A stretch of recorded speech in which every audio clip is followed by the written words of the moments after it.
Some were still in their beast forms, others were in their human forms. But they all seemed to be quite confused. It wasn't every day you saw Dao formation experts kneeling. It wasn't a surprise that Dian could see resentment aimed toward him among them. Without knowing the whole story, no one would think that their own family heads were in the wrong. "There's no need for you all to kneel here," Dian said emotionlessly. "The length of time won't change anything. I've already made my stance clear. You can go about your lives, and I'll go about mine."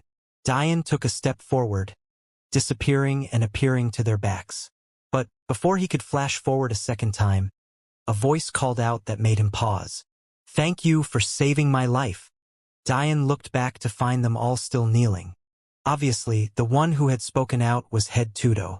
Those celestial beasts watching in the distance were stunned to hear these words. "You're welcome." Dian turned to leave once more, but more words seemed eager to stop him.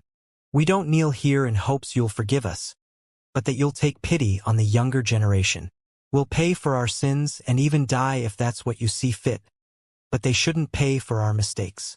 Elder Tudo added, her forehead still marred with dark soil. Before Dian could respond, 3 attendants flew forward from the crowds in the distance, each holding a young celestial beast in their arms. One bare-chested young man held an adorable white tiger cub in his arms that looked more like a kitten than the vicious beast of slaughter he'd grow to be. Another young man wearing white scholarly robes and a heavy turtle shell on his back came forward with a young turtle covered in a beautiful black shell lined with intricate patterns. However, when its small head poked out, its skin and partial scales were entirely white, even as its large black eyes blinked with curiosity as it looked toward Dian. The last was a young lady. However, unlike her fellow attendants, the young celestial beast with her hung from her back, wrapping its small arms around her neck. The child ape was covered in pristine white fur and peeked over the attendants with an adorable, naive curiosity. In the end, the 3 of them stopped before Dian, presenting these youths to him. "These 3 have the densest bloodline of their generation and have the potential to become worthy of titles in the future. Please take them as your partners." Head Tudo's voice trembled as she begged sincerely. Dian's brows furrowed. Partners? He would be lying if he said he understood just what that meant. Of course, Dian was aware of the Beast Masters as one of the 7 top-tier secondary professions, but he knew next to nothing about them. So, how could he immediately connect this word with its true origin? Plus, this aside, taking these celestial beasts with him would be akin to having to take care of 3 babies. Sure, they grew up fast, but it wasn't as though they'd magically become strong enough to be of any help to Dian anytime soon. Even if they solely followed the beast path, it would take years for them to reach the celestial realm and even more time to progress along it. Even without the faintest of knowledge about beast masters, Dian was certain that their beast partners were usually stronger than them, or else what was the use? This didn't even mention the fact that the talent of these 3 was incredibly weak. Someone hearing this analysis by Dian might throw a fit. After all, even non-beast masters drooled over the prospect of having a single heaven-grade beast. But these 3 infants, albeit weak in comparison to the peak the celestial beasts once stood on, were still transcendent beasts for better or worse. However, to Dian, saying that they had the densest bloodline of their generation meant little to him. That was because the celestial beasts had declined so much that was no longer impressive. In fact, Dian could tell that the celestial beasts were only a few dozen more generations away from falling out of the transcendent beasts rank, just like they fell out of the supreme beasts rank. Sure, in martial world terms, a single generation was 1.2 million years, so a few dozen was still tens of millions of years. However, although this might seem like a long time, in terms of the scope of the universe, it was pitifully soon. The worst part was that their downfall seemed to be accelerating. Esmeralda's child was meant to be a savior of the celestial beasts. In fact, he could be. But considering the fact his bloodline was of the celestial deer, how could he possibly help the other clans? Plus, it wasn't as though Zaire could become a breeding bull for the celestial deer either. Still, even knowing all of this, Dian hesitated. Not because he was convinced that these 3 partners could be useful, but because something Head Tudo said struck a nerve. Even if the older generation of the celestial beasts were a lost cause, that didn't mean that the younger generation was. This, like racism and speciesism, weren't innate, they were taught. It was only by raising the younger generation to be better that new path could be forged. Dian was so lost in thought that he almost didn't notice Granny Celeste approaching him with yet another adorable bundle in her arms. The young celestial deer looked almost identical to his master, but its gold swirls of hair had considerably less sheen and looked almost gray. However, its white fur almost shone under the sunlight as its large white eyes blinked at Dian. It looked almost like an albino Bambi.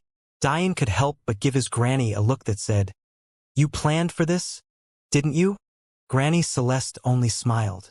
"What little Zaire means to you is completely different. He's not an appropriate symbol for the path forward, especially since he follows both the beast and human path. The truth is that even I can't guarantee that I would have treated you well had I not known you were my grandson." Her tone shifted, hinting at a bit of a guilt and disappointment in herself. Dian sighed. He understood this all too well. Oftentimes in life what decided whether you were enemies or allies, whether you were friend or foe, were already ingrained biases and simple coincidences. Sure, Granny Celeste treated Dian as her own kin, but would she do that for all humans? That was doubtful. In another parallel universe, who knows, maybe it was Head Tudo or Head Simia or Head Tigress that decided to stand by Dian's side while it was Granny Celeste who kneeled along with two others. But it'll be dangerous.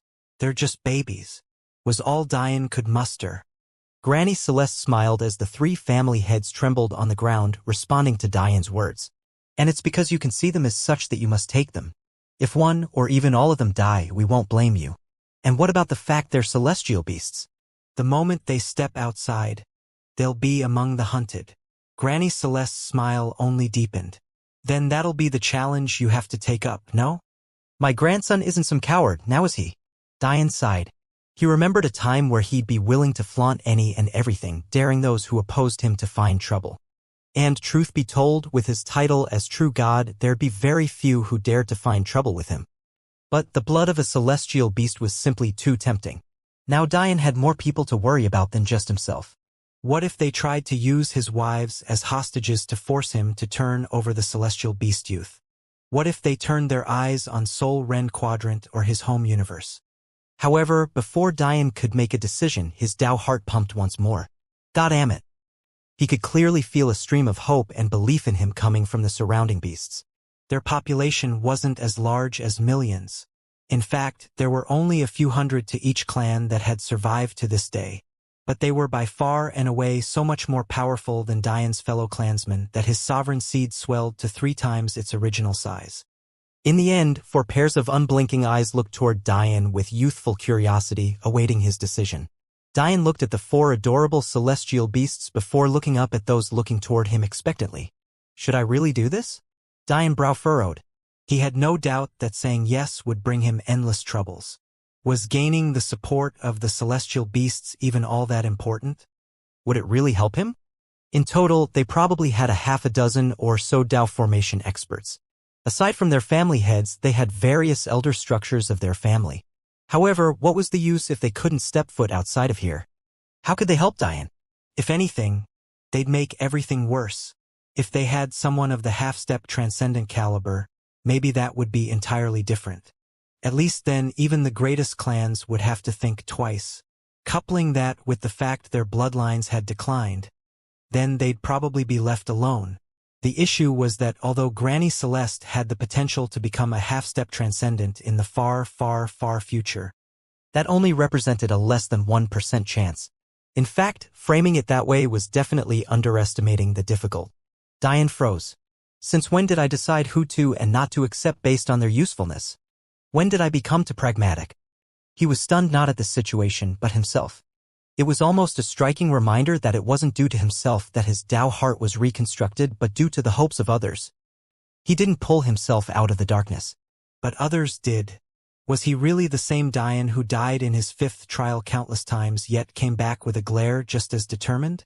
Was the comprehension his black flames granted him really so damning that it shattered even his vision of himself? An arrogant annoyance built up in Dian's heart. He was Dian Sicharo. Wasn't he supposed to stare down any and everything with an almost ignorant disdain? Dian bitterly chuckled to himself. The me of 17 years ago would be disgusted with what I've become. I can almost hear him now. What a whining crybaby. He was at a loss.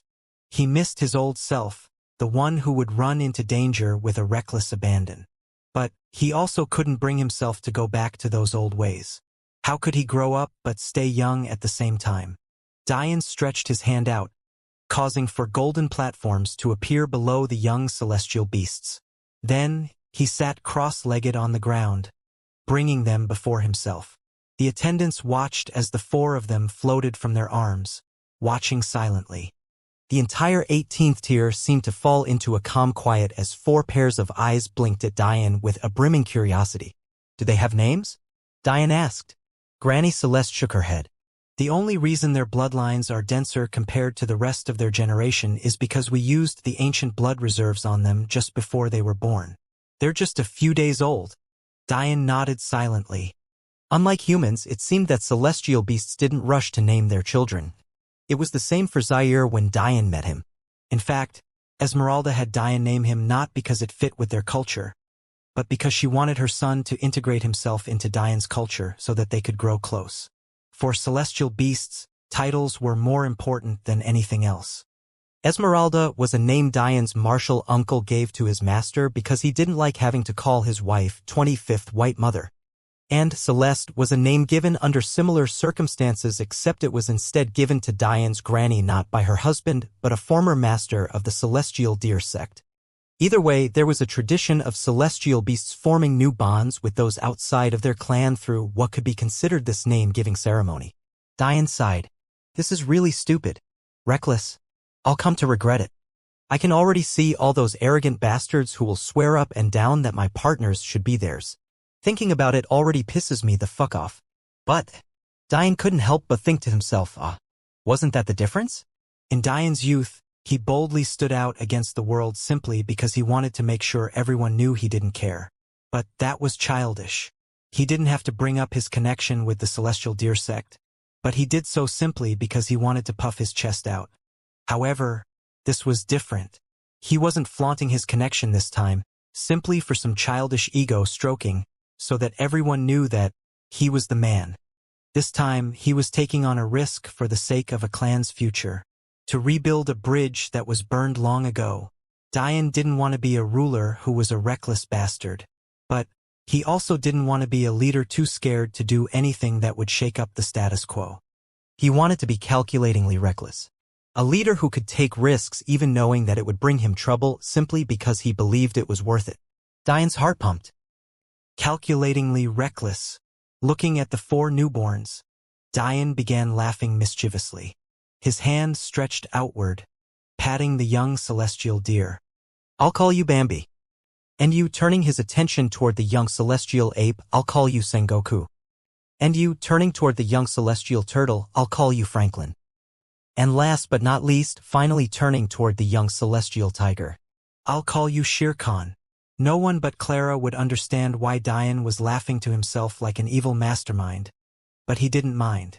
It was just a shame that his naming scheme didn't really match up to the genders of the celestial beast babies. For example, Shere Khan was a female and so was Franklin. In fact, the only male of the group was Sengoku. So, in the end, Dian made a few modifications, calling them by nicknames instead of their chosen names. He would call Franklin Lin Lin. He'd call Shere Khan Shere. He'd call Sengoku Sin. And he'd call Bambi Bibi. The last 2 name changes weren't strictly necessary, but he knew he would feel too embarrassed to call those 2 Sengoku and Bambi even if others didn't understand. After performing the same ceremony with him as the hamster twins had, the baby celestial beasts felt an unwitting closeness to Dian that they couldn't describe. Even if they didn't understand the full weight of the ceremony now, they would come to in the future. Truth be told, Dian felt kind of bad they were forced into this choice. The celestial hamster twins were very much aware of what their decision meant, but these newborns had no idea the kind of responsibility they had been given. They couldn't even fully form words yet. In the distance, Dian could see their worried parents even as the 4 of them begun to cling to him. But he could only sigh. Nothing he could say would make a mother and a father feel any better about sending their newborns out into a world of danger, especially after they were just born. What made matters worse were the circumstances around the birth of these four. Just how convenient was it that such a low population of celestial beasts just happened to have four newborns waiting in the wings? The truth was that it wasn't convenient at all. Thinking back to Little Black's birth, hadn't Diane's master been dead for thousands of years? So, how was Zaire newly born when Diane met him? It didn't make much sense. The truth lied in an ability their celestial bloodline still had. Their bloodline was blessed by the heavens and could thus accomplish things others could not. Its ability to help form an impossible-to-form pill was just one aspect. It was almost like celestial beasts were the original heaven's children without the restrictions. Mothers had the ability to suspend their newborns in a limbo-like state and only give birth when the timing was the most convenient. This process was much less taxing than what Delia's mother had to do. One could be done indefinitely, while the other had a limit that included severe repercussions. As long as the celestial beast mother maintains consciousness, whether that be in body or in soul or even in energy, the limbo state can be preserved. For Esmeralda, because she had the seal, she was able to stop her soul from dissipating and keep her son in limbo, only allowing Little Black to be born when she sensed Diane and chose to accept him as her disciple. So, why was this important now? It was because four mothers, from each of the four remaining celestial beast clans, had kept their babies in limbo because they didn't like the current state of affairs. They wanted to give their children the chance to be born into a better era. An era where they weren't restricted to living like prisoners. However, for the sake of the clans, these four mothers made the very difficult decision to allow their children to be born, entrusting their life and death with Diane. This was the kind of weighty promise Diane had decided to take on. This was his so-called calculatingly reckless move. It turned out that these attendants weren't attendants at all, but rather worried parents. Although they didn't speak, Diane could see how heavy the look in their eyes were. "I'm going to be honest with you," Diane spoke as he looked them in the eye. "I didn't want to do this. That's not to say that I'm pushing the blame onto all of you, but rather that I understand how much weight my taking them with me has. Still, I know my own worth. Following me, these four babies will soar far higher than you could ever imagine. That said, just saying so is pretty empty. So, how about I show you?" Diane smiled as a chaotic energy erupted from him. Granny Celeste's eyes widened along with the three kneeling family heads. The energy core within Diane's inner world spun wildly, expelling a mere fraction of the primordial energy it had built up. The 18th tier was only a 20th of the size of a normal planet, yet Diane poured what easily amounted to 10 planets' worth of this ancient energy. The energy swirled, filling the space and dueling it out with copious amounts of life energy before they seemed to reach a consensus. Where? How? The elders of the celestial beasts just couldn't understand how this was possible. This energy was extinct. In the end, tears couldn't help but stream down their faces. Hope. It was a powerful thing, and for a sovereign, it was the most important gift you could give to those who decided to follow you. The first white mother spent millions of years formulating ethereal permeation to solve this problem, but it was a will that was simply too difficult to learn. Plus, without primordial energy as a reference or the towers to help, the celestial beast clan had not a single chance. But Diane had gifted them a ray of hope so fierce that they could already see their destination. Diane didn't stay very long after making his position clear, nor did he make any grandiose promises about how he'd bring all four of them back safely no matter what. He still felt as though he was teetering on the edge of something new, but he just couldn't quite grasp it. He didn't let it weigh him down, though. It was impossible for a person to change after one self-pep talk, nor did he expect to. Still, he took a step forward in the right direction. After storing hundreds of thousands of gene worth of celestial meat and fruits within the tower, much to the spirit's irritation, Diane did a final check of soul-rending peak before leaving. Unfortunately, the soul slaves had still not woken up, but Diane preferred them to slowly heal in this way. At least here, they'd be flooded with dense amounts of life energy. In this way, their hidden injuries built up over years of torture and enslavement would be dealt with. Aside from that, the academies had long since been built. The only thing that had remained was the certification of the teachers, but Diane had left Elder Nova in charge of that, much to the expert's chagrin. Having a Tao formation expert lead the way in teaching the foundation stage and meridian formation stage, To say that was overkill was an understatement. Maybe only Diane would use one in this way. Over the course of 5 months, there were already some talents worthy of being groomed popping up here and there. This was especially true after the ban on soul talent was lifted.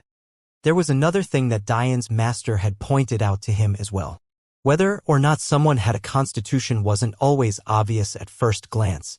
It was smarter to put a system in place for when auspicious signs at birth weren't enough.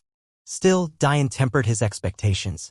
Constitutions were so rare that even having one like Donari was already good enough considering the sample size was only a single universe.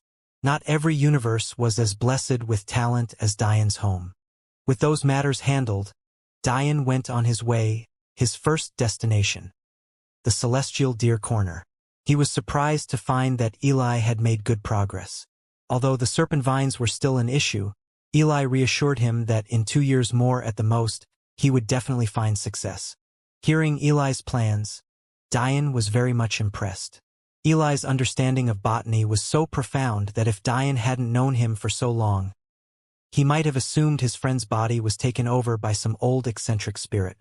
Eli actually wanted to create a new strain of serpent vines he named Dragon Emperor vines. He took inspiration from beasts and how certain bloodlines could suppress others into submission. He actually wanted to create a king class of plant that lorded over serpent vines and to use that newly created species as a proxy for controlling normal vines. Diane would never claim to understand the details of it all, namely, he didn't understand how they would control these Dragon Emperor vines if they couldn't even control the serpent vines themselves. But Eli only laughed when Diane brought up this worry, saying that he was misunderstanding. Dragon Emperor vines wouldn't be actual vines, but rather a fungus he'd force the serpent vines into a symbiotic relationship with. They'd be pretty docile against everything but serpent vines themselves. As for the method of controlling this fungus, it would come down to a complex chemical and pheromone sequence he was still working on. That said, if this works, we can start breeding the serpent vines to give birth to stronger versions of themselves. They could become a great help in the future considering their almost weed-like reproductive rate and regenerative tenacity. I even had a few ideas about splicing some beast DNA into their genetic sequence. Maybe some beasts with strong defenses to up their durability. Eli continued on, speaking with such animation that his long, lanky arms seemed like they might snap at any moment. Hearing Eli babble on and on about these things made Diane feel like he was in an intensive biology class he didn't want to be a part of anymore. So, he went to speak with the giggling Delia only to find out that Ree was still in secluded meditation. In the end, he could only leave once more. This time, his goal was Sapientia Corner. Wow! Bella and Mia stood on either side of Diane, taking in the view of the Sapientia Quadrant. After being confined to the small cathedral city for so long, seeing such a bustling place would of course awe them. Diane watched with a smile, not saying much. The 4 celestial beast babies clung to him happily, Lin resting on his head, Sheer napping in his robes along with Bibi Walson sat on his shoulder, sometimes hopping about on the large bandaged package on Diane's back as though he had some pent-up energy he wanted to release. Even though he was in a place where the concentration of soul talent was higher than most, Diane wasn't worried about others seeing through the disguise he put on the twins. Unless a moon-level expert stood out, the chance would be next to nothing. And even then Diane had failsafes to protect their dignity. However, Diane himself attracted quite a bit of attention. Why? Because how could everyone not recognize the masked wife-stealer? Diane leisurely strolled through the streets as though the gazes of those around him had nothing to do with him at all. His black robes fluttered slightly with his every step, giving him an aura that said do not approach. Many wondered what Diane was here for, but still many others found that question to be silly. Sapientia Quadrant was probably the most useful in existence. While Sapientia Corner was the most useful for those from quadrants ranked 70th and below, Sapientia Corner was the holy land for those ranked 21st to 69th. It wasn't that those top 20 quadrants didn't need Sapientia Corner at all, but it was more so that they were much less reliant on it, only commissioning Sapientia Quadrant for projects their own in-house experts couldn't handle. Oftentimes, those experts who the top 20 quadrants relied on were raised and trained in Sapientia Quadrant, but were enticed over by benefits only quadrants of that caliber could provide. No one knew how those of the Sapientia quadrant felt about this, but considering they took a hardline stance of neutrality and anti-conflict, even if they did feel badly about it, they would never let it show. Still, news of Dian's appearance spread like wildfire. This was the man the Kitsune and Emperor Giant clan were banging their heads against the wall to find. Yet he had completely disappeared for more than half a year, only to reappear with 2 astounding young flowers. So pretty. Bella stopped in front a calligraphy and painting store, unable to take her eyes off of the works gracing its display. On the left there were lines of calligraphy that varied from fierce and sharp to elegant and graceful. Various words were written that exuded unique auras that could only be perfectly matched by their creators. Mia was just as captivated as her younger sister, but was far more entranced with the paintings on the right. She especially couldn't take her eyes off of the portrait of what looked like a noble lady with a graceful and slender neck that grew to a face without blemish. So confident, Mia muttered under her breath as though this was the kind of woman she pined to be. "Do you want to learn?" Dian suddenly asked. "Learn?" Mia blinked. "Well, not to be like her, but rather to paint. As for your path to becoming her or someone better, that's more up to you now, isn't it?" "Up to me?" Dian smiled. "How about you, Bella? Do you want to learn? To paint?" "Calligraphy." Bella stuck her small pink tongue out. "Boring." Dian chuckled but didn't say much else on the topic. "Let's go in then." By the time they came out of the shop, Mia could hardly hide her grin. She held a small, red oak box a bit more than a foot in length close to her chest as though it was the greatest treasure in the world. One wouldn't have ever guessed that just half an hour ago she was swearing that she didn't need something so expensive. Bella's happiness only grew further seeing her big sister so happy. It made her wonder if she too should try and find something that interested her. However, the reality of the matter was that aside from having fun and exploring the world, Bella didn't have any other wishes. "Alright, after another stop, I'll take you guys to visit my home properly. Last time you only saw the bad." Right. You left them in the middle of a war. We've already wasted too much time." Bella became flustered, snapping out of her own thoughts. She had been having so much fun that she forgot that others were probably suffering. Mia nodded seriously, agreeing with her little sister. Soon, the 3 of them had made it to a 6th-floor tower and probably the busiest street for tens of kilometers. A large signpost outside written in beautiful letters read, Sapientia Gardens. With the large increase of crowd size, the number of gazes locked onto Dian increased manifold. Even Bella's jumpiness was tempered down by a shroud of nervous energy. Although the twins hadn't asked Dian about why everyone was looking at them, they could make some solid guesses. Approaching the entrance of Sapientia Gardens, a jittery female attendant greeted them with a bow. I'm sorry, Mr. Masked W. I mean, Mr. Only Grandmaster Beast Masters can enter high-ranking buildings without placing their beasts in a pocket world. It's for liability reasons." Sorry. Is that so?" Dian frowned slightly. He didn't like the idea of leaving them alone considering they were just babies.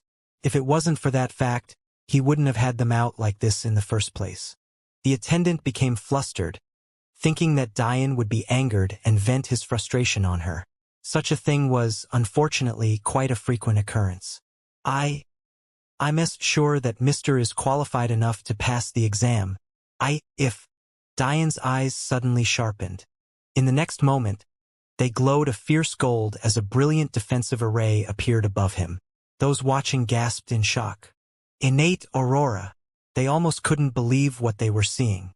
Aside from the well-known Grandmaster Clara, there were only 22 other innate aurora wielders known to Sapientia Quadrant. Now another had suddenly appeared. Ho! In the sky, a few young men and women who had been descending stopped before Dian's array. Truth be told, they hadn't been planning on attacking Dian. They just wanted to make a grand entrance. But this arrogant masked man had stopped them from doing even that. Dian frowned. "Little Bybee and Sheer are sleeping. Don't come here and make noise." Dian completely ignored the newcomers, checking on Sheer and Bybee like a concerned young father and only turning his gaze away from them after confirming they were still asleep. In one swift motion, Dian created a concealment array. Moments later, the array shattered to reveal a blurry-faced replica of himself, who he gently transferred the young celestial beasts to. Afterward, the clone disappeared, No matter how much attention the young men and women in the sky tried to pay, they couldn't see through Diane's arrays before he finished, and only Diane was aware that his clone had disappeared into his inner world. It's all right to enter now, right? Diane looked toward the attendant. The nervous young woman blinked. Although she wasn't very powerful, she was still a soul talent in her own right. She had never seen a pocket world like Diane's. There was almost no ripple at all, and it was hardly a hassle. Not to mention, it housed a human, a clone even. Because beasts had such a close connection to the heavens, there were less requirements for them to be safely housed within a pocket world. They could essentially be placed into a dormant state without issue. However, a human without this connection was far more susceptible to danger involved with this. Simply put, any treasure that could house a human, even if it was a clone, was at a bare minimum of the supreme level. To use a supreme level treasure in public like this, Arrogant didn't even begin to describe it. Yes. The attendant realized her mistake and hurriedly bowed. Of course, Diane hadn't used a supreme-grade treasure. But that didn't mean he was unaware of how others perceived his actions. He simply didn't care. In the skies, a short young woman with bob-cut hair and large brown eyes watched on with a frown. She wore black robes with 12 gold stripes along their sleeves. These let everyone know that she was a 12th stage Grandmaster Beastmaster. What was truly baffling was that her eyes were glistening with tears. The young men and women around her noticed this shift in attitude and tried to approach her, but she had already stepped forward before they could react. How could you be so cruel? Her voice should have been adorable, but it came out shrilly and heartbroken. Even Diane's steps couldn't help but pause on his way in, something that surprised even himself. He had planned on ignoring what they said no matter what. After all, he had things to do. But this was completely unexpected. He really couldn't understand what he had done to deserve to be yelled at so passionately. The twins looked at each other before looking toward Diane. Had they missed something? Diane frowned as he looked up at the owner of the voice. I really don't understand how people who are hundreds of years old can still act like children. What the hell is it this time? Seeing Diane not respond, the young woman only got angrier, her small face tinging an adorable red. Still, Diane didn't find it very adorable at the moment. Clearly, this woman wanted to accuse him of something he hadn't done. Are you still not going to admit it? Diane tilted his head as though he was looking at a mental patient. However, this only made the young woman angrier. Just you wait. I'll let the Beast Protection Association know about you. You'll never step foot into Sapientia Quadrant again. Diane yawned. Beast Protection Association? Kind of like PETA? They were annoying on Earth, but now they want to annoy me in the martial world. Seeing that the lady wasn't going to say anything substantive, Diane continued walking toward the entrance. He honestly assumed that she was angry that he ate meat, and even if that wasn't the case, he didn't care. The tears kept pouring from the young woman's face as she looked at Diane as though he was some sort of monster. How could you do that? Her broken-hearted voice even made Mia hesitate. They were just babies. They couldn't have been more than a few days old. You're already so powerful. Did you really need to do that? It was finally at that point that the young men and women beside her couldn't stand around idly anymore. Stop! A much taller young lady called out to Diane. Can't you hear little Sister Brea pleading with you? What the hell did you do? Just admit it now or we'll be forced to take action. Through her sobs, Brea did her best to expose Diane. The more the crowd listened, the odder that gazes that trained on Diane were. To the outside world, the celestial beast babies in Diane possession were nothing but normal beasts. This was because Diane used the seal to hide their auras as transcendent-level beasts so that they would appear as low Earth-grade beasts instead. However, it turned out that the white color among beasts was very rare. Except for the Snow Clan of Kitsune, white beasts almost never appeared. And even then, the Snow Clan had hues of cold blue aura given off by their fur. It wasn't a pristine and unblemished white. The only exceptions were in incredibly cruel cases where dark beast masters used torturous techniques to eke out every drop of potential a young beast had, resulting in a bleaching effect. When Mia and Bella heard this story, they wanted to protest immediately. After all, they had been watching the events from the tower. They knew very well about the existence of the celestial beasts and also knew that this was their natural color. However, the both of them knew that revealing the existence of the celestial beasts would be nothing short of stupid, so they could only stew in the injustice of it all. Diane had actually paused to listen to this story, less because he was actually interested, but more so because he knew whatever story was being told would probably come around to bite him in the ass. He should probably at least be aware of what he was being accused of, no? Interesting. With that word left behind, Diane finally walked into the tower. One way, other another. No fighting was allowed in Sapientia City on penalty of an indefinite ban. Since he needed things here, he wouldn't be so stupid as to kick a beehive. After all, this wasn't the epistemic tower, nor was it the weak 98th quadrant. For better or worse, this was the 10th ranked quadrant among all 100. The female attendant hesitated. It was normally a good thing to serve someone as powerful as Diane, especially because he was allegedly a comet-level expert. However, if what Brea said was true, it might be more trouble than what it was worth. In the end, the young woman grit her teeth and scurried after Diane, not forgetting to bow to the young men and women in the air, still blocked by Diane's array. As a new recruit, if she didn't take some chances, she would never graduate from being a mere doorman. Is there anything I can help you with? Working up her courage, the attendant caught up with Diane, staring at the floor as she spoke. Diane, who had been looking around, stopped, unable to hide the surprised expression on his face. Oh, you chose to follow me? The attendant blushed, brushing back the sandy blonde hair. Of course, that's my job, mister. It could bring you some problems, don't you think? Plus, aren't I evil? And no. The attendant quickly shook her head. I think you're actually quite nice. Diane tilted his head in confusion. Nice? What had he done to gain that evaluation? The technique that Grandmaster Brea W was referring to. Aside from white fur, your beast partners don't exhibit any of the other signs.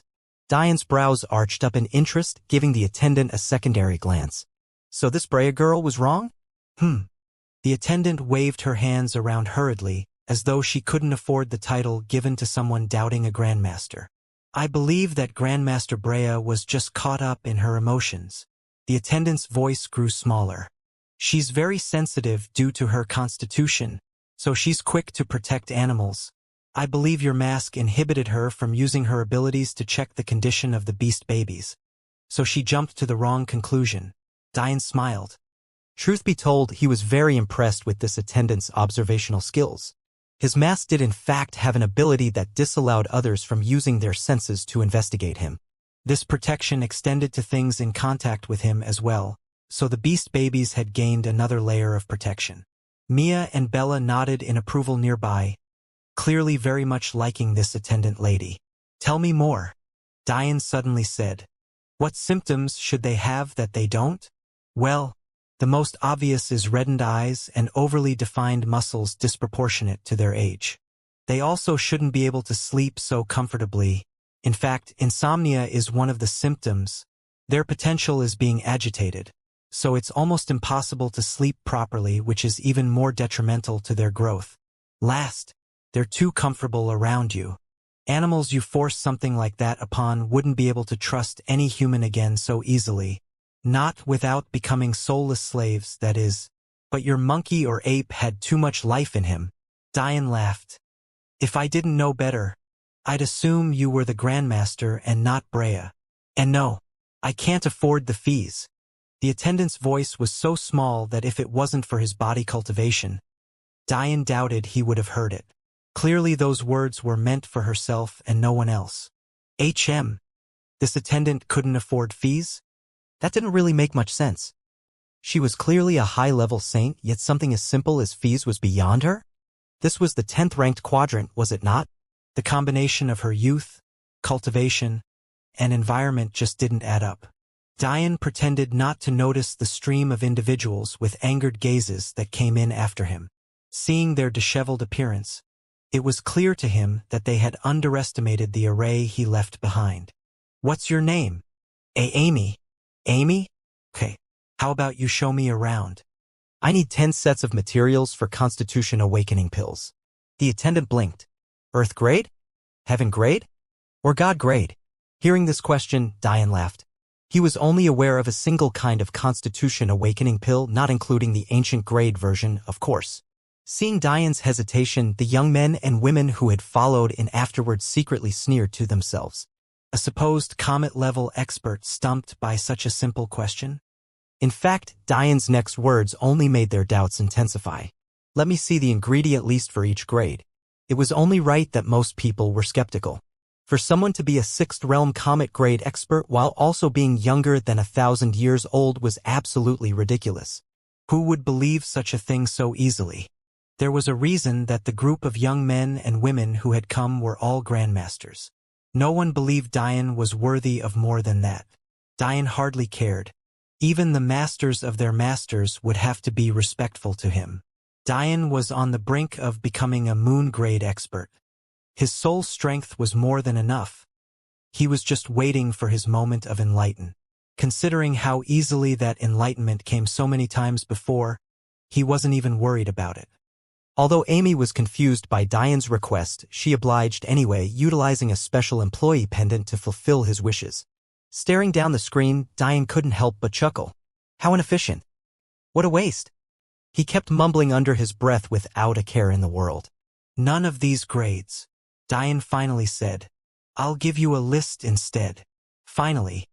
An azure-robed young man with 9 gold stripes couldn't take it anymore. Truth be told, only Grandmaster Brea cared even the slightest bit about the welfare of the beasts. That was why, when she scurried away, the rest aside from the tall lady ignored her and followed Diane in. They believed it was naive to think that beast masters weren't cruel to their beasts. There were probably many beast masters who had done exactly what Diane had but just used various tactics to hide it. No, what they cared about was the blemish their reputations took under Diane's blinding sunlight. They were the geniuses of this generation, yet Diane was so by far and away better than them according to reports that it was impossible to accept. That's enough. Don't you think this charade has gone on long enough? Aren't you embarrassed? The azure-robed youth was legitimately fuming in anger.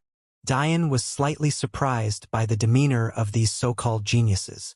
For better or worse, it seemed they cared less about their own pride and arrogance, but more so for the supposed stain Diane was leaving on their professions. As for why Diane felt this way, he couldn't see a usual haughty disdain in their eyes. He just saw anger and expressions that asked him to repent for his actions. Just like Brea, they really believed that Diane was in the wrong. Of course, while this was the thought process of those who had come this time, Diane didn't doubt that there were others who hadn't come that felt it was beneath them to even meet with him. After all, there were comet-grade experts below the age of 1,000, they had just decided not to come. Amy wanted to scurry off to get the things of Diane's list and avoid all of this. But there was a problem. Diane wasn't formally recognized by the Sapientia Association, which meant he didn't have a badge to give her. Because of this, unless he personally came with her, it would be impossible to enter the upper floors. Judging by his list, she only needed to reach the 3rd floor of 6, but that area was still restricted to anyone below the master grade. It wasn't that Amy didn't have this qualification, it was just that there were rules barring employees from accessing floors their clients couldn't. This was in place in response to numerous bribery scandals that had occurred years before. However, this didn't seem like the best time to explain this to Diane. The layout of the tower matched its round exterior with various counters specializing in certain species of plants laid out on its outer edges. So, when a conflict of this sort broke out near the center, it felt like everyone's gazes had trained on the same spot. Is there a problem? Just when the azure-robed young man was going to answer Diane, his expression froze when he realized the question was directed toward Amy and not him. Amy trembled but managed to quickly explain the problem in the end. Oh, a badge, is it? Diane smiled, reminiscing about memories of when he first visited Heaven's Wine. He couldn't help but laugh, remembering how stingy Amel was about it. As if a Tao formation expert should be worried about anything counted in Saint Stones. Diane closed his eyes for a moment, his divine sense blanketing the tower as he analyzed the defensive formations that blocked the staircase. Should be simple enough. Diane nodded to himself, opening his eyes and extending a finger. The crowd watched as a small golden array formed. As the seconds passed, it became almost like a solid medallion, layered with so many complex symbols and gears that it could take one's breath away. It couldn't have been more than 10 seconds since his started, but Diane finished promptly, handing the seemingly illusory object to Amy. This should be enough for you to get up there. I need a few things on the common floor. Amy blinked, but nodded in the end, rushing off as though Diane had finally released her from prison. Although she was worried about whether or not his method would work, the backlash from failing to cross the practitioner barrier or even the master barrier wouldn't be enough to hurt her as a saint. What did he just do? It can't be. Who among them wasn't a soul talent? For obvious reasons, geniuses of the green-robed runic vein masters and golden-robed magic masters, nor the purple-robed poison master, had bothered to come, but even still they couldn't believe their eyes. Three of the youths standing at just a few meters from Diane wore red robes, and it had to said that their expressions had changed the most.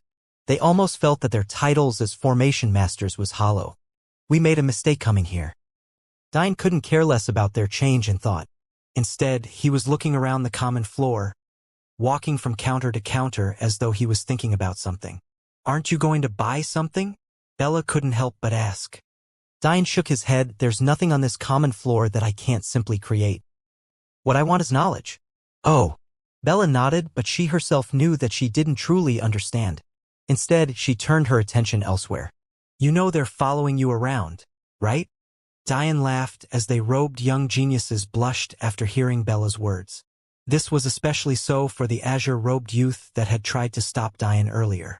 Still, they shamelessly continued to follow, even whispering among themselves.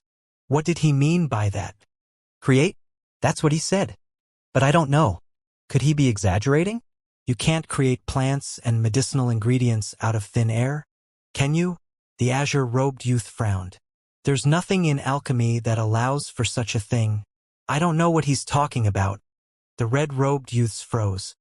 Create? Could he mean a creation array? Don't be ridiculous. This is a shop for plants. Who's ever heard creating living things? Common-level plants have really weak life forces, though. They're barely a step above dirt and soil. It's theoretically possibly if your skill is high enough. One of the red-robed youths said weakly. But you would need to be an amazing formation master to pull that off. But it would only be useful as a common-grade alchemist. Seems like a waste of effort. Plus, on top of the fact it wouldn't be a useful ability to a high-grade alchemist, I've never heard of a top-tier formation master also being a top-grade alchemist. The azure-robed youth said almost to himself. There's a reason our masters tell us to choose one or the other. It's impossible to split your focus down both paths, even for the best geniuses. Diane chuckled to himself. So that's how they're justifying it, huh? I guess that probe was semi-worth it. Aside from toying with a few well-meaning geniuses, Diane was actually here to gain an understanding of the lower grades and what the Sapientia quadrant had to offer. Although Diane wanted to build some competing businesses, he didn't believe it was smart to antagonize the Sapientia market too much. As for that nonsense about how neutral and peace-loving they were, Diane didn't buy it for one moment. He felt that they'd react just like everyone else when their pockets were on the line. It was for this reason that Diane came here in the first place. In truth, if he wanted the ingredients he asked for, he could have just asked Eli for them, considering his master-grade garden was already doing very well. Instead, I'll fill the markets they can't fill. At least then, it'll be more difficult for them to antagonize me in the short run. Money isn't an issue for now, but it could very well be soon. The money Clara's efforts were bringing in was definitely more than Diane could spend in a short time, even while promising so many benefits to those of the Soul Rend quadrant. However, that was only a single universe, and it didn't include the expense Diane would incur once the Soul Slaves woke up either. According to Diane's estimates, even with so many funds coming in, supporting 10 universes at this rate was its absolute upper limit. However, that was a projection that only took into account foundation stage, meridian formation, and essence gathering experts. If Diane wanted to support realms above that station in large quantities, he could support maybe 2 universes if he pushed it to the absolute limits, as long as Tao formation experts weren't calculated for. There was a reason the celestial floors of the tower were so important. Progressing through the celestial realm was so difficult that one had to put their lives on the line to have a chance. However, Diane didn't believe this path was most efficient. Large sects and clans could afford to baby their best geniuses even up to the peak celestial realm before having them seek benefits of their own. Dian's dream was to not only match this, but exceed it. It was possible because he had a view of array alchemy those sects and clans didn't have. But he was severely lacking in the funds in comparison to do so. Dian walked around and pretended to look when in reality, his divine sense was spread through hundreds of towers, picking out the details of each. Although my energy-condensing pills are far better, there's no need to step on their toes. There seems to be a severe lack of any meridian-cleansing pills of any kind. Good, that'll be the first product. Their healing pills for the body are decent enough, but there's a failure when it comes to the soul. I can fill that niche. There doesn't seem to be any comprehension-boosting pills. I can add that to the list. I'll have to keep it fairly low level though. They have combat-boosting pills. I could create the equivalent for soul path cultivators. It would be a great help for key moments in pills concoction if you're about to hit a wall. Wow, they don't have a single constitution gifting pill. It seems I really lost out on my Queen Fairy pill. I'll definitely need to keep on the amount of constitutions I sell. Dian continued to think to himself quietly, coming up with more than 20 market niches he could fill. The array alchemy knowledge here was simply too pitiful. Or rather, the Tao of array alchemy was simply too good. Oh, she's back. Dian turned up to see Amy rushing down the stairs with a ticket etched with an array in hand. Sorry it took so long, Amy said breathlessly. Dian couldn't help but laugh. She really must have been sprinting with all she had for a saint to be out of breath. Was he really that scary? You're right on time, it's no problem. How do I pay? It's really easy. Just use your Sapientia bank card to touch this ticket and it will manifest a spatial ring with your things in it. Dian nodded, taking out a card gleaming in violets, blues, and soft pinks. Amy's eyes widened along with the still leeching group of young geniuses. That C card. Before Amy could even properly ask, a crying voice sounded off within the store. Elder, that's him. That cruel man. Titty. Woo-woo. Brea burst into tears, unable to hold back anymore. Dian gave the newcomers a glance before pressed his card against the ticket. A small flash of light sounded as the violet, blue, and pink card dimmed slightly. An instant later, the ticket disappeared into motes of light, replaced by low-level spatial ring. Usually, spatial rings had an inability to house living things. This, of course, included various spiritual plants. However, this issue could be overcome with special vessels used for storing and preserving such items. It was actually quite extravagant to use such a thing every time a person purchased something, but the tower could afford it as long as the bill was above a certain price. Dian just managed to reach the threshold for the lowest level. Dian allowed the spatial ring to fall into his palm. Thank you for the help, Amy. Next time I come, I'll be sure to look for you. Before she could react, Dian lightly pressed the very same card against her employee badge, signifying that their transaction was over. He did her one last favor by drawing a clear line between them so she wouldn't have to be involved in what was to come. Ah, thank you. Amy quickly bowed. Dian smiled and nodded, bidding her farewell before turning toward the exit. Unfortunately, it seemed that these newcomers were hellbent on blocking his path. From what Dian could see, there were four. One was the tall lady that left with Brea herself, a young man wearing white robes and an older middle-aged woman wearing black robes. However, the robes of the latter two were very different from what Dian was used to seeing. Usually, rank was decided by the color and number of bands on your sleeves, while the color denoted which secondary profession you had mastery of. The fact that the middle-aged woman was wearing black robes meant that she was a beastmaster. What was more intriguing, though, was the fact the white robes of the young man meant that he had reached at least a master level of proficiency in not one, but at least two professions. Still, that wasn't the most poignant point. The both of them had not a single band on their sleeves. Instead, there was an illusory sheen that hovered just a few centimeters above their robes. It painted a scene of shooting star crossing the night sky. It was a beautiful scene that could entrance anyone seeing it for the first time. However, the most important part was that this was a scene that could only be seen when meeting a comet-grade expert. The middle-aged woman looked toward Dian with a frown clear on her features. She wasn't entirely sure how to handle this situation. Normally, rules set by their Beast Protection Association, or BPA for short, could only be enforced on the weak. However, that was the description furthest from the reality of this young man. She felt uncomfortable just meeting his eyes, as though she was meeting an emperor with worries far exceeding her. Truth be told, the BPA was formed to appease warring beast states. Although one might tend to neglect Earth and Heaven-grade beasts, the truth was that they too could gain intelligence to match humans. The troubling part was that even Earth-grade beasts were comparable to third-grade humans. Following this trend, one can imagine how powerful a race of Heaven-grade beasts were being of the second grade. Of course, there were some exceptions to this. For example, kitsune who were classified as supreme beasts could even sometimes be weaker than some Earth-grade beasts depending on their tail count. Dragons were the same, however this was dependent on their dragon soul. Simply put, transcendent and supreme beast grades represented a ceiling of ability, not an absolute ability.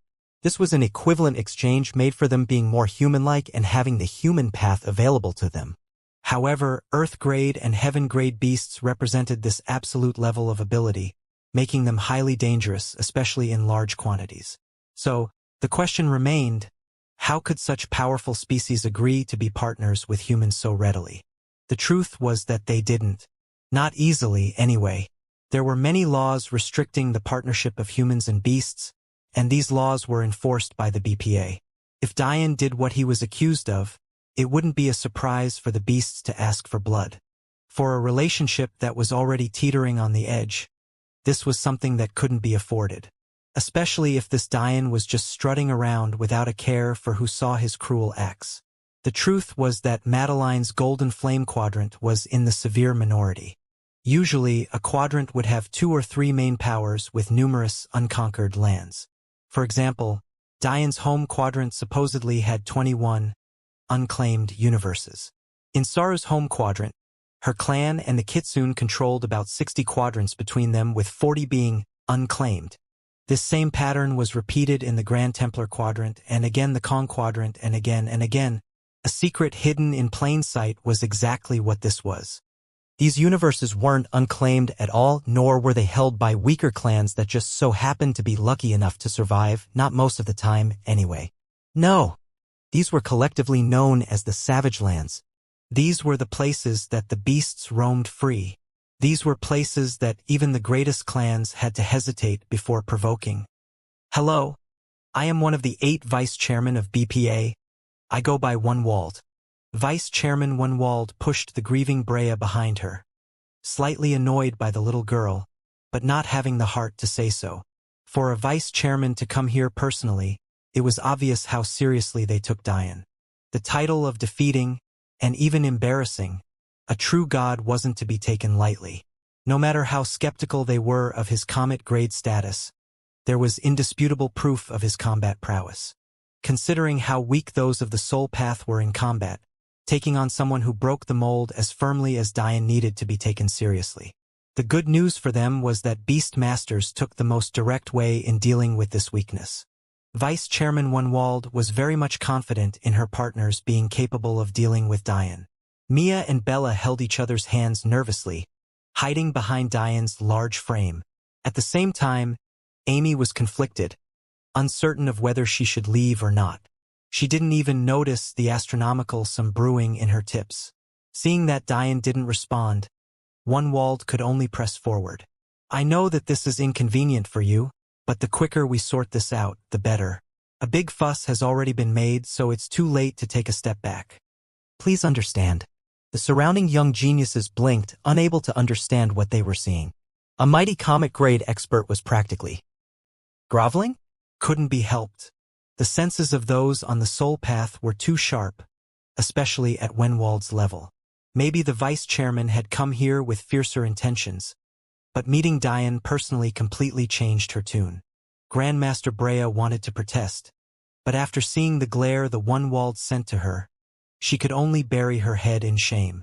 Truth be told, Dian was intrigued by how things were unfolding. He didn't know that the relationship between humans and beasts was so precarious. He probably should have taken the events with the celestial beasts as a clue, though now that he thought about it. Dian's home universe had too energy poor to raise any high-level beasts. so it was no wonder he wasn't used to having to deal with balancing that relationship. The only beasts he had known were his master and little brother, not to mention his mother-in-law, which made him see everything with rose-colored glasses. He didn't even see them as beasts, he saw them as family. It was to the point where he didn't even remember half the time that his second wife was half-beast. He simply didn't care. Diane suddenly laughed. Isn't this a bit too funny, don't you think? You all hand out the Grandmaster title a bit too cheaply. Brea's large eyes shot up. Seeing the tears streaking down her face and her reddened pupils, Diane felt kind of bad. But he was also quite annoyed. Are you not all aware that my wife is a beast? To Diane, who knew the truth, Ri was only half-beast. But, currently, to the world, she was a full-fledged kitsune. Brea and Wunwald were stunned, as though a door had just opened up for them. That was right. His wife really is a beast. At that moment, Brea's face reddened with embarrassment. Had she been too quick to judge? She forgot something so simple. Even Mia and Bella looked at Diane in a new light. After all, they had only met Clara, but she was human. That meant that Diane had other wives they had yet to meet. Suddenly, the sound of someone clearing their throat cut through the slowly mending atmosphere. At that moment, everyone's gaze couldn't help but turn to the white-robed young man. We understand the point you're making, but some individuals classify different beasts in different ways.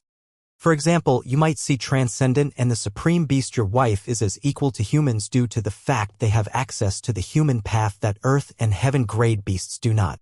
If that's true, you might have no qualms about treating lower-grade beasts as frivolous possessions. That's what we're here to stop. Also, the young man's snake-like eyes flashed. It isn't as though we're aware of how well you do or don't treat your wife. Your temper had been well documented. Someone so willing to fight such a powerful opponent for the sake of another woman while your own wife is next to you.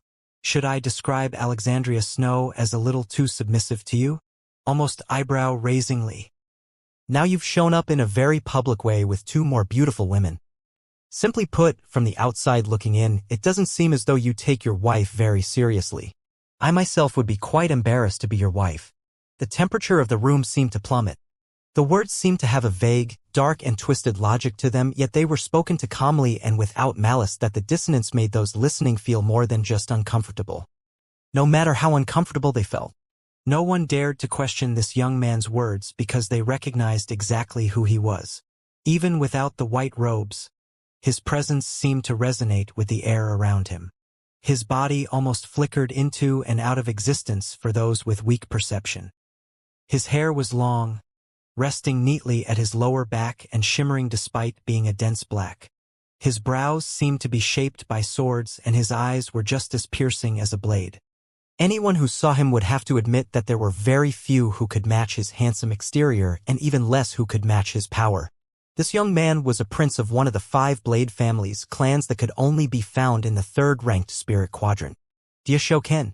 The longer Diane remained silent, the colder the room seemed to grow. The once bustling store had become so silent that even the legs of an ant running across the ground would have been clear as day. One might wonder why a member of the 3rd-ranked quadrant was here, especially one along the soul path far enough to have earned a comet-grade evaluation. This was even odder considering those of the spirit quadrant were very much known for their combat prowess. It didn't add up. Well, simply put, those of the spirit quadrant weren't human. Nor were they beasts. They didn't follow the normal rules. Diashoken was not only a comet-grade magic master and weapons master. He was also one of the captains of the legendary Heavenly Sword Guild, only a step away from being promoted to lieutenant. Although there were 112 captains, there were only 41 members of the Heavenly Sword Guild that ranked above them. And even among those captains, Diashoken ranked in the top 30 and the youngest among all of the active captains. Diashoken's talent was said to be personally appreciated by their commander, True God Diasho. So much so that he was among the only 9 of the guild to be granted a title. Magic Swordsman Diashoken. There was a reason that only the Star Force was said to be the Heavenly Sword Guild's match. Although the demon generals had raised the eyebrows of many, their feats still needed more time to catch up to those two forces, especially considering their exploits on the ancient battlefield. Diane's eyes shifted toward Diashoken, scanning him and not missing the twin swords that seemed magically attached to his back. The fact that one was almost 6 feet long while the other was less than 3 was truly eye-catching. But this odd dual sword style was the moniker of the Diasho family. Also, considering the Diasho family was a weapons master clan that specialized in forging swords, it also made sense that one of their own would have such a title. However, what didn't add up was how this Diashoken was involved with BPA. Still, with all of this tension built, it was surprisingly Bella that spoke first. "How dare you? We were there when he was coddling those beast babies, you weren't. He also treats his wives very well. You're just jealous. We choose to be with him 1,000,000 times out of 1,000,000 times over you." Bella's cheeks puffed adorably, very much displaying her irritation. Mia, clearly flustered, tried to pull her little sister back. Them stepping in might make matters worse, not better. But she too couldn't stand how this Diashoken was spinning the story. Diane was a person who had risked his life to save soul slaves he had never even met, but now he was suddenly being spun as a person who couldn't even treat his wife right. Ridiculous. Diane chuckled at Bella's outburst, rubbing her head before sending the two sisters into the tower. It was obvious that Bella had a few more not-so-nice words to say, but in the end she obediently left. Vice Chairman Wunwald became stuck. She didn't know what to do in the face of these two big shots squaring off. The matter should have ended with Diane's words, but for some reason, Diashoken pressed the issue. Diashoken, huh? If it wasn't for the twins, Diane wouldn't have even known his name. Although it was impossible for them to use their abilities on humans, not with their current abilities anyway, they could indirectly scan things like Ken's clothing and swords which would tell them the name of the current owner. Diane took a step closer to the so-called magic swordsman. "Captain of the Heaven Sword Guild and perpetual lurker of your elder brother's shadow. Truth be told, maybe if he was here instead of you, I might take his words seriously enough to slap him across the room, but you're not worth of getting banned over." Diashoken's smile faded the more Diane spoke. He could use Diane acknowledging that he knew his name to make a snarky remark, but Diane hadn't given him the chance to. Resentment flared in Diashoken's eyes before abruptly fading. If it wasn't for the fact his brother was the key wielder of their quadrant, he was absolutely certain that it was him who held the title of true god. Unfortunately, he was born 400 years too late. Before anyone could realize what was happening and let Diane's words sink in, he had already made his way to standing less than a foot from Diashoken. The eyes of the two men were completely level, emitting such fierce killing intent that sparks practically flew through the air. "If you'd like to die, feel free to repeat those words to me again in the tower. I promise you that even if your supposed true god elder brother appears, he wouldn't be able to save you then." Diane spoke calmly. "I'm sure after your head is on a pike, your brother will seek revenge. Even if he cares little for you, he'll want to protect his precious name. So then I'd have to kill him too. And then I'm sure your father will become very angry, and your mother and your grandfathers and your grandmothers, all until the entire Diasho clan wants my head. Imagine that, your entire clan being eradicated because you wanted to flex your ego." Diane's eyes seemed to smile with an immense will to slaughter. By the time Diane's words faded, he had somehow made his way past Diashoken, who stood with a sinister smile on his face. The magic swordsman's bloodlust erupted, causing Vice Chairman Wendell to tremble slightly before the aura disappeared completely. "Ha, what an interesting fellow." Diashoken laughed, turning to leave long after Diane had disappeared into the distance. "Let's see if you still have that bravado when you step onto the celestial floor." What should have been a large event fizzled out without much of a climax. However, that was only if you were to everything at face value. Those who were willing to dig deeper came out with one conclusion: the masked wife stealer actually threatened to destroy the Diasho clan if Diashoken stepped out of line. It was clear to everyone involved that, after disappearing for almost a year, this mysterious masked man would once more make SNN headlines. He used a VIP bank card? A familiar council of elders gathered. It had been more than 10 years since they last coalesced, and back then it was about Clara's invention of the internet. But a group that had so infrequently met before somehow found it necessary to meet again on this day. According to key witnesses, yes, such a thing couldn't be faked. then won't it be easy to figure out his identity?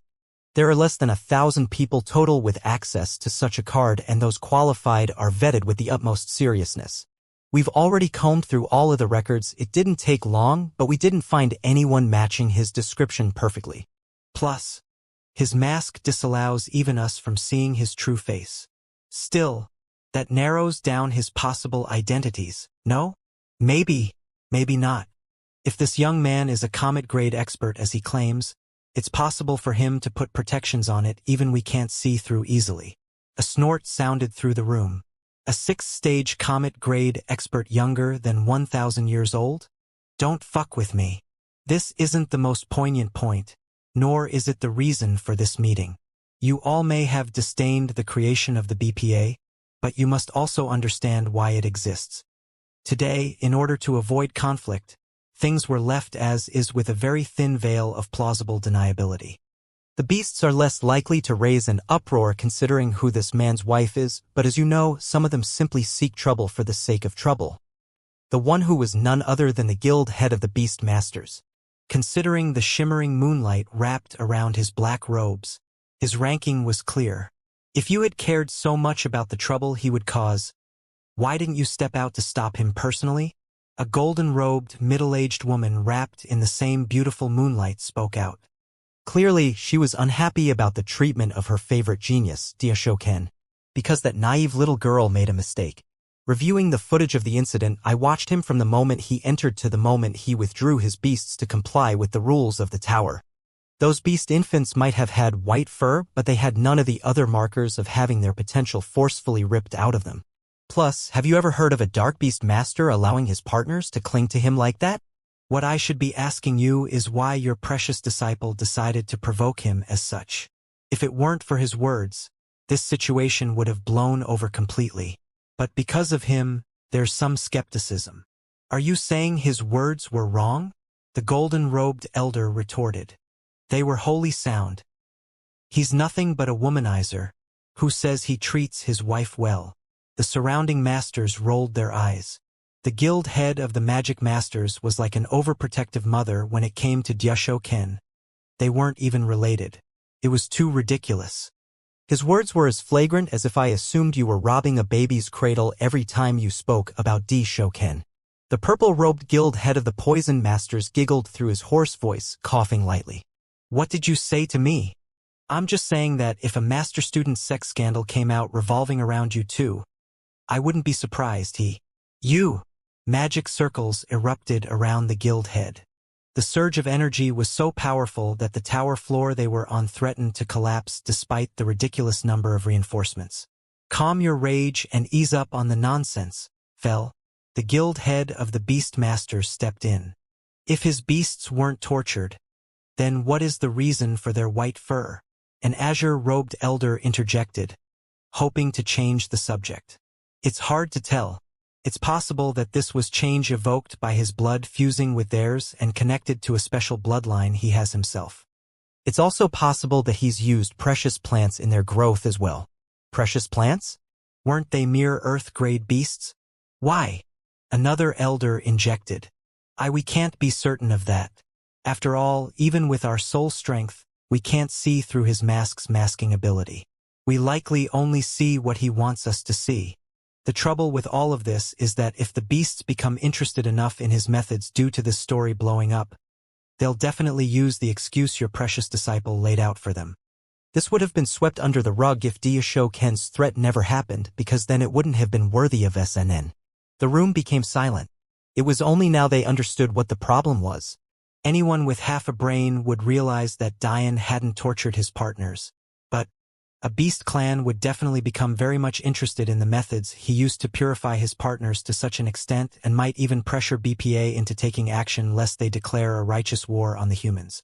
If that happened, the most glaring problem wouldn't be here in their homelands, but rather on the ancient battlefield. While all of this was happening, Dian was completely oblivious.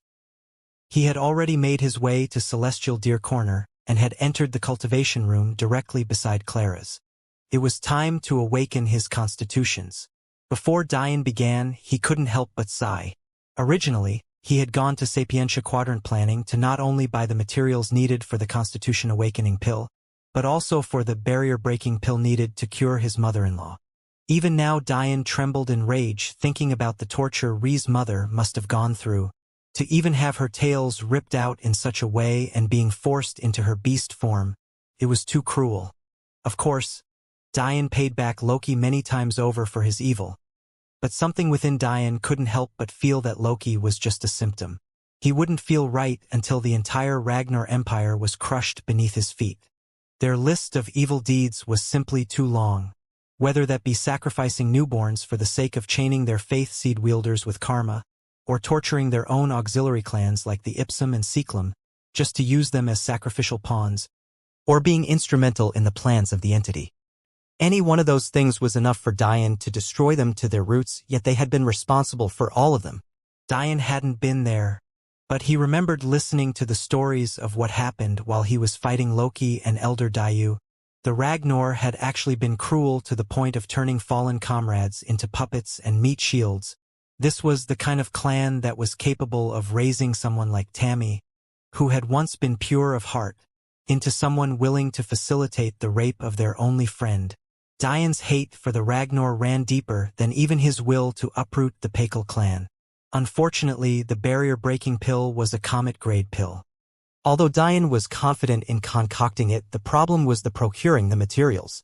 He had planned on going back after raising his funds a bit more, but considering what happened during his visit, it would probably be best if he didn't go back for a while.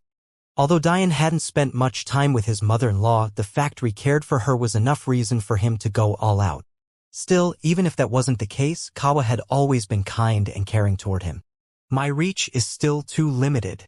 Diane looked at the materials laid out before him, sighing once more. When Diane had given Amy the list of materials he needed, he purposely included some of the materials he could currently afford for the barrier-breaking pill. After all, he had made a big show of calling out their current pill formulas, so he wouldn't just hand them half of his own. Although he doubted they had the skill necessary to concoct it, especially since Madeline's mother couldn't even concoct a master-grade pill, it was better to be safe than sorry. We won't bother you if we watch, will we? Mia asked doubtfully as Sun rubbed his hairy little face into her chest. She knew that Diane brought them out so they wouldn't be cooped up. But didn't alchemists need absolute quiet to work? Diane chuckled. It's only a master-grade pill. I could finish it with my hands tied behind my back. Don't worry about it. Hearing this, the twins relaxed, their blue eyes sparkling with curiosity as Diane began. Boom, boom, boom. That little bastard dared to appear so casually. He doesn't take my Void clan seriously. Now does he? A black-robed elder raged, shaking Void Palace to its core. Dense black energy emitted from his hands as crater after crater appeared in the once sturdy foundation. It had already been more than half a year since the events of the Valley of Geniuses. Yet, the Kitsune had still gotten no word of what had happened to their geniuses. Although it might be true that they had other geniuses, Aki was the only Nine-Tails they had had for several generations. Other than the current Tao formation experts they had and 3 celestial realm geniuses, they had no others. Losing him was unacceptable. Even worse than all of this, Jin had fallen from the ranks of 8 tails to 7, something that made the patriarch of the Jikin clan rage so fiercely that he suffered backlash during cultivation. Only the Heaven clan's patriarch felt like a weight had been lifted off of his shoulders, maybe because he thought that he had lost an 8 tails in Masako, but Diane had actually revived her before the worst.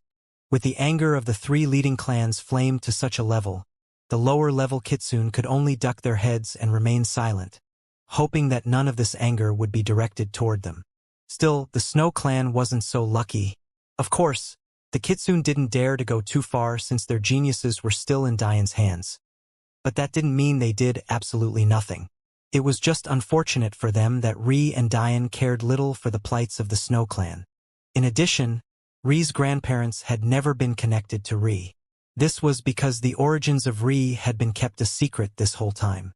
Plus, for obvious reasons, the Snow clan didn't dare to reveal this information either, lest Ree turn her anger on them as well.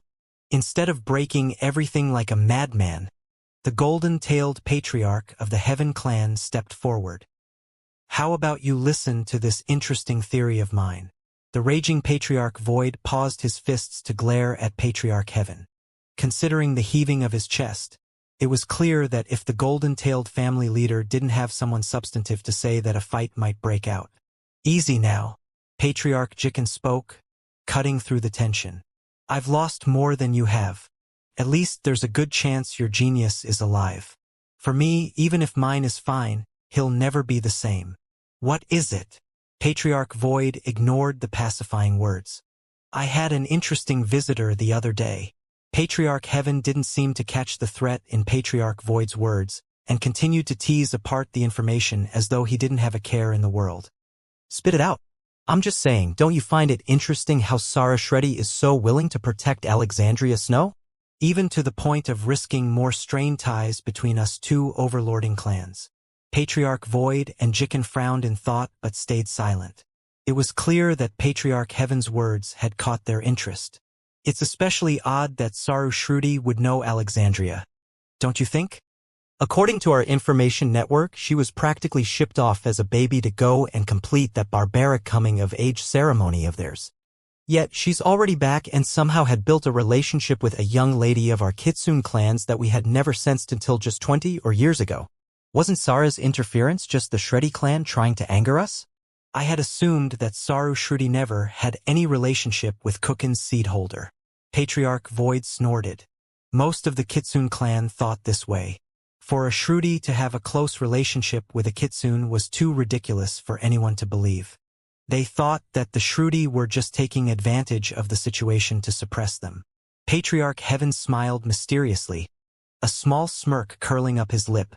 Do you all remember that expedition we sent those few expendable youngsters on a few hundred years ago? You mean the dukes and duchesses? Didn't they get nothing out of that? Patriarch Jikin questioned. Centuries ago, the patriarchs had felt they needed to do something big to shake up the power struggle between them and Shruti. It was then that they turned their gaze toward their adjacent quadrant, the Celestial Deer Quadrant. Diane was right. Those dukes and duchesses, in order for them to toy with the best geniuses of his home quadrants, couldn't have come from the 98th quadrant, they had to have come from the 30th quadrant. Diane's home quadrant was on the edge, so it only had two adjacent quadrants. One was the 98th and the other was the 30th. When he learned about the attack of the dukes and duchesses from Patriarch Pakal, he had been questioning which quadrant they had come from. But in the end, the answer was obvious. The 98th quadrant simply didn't have enough dukes to pull such a thing off. That's true. Patriarch Heaven nodded. When they sent their dukes and duchesses, they had expected for them all to die. That's why they hadn't sent anyone higher leveled. But who knew that they'd come back gloating about how pathetic the former glorious Celestial Deer Quadrant was? Of course, this was an absolute top secret of the Kitsune clan. With the unspoken rules of the Tower Quadrants, attacking another quadrant would land them in deep waters. The reason they had done this in the first place was in hopes of gaining a key for themselves. The Shruti had owned the key of their quadrant for millennia and they were, quite frankly, tired of it. But who would have known that the Celestial Deer Quadrant had completely forgotten about the Epistemic Tower? Even they had no idea where it was. Because of this, the Kitsune had no choice but to pull back. It was impossible for them to expect a small team of Kitsune to search thousands of gates by themselves. So, in the end, their dreams of owning an epistemic tower for themselves fizzled out and Celestial Deer Corner remained dormant. When Diane suddenly appeared almost 20 years ago shooting up the rankings, the Kitsune leaders began to question whether or not the information their dukes and duchesses brought back was correct. If those clans were as weak as they said, how could they give birth to a true god? It didn't make any sense. The only explanation was that there was a hidden clan within the Celestial Deer Quadrant that their dukes hadn't interacted with. A secluded one that kept the Epistemic Tower secret to themselves. After coming to that conclusion, their hopes were dashed entirely. For obvious reasons, they never revealed this secret because of the methods they used to come by it. Even if they exposed that hidden clan, they'd also expose themselves, not to mention gain an enemy so powerful that they could raise a true god and the demon generals. You're right, we did get nothing out of it. But I think after you listen to this theory of mine, those tunnels we built to reach them won't be so useless anymore. In fact, if all goes well, the Kukin Seed Wielder will be groveling before us soon enough. The eyes of the patriarchs sharpened as they listened intently. The Heaven clan's mention of tunnels was a complex one. One had to remember that it sometimes took decades to travel from one quadrant to another. However, the Kitsune had access to something no other clans in existence did: the supreme law void. Although it still sometimes took decades for the Void clan to reach a universe, the journey back would only take 1 or 2 years at the most, a fraction of the original time. These numbers were obviously significantly reduced if the quadrant in question was adjacent to their own. One had to remember that Saru was only a young teen when she got news of Diane's first trial results. Yet she was already back home. If it really took so long, then how did this happen? When Saru was born, the shattering of the soul seal had already reverberated through the universes. While the clans of Diane's universe were too low level to pick up on it, the Shruti clan didn't miss it. Curious about the reason, when Saru was still a toddler, she chose the location of this disturbance as her coming-of-age ceremony grounds. When Diane fought Saru, thinking that she was older than him, she had really been only a little girl. Aside from how impressive her combat prowess was, the poignant point here is that it had taken her 8 years to reach Diane's home universe, 2 more years to establish herself, yet less than a year to make it back to her home universe after being forced to leave. How? The answer was simple. The Shruti clan had commissioned a Void clan elder to make this so-called tunnel for them. The black hole-like characteristics of Void will was perfect for creating long-lasting roads between universes despite being poor for travel and battle.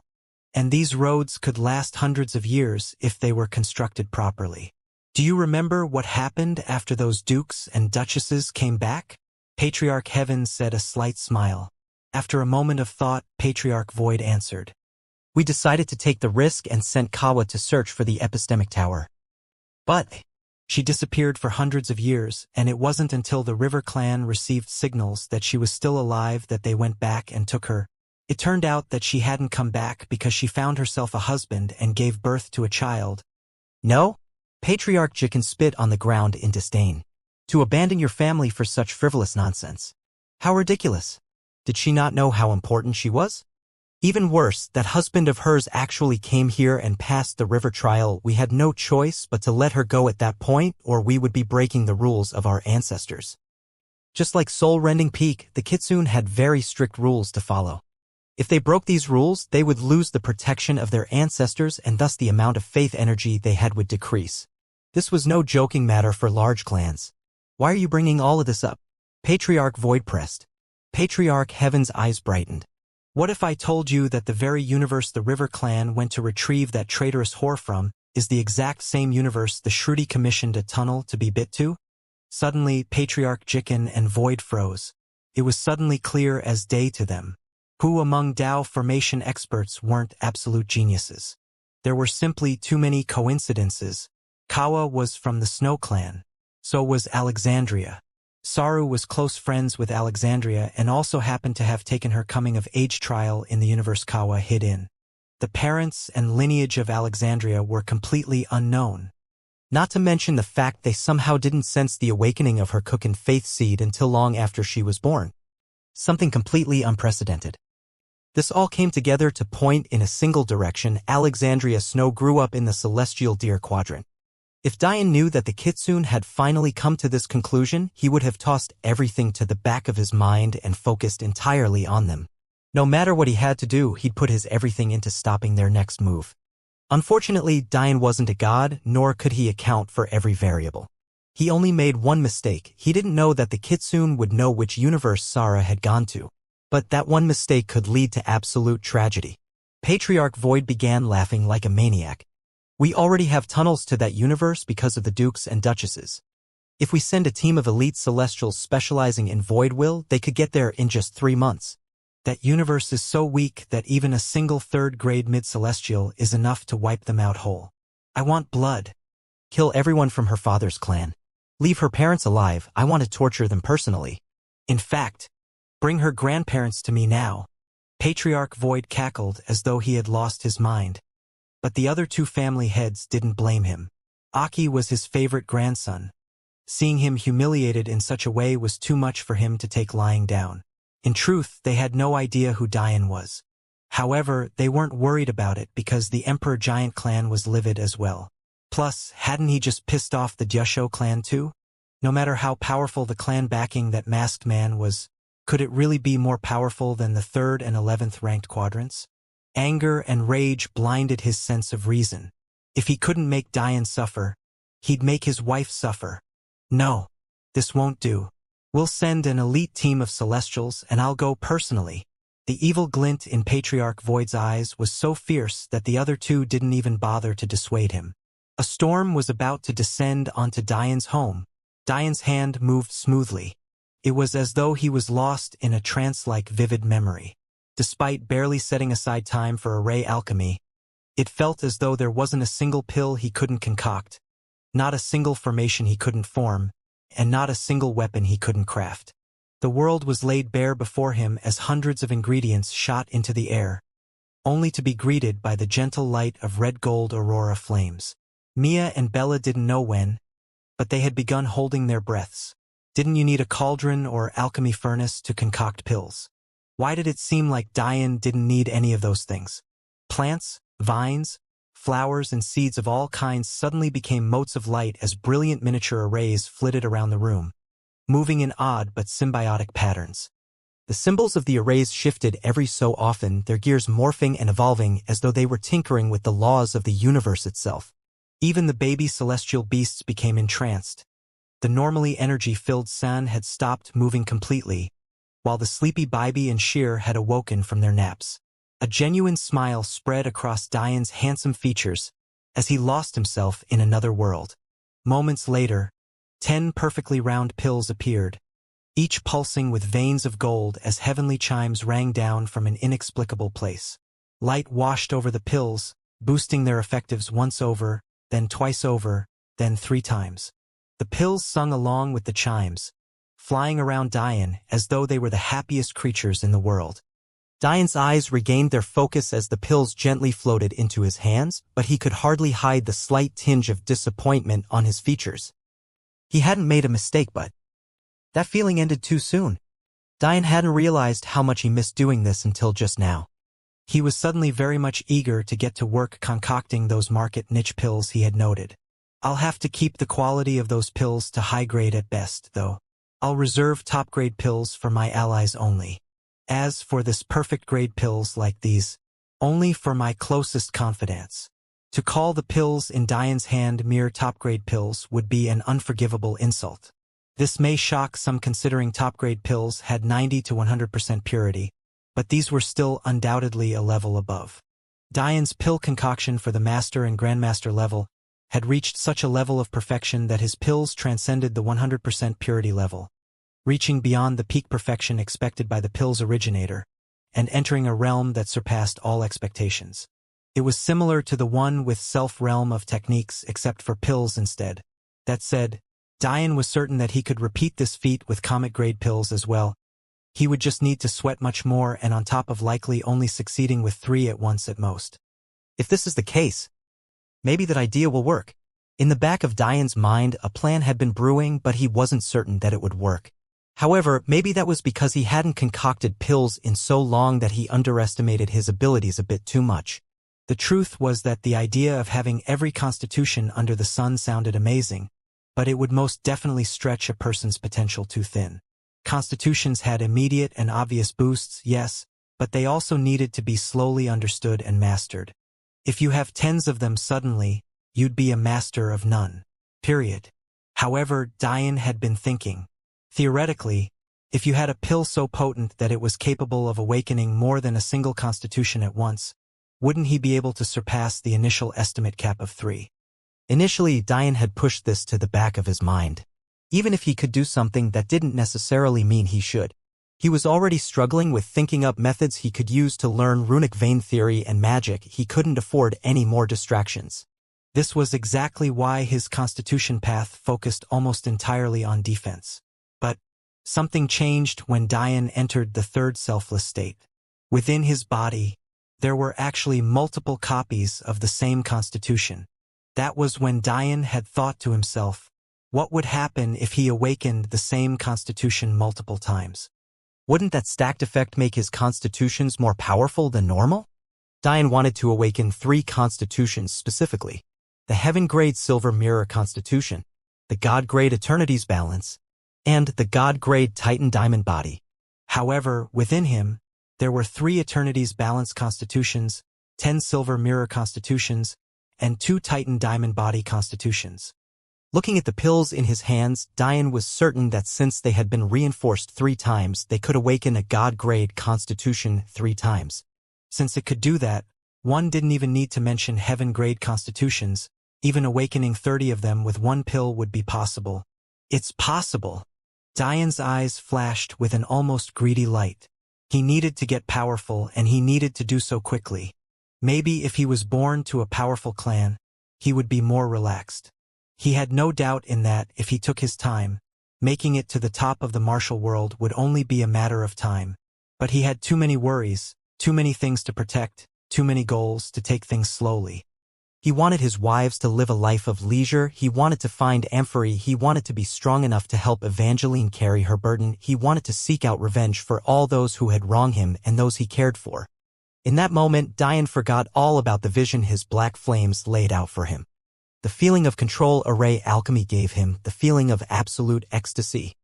It was as though his mind was yelling at itself, as though it was telling him that he fell into despair only because he forgot about what he enjoyed the most, the things he loved the most, the things he wanted the most. Something hidden deep within Diane fiercely stirred. He didn't know what it was, but it faintly told him that his path was correct, to keep pushing forward.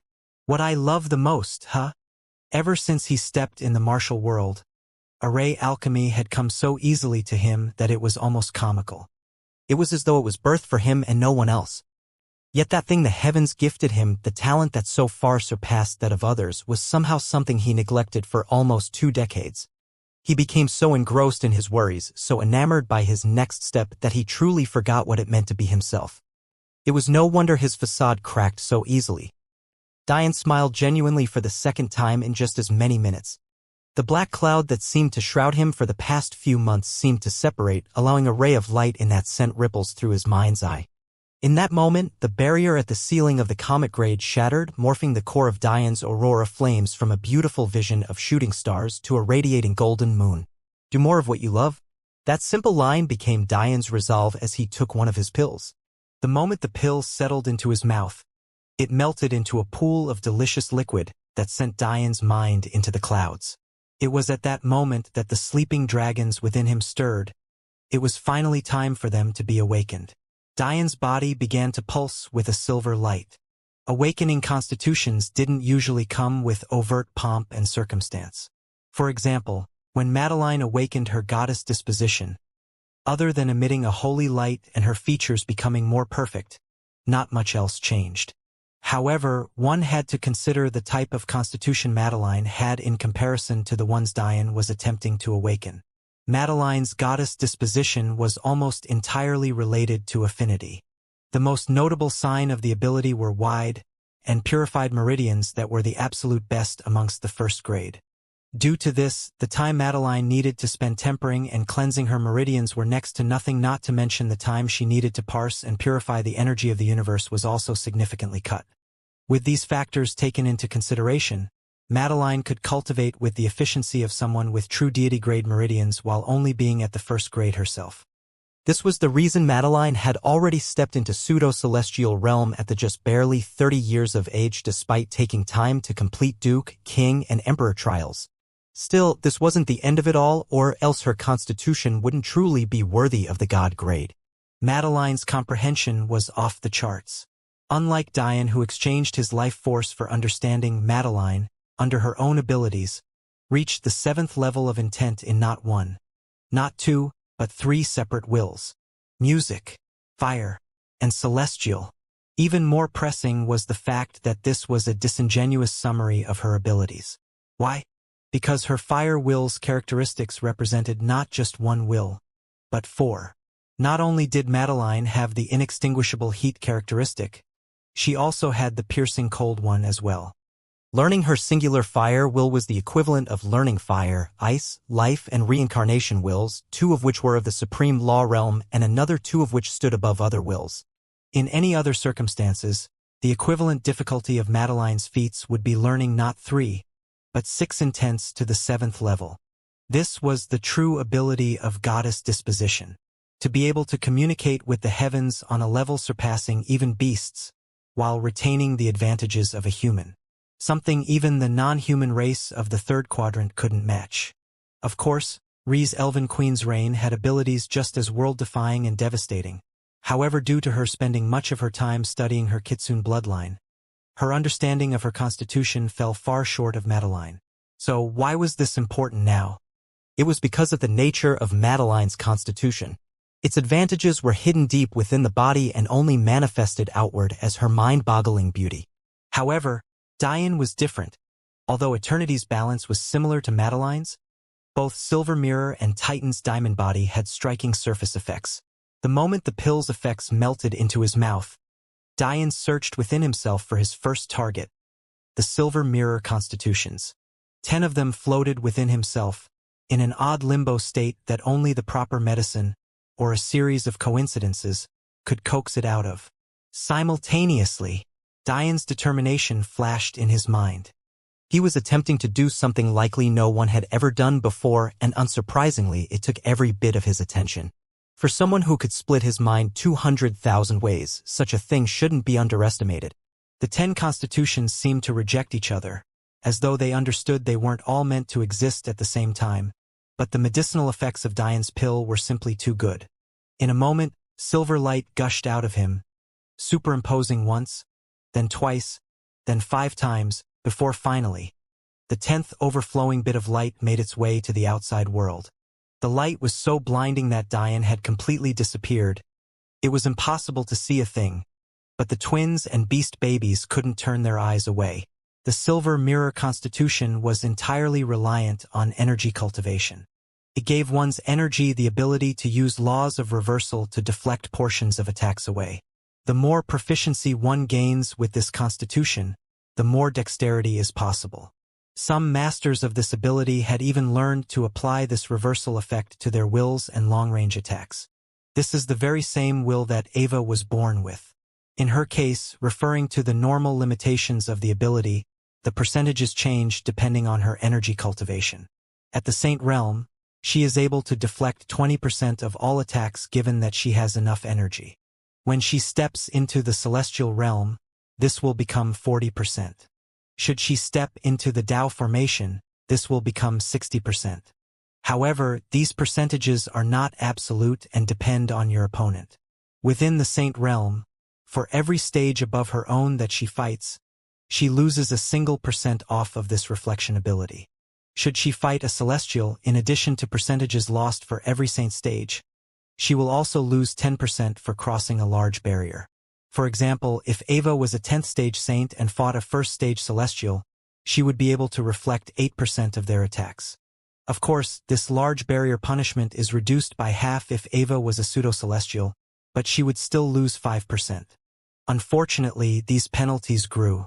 Within the Celestial Realm, one loses 5% for every small stage above their own they fight. So, a 1st stage Celestial fighting a 2nd stage Celestial will lose 5% of this reflective ability. If it was a 1st stage Tao formation expert fighting a 2nd stage Tao formation expert, they would lose 20% of this reflective ability. However, what would happen if you had 10 of these constitutions stacked one atop the other? The 10 barriers of light convulsed, compressing and contracting before ballooning, only to be compressed once more. Minutes became hours as Diane concentrated, beads of sweat lining his brow. The silver light condensed, compressing from 10 barriers to 9, and then 9 to 8. However, as Diane struggled to do this, he almost didn't notice that the grade of his meridians was responding. Diane had theorized that the reason that Clara had broken into the 5th grade while he was still lagging behind at the 6th grade was because of her constitutions, but he never thought that he would see results so quickly. As the light continued to compress, Diane could feel his meridians responding. Although it was only that barrier of the 5th grade he touched upon, something pitiful to the eyes of the elite of the martial world, it still made him feel good. It was at this point that Diane slipped into the first selfless state, realizing that emotion wasn't necessary here. His efficiency skyrocketed along with the burden on his mental energy, but he continued to endure. 5 barriers became 4, then 3, then 2, The once translucent silver light had become so condensed that it looked more like a steel wall. It had somehow become even more difficult to see Dian even as the final two barriers worked toward becoming one. However, along with the good came something Dian had never expected. The characteristic of the energy flowing through his meridians changed drastically. As the barriers condensed, so too did Dian's energy. The once free-flowing translucent energy in his veins became so dense that it became eerily reminiscent of liquid lead or mercury. If Dian wasn't in a selfless state, he would have panicked. His meridians were already of poor grade.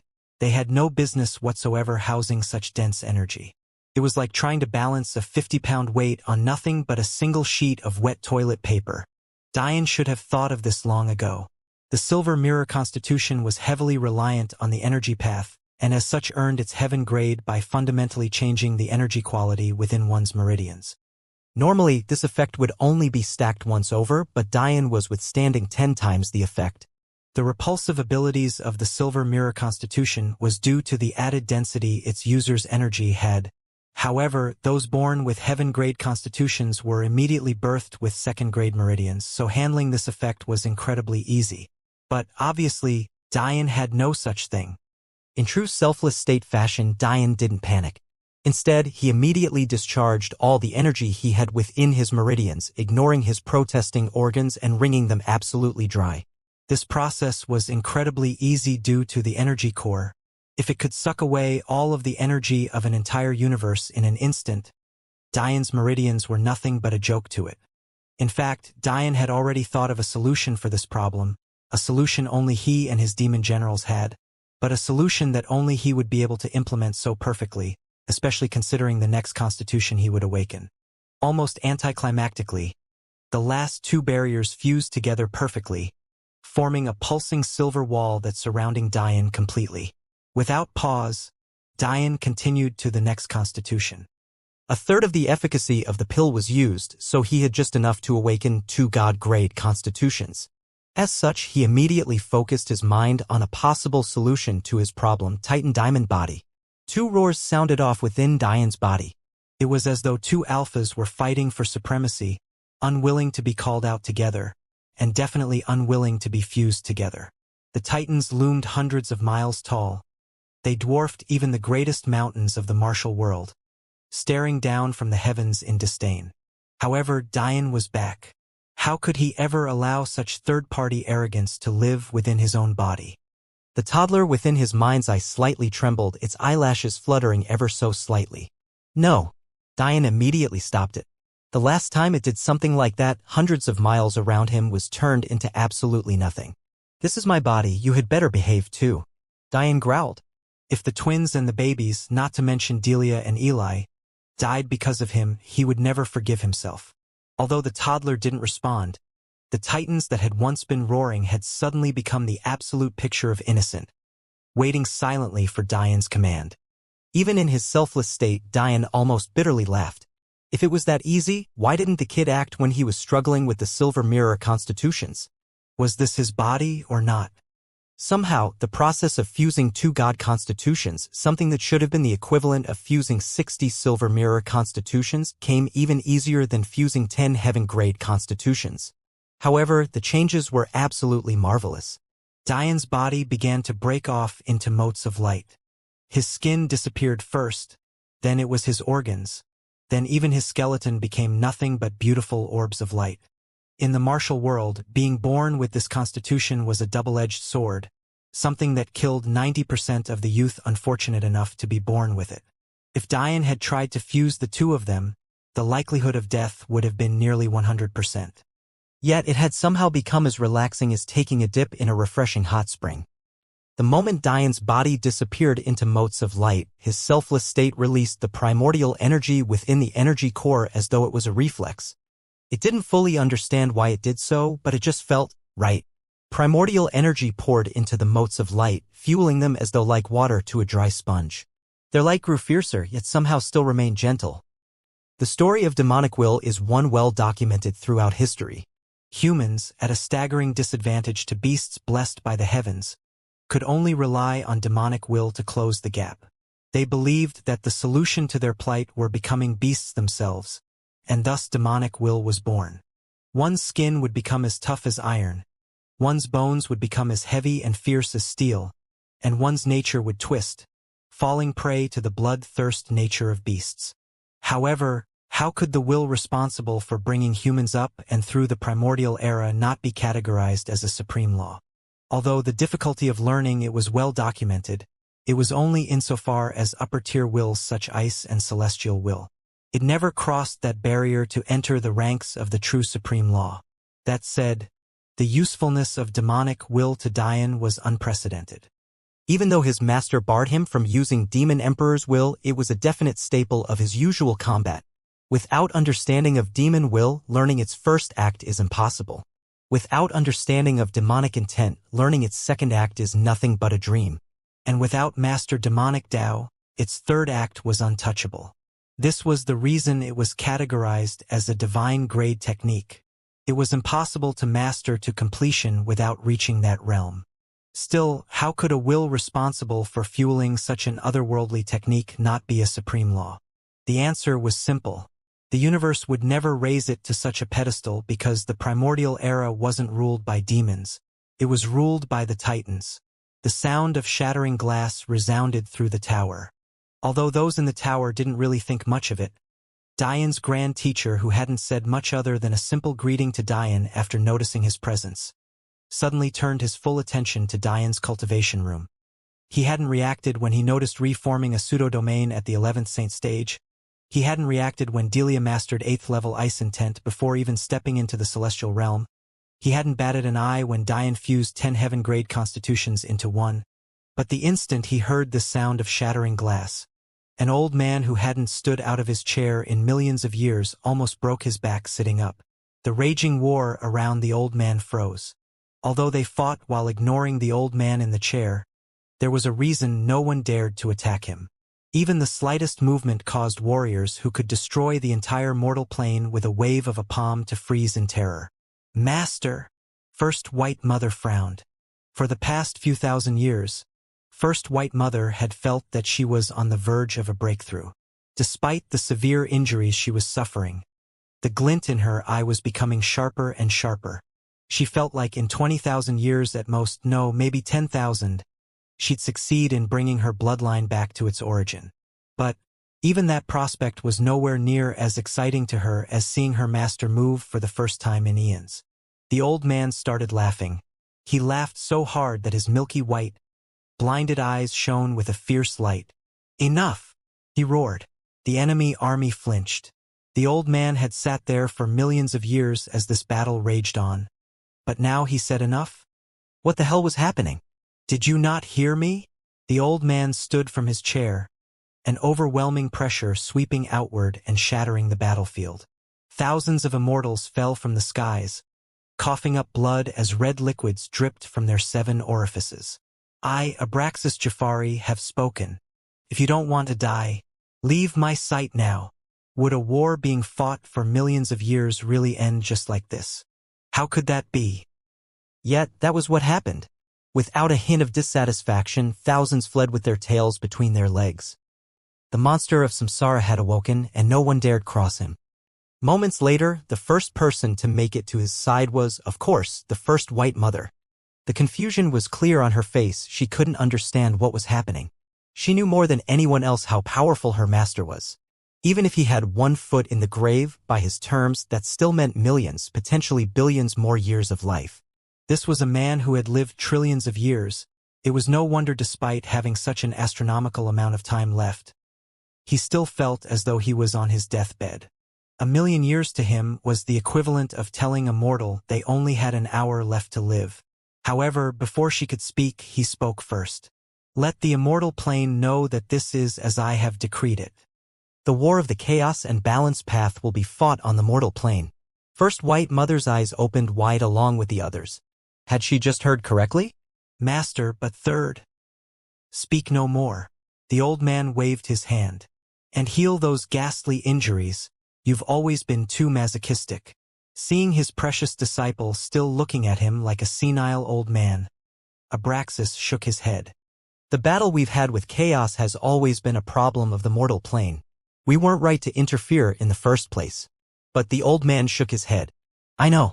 Their side is interfering, even sending one other own to mortal plane.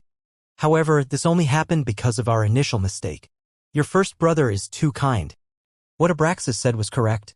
The threat of the end of the universes was always a mortal plane issue. The immortal plane was as stable as ever and was continuously thriving. In fact, many speculated that this was simply the will of the universe.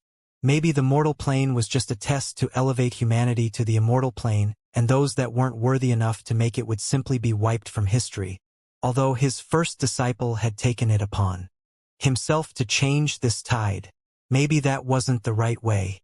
Because his died, that led to Abraxas' third disciple getting involved in such a fierce way, seeking revenge with even the universe itself. To think that such calamitous events began due to kindness. Ironically, it was due to kindness on both sides. It hurt the first white mother to listen to her master, no. She had long begun seeing Abraxas as her father refer to her third sibling as one of their own, but she could only lower her head and accept the reality of things. If her father stopped the war, that meant someone capable of carrying her first brother's legacy had appeared, but could he really succeed where he had failed? First white mother trusted her first brother far too much to ever believe that someone could ever be better than him. To her, the moment her master made this decision was the moment the mortal plane was doomed for destruction. Diane's body continued to float as motes of light sucked in so much primordial energy toward itself that half of Diane's supply disappeared in an instant. If Diane was fully conscious, such an event would have shocked him to no end. He had an entire universe's worth of primordial energy, meant to be capable of fueling one for trillions of years. How in the hell did half simply disappear?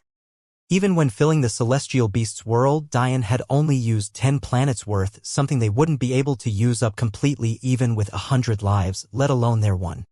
Yet one thing was clear. It was in direct response to half of that energy disappearing that the shattering of glass was heard. Diane had no idea what that sound was. It had nothing to do with him transcending some barrier or comprehending something.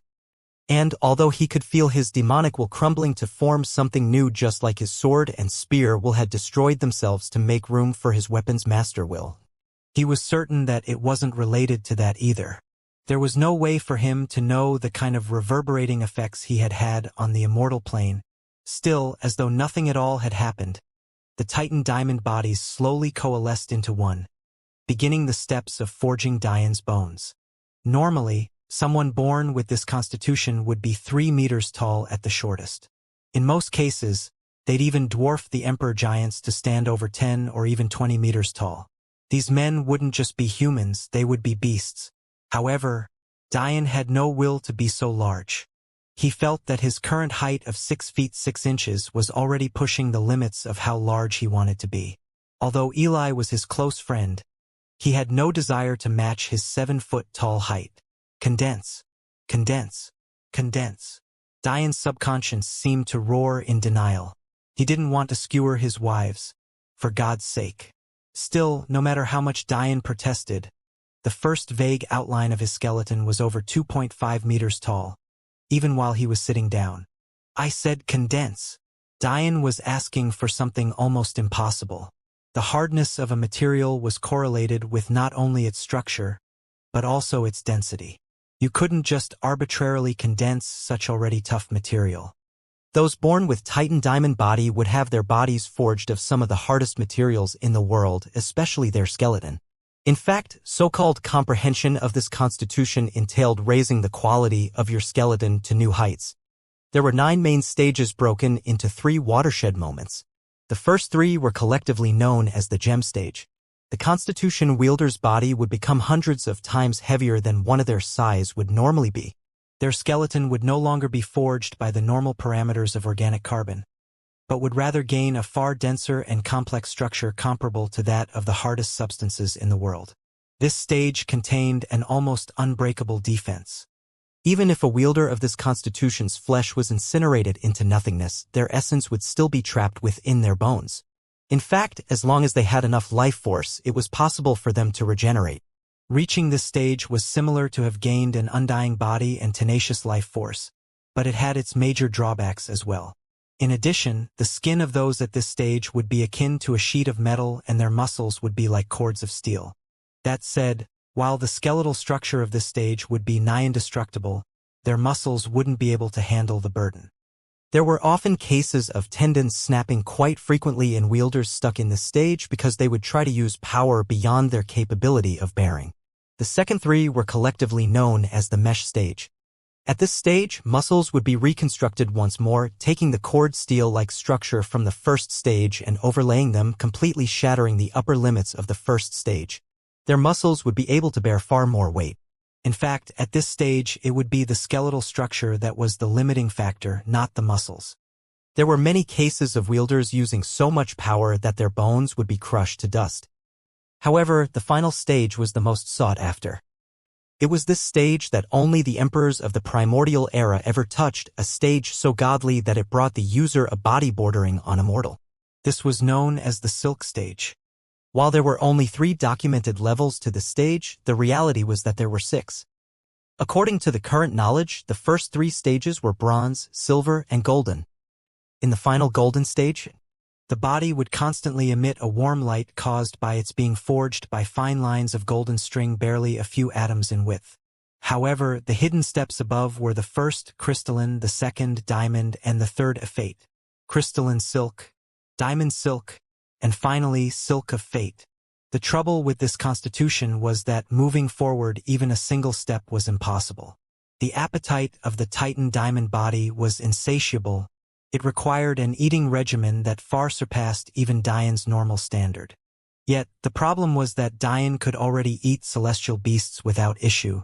Simply put, the beasts of this era didn't have powerful enough bloodlines to fuel this constitution.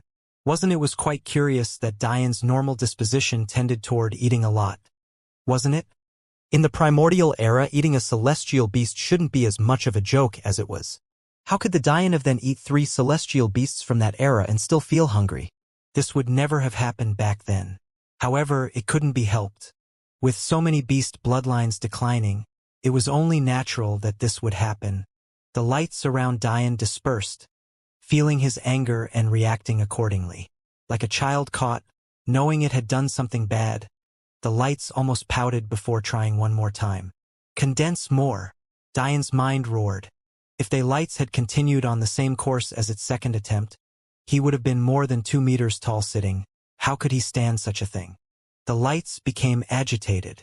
They felt conflicted, on one hand knowing that Dian had given them more energy than almost anyone else in their long history, but at the same time finding it a little annoying that someone could be so stingy. They were giving him power beyond his imagination. Did he really need to care about how he looked afterwards so much? He was already so handsome, so what if he was another meter taller than normal? Plus, if someone with Dian's looks was reforged with gems, just how outstanding would he look? Women would gladly accept the pain to lay in bed next to him. The lights almost harumphed and did as they pleased. But it was at that moment that they felt an overwhelming presence once more have its eyelashes flutter. Time seemed to freeze as the lights realized just who they were about to anger. Without the dignity of a primordial era power, it bowed obediently, sighing within. The only way it could meet Dian's expectations and not increase his height was to give him a head start. Because Dian had fused 2 of this constitution, he had already qualified for the peak of the gem stage. If one included the primordial energy he also supplied, it was just enough to break through that stage and reach the peak of the mesh stage. However, this still wasn't enough to be granted entry into the silk stage. Hearing this, one could see just how difficult it was to gain entry into this legendary stage. Even so much primordial energy wasn't enough to earn it. The lights almost sighed, thinking to itself that it would have to take the rest of Dian's primordial energy to fulfill his request. Don't touch any more of my energy, you stingy lights. I need it for other things. How am I supposed to raise an army of beasts without it? Don't make me let its eyes open. The lights trembled. What the hell was up with this troubled client? It was only designed to deal with those of the mortal plane, but this kid somehow had access to the presence of someone from the immortal plane. This wasn't fair. In the end, the lights grit its teeth. It comforted itself, though, knowing that Dian would soon very much regret threatening it like this. His intestines would bleed green when he realized that whether he took the energy or not didn't matter. Just like Dian and his grand teacher, it too had heard the shattering glass. But, unlike Dian, it knew exactly what that represented. In this world, there was nothing you could get for free. There was a reason you were only allowed to raise your level incrementally. Judging Dian based on his current ability, the lights had decided to take just enough primordial energy to earn him the peak of the mesh stage, because as things stood now, that was all he could handle. But, since Dian insisted on maintaining his current height, the only way to fit the power of this constitution into him was with the silk stage. Primordial energy began to pour into the lights once more. Dian had no idea where it was coming from, but he suddenly got a very bad premonition. His energy core remained untouched, yet energy continued to pour in. The only explanation was, shit, was Dian's final thought as his body began to be reconstructed. In truth, the process was absolutely beautiful despite Dian's chaotic mind state. Thin lines of silk barely a few atoms across in thickness whipped outward from the motes of light. They shone with a beautiful rose-colored bronze as they began to construct Dian's skeleton like master craftsmen. However, the most beautiful part of the process was when Dian's muscles and skin got their turn. It was mesmerizing to watch line after line of muscle fiber meticulously built to levels of sturdiness that surpassed human imagination. The primordial energy continued to flow in from a completely unknown source. Before the silk had completed even half of their work, the amount had already surpassed 10 times what Dian had provided. This sort of astronomical sum was at such a level that Dian completely lost the ability to wrap his head around it. If it was really up to him to provide this amount of energy, it would have been impossible. By the time the silk had reached Dian's skin, Dian's appearance could no longer be described in terms of handsomeness. It was as though a Greek god had personally descended from the skies to bless the commoners with his presence. His hair remained short, but had an otherworldly sheen. His body was brimming with an energy and vitality that forced Mia and Bella to look away, especially when they realized he was naked. However, there was nothing they could do about their racing hearts. And yet, as if this wasn't enough, his eyes had become like two burning embers, as though they had drops of ambrosia flickering in their depths. However, in the next instant, Dian disappeared completely, leaving his companions in a state of confusion. Dian should have been in a state of absolute euphoria. His body had been completely reconstructed to a godly level. His meridians were now more than capable of withstanding the mercury-like energy caused by his silver mirror constitution, having shot up to the absolute peak of the 1st grade. His body cultivation that had been at the mere 4th grade had evolved to the point that even a 1st grade assessment was too short-sighted, and his looks were certain to moisten the panties of his wives. What more could a man ask for? Yet that wasn't how Dian felt at the moment at all. In fact, he was cursing everything under the sun with such a ferocity that even innate potty mouths would sink to their knees and worship him as their god. Dian couldn't see a damn thing. To be more accurate, he could see, but rather, his vision was blocked by shit and soil. He didn't know where he had been teleported to, but he was absolutely certain that this was the revenge of the motes of light. Who would have thought that a universe-level entity would be so childish? Teleporting him into a pile of beast dung? What the fuck? The worst part was that Dian couldn't move an inch. It felt like billions of Gene of weight was lying on every inch of his body, as though the sky itself wasn't made of air but of the densest metal known to all of existence. It was a miracle his body hadn't been crushed to minced meat. In fact, he was certain that if he had come to this place before fusing his Titan diamond bodies, that's exactly what would have happened. Despite the comedy of the situation, this wasn't even remotely a laughing matter. The weight lying on Dian was so fierce that he couldn't even twitch. Whether it be his fingers or toes, nothing budged. Even his neck couldn't roll his head out of the pile of shit it was in. Since there was nothing he could do about it, the first thing Dian did was check the status of his body. Surprisingly, he wasn't injured anywhere. In fact, his condition was so perfect that almost mistook himself for being a newborn. However, what did catch his attention was that his runic flame had become wilder, almost to the point of being out of control. Even its color had changed from its normal bright gold to a beautiful blue color with hints of rose bronze. Still, Dian's heart didn't seem to notice the wild nature of the flames. It pumped steadily and fiercely, moving his blood at a pace akin to a massive waterfall. Diane's eyebrows struggled to arc upward in surprise. Before, his blood had gained golden tints due to the demon sage's blood. This golden tint grew fiercer whenever he entered his demon emperor's will state, resulting in golden veins protruding from his skin. However, at the moment, his blood had seemingly reached another level entirely. Everyone who had ever taken a basic biology class knew that the color of blood in humans wasn't red, but a bluish-green. It was due to a reaction blood cells had contacting oxygen that caused humans to bleed red instead of their true color. At the moment, Diane's blood was a beautiful and thick royal blue. It pumped with a transcendent majesty that shocked even him.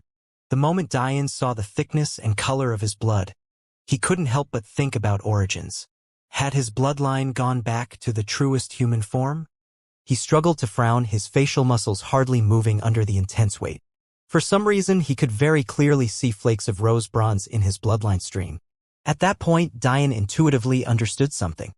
The demon sage had reached the pinnacle of demon cultivation, causing his blood to rush with a pure gold. However, the pinnacle of Titan cultivation was a different beast unto its own. Almost as though he had expected it, Diane could only sigh when he saw that the remaining 70% of the demon sage's blood that he had yet to integrate with had disappeared. No, that wasn't right. It was more accurate to say that it was crushed, destroyed. In the same vein, his demonic will that had reached the half-step Tao realm was nowhere to be found, completely eradicated along with the remains of the demon sage. Fuck, you could have at least let me give it to someone else. Did you need to be so petty? Diane was infuriated by the motes of light. This was too much. Remembering the hardships the demon sage went through, Diane didn't think it was right to simply erase his blood essence just like that. He should have at least been allowed to give it to his daughter. Wait, am I so weak because I fell out of the celestial realm? Diane slightly panicked. He couldn't move at the moment because his body was too weak to. If it was because his demon sage blood had been completely eradicated, then that might explain it. No, I feel more powerful than I ever have before. I'm definitely still in the celestial realm. So what the hell is wrong with this world? Why is its gravity so fierce? Diane froze. This is the primordial energy. In the end, Diane's worst fears had come true. The sound of shattering glass, the inexplicable surge of dense primordial energy. It really had come due to another world. Fucking hell. Diane felt that he was swearing a lot more recently, but he couldn't help it. This was too trashy of a situation. After realizing he had no chance of moving, Diane used his divine sense to check his surroundings, but he was surprised to find that his range had been cut by almost 80%. Still, there was no need to continue complain. 20,000 kilometers was still more than enough for what he needed. However, the oddest part was that it was more accurate to say that his divine sense was overly compressed. His soul hadn't gotten weaker, it was just that it was more difficult for it to assert its influence on the surroundings. Putting things into context, if someone other than Diane came here with peak celestial realm soul cultivation, they would be lucky to see a meter's radius around them. This was yet another testament to the power Diane's soul held. Diane couldn't believe what he was seeing. The world itself seemed to come right out of a Jurassic Park movie minus the dinosaurs. The thick foliage, the heavy air, the endless trees. The powerful and dangerous auras. In the 20,000 kilometers radius, Diane sensed tens of millions of life forms. As for the number of them he could defeat, the answer of 0. This wasn't just a probability matter. Diane wasn't saying that if he met these life forms that he might not win. No, it was impossible to win. Period. Diane couldn't sense any measurable cultivation from these life forms, but it didn't matter in the least. Judging by the power flowing through their veins, he had not a snowball's chance in hell.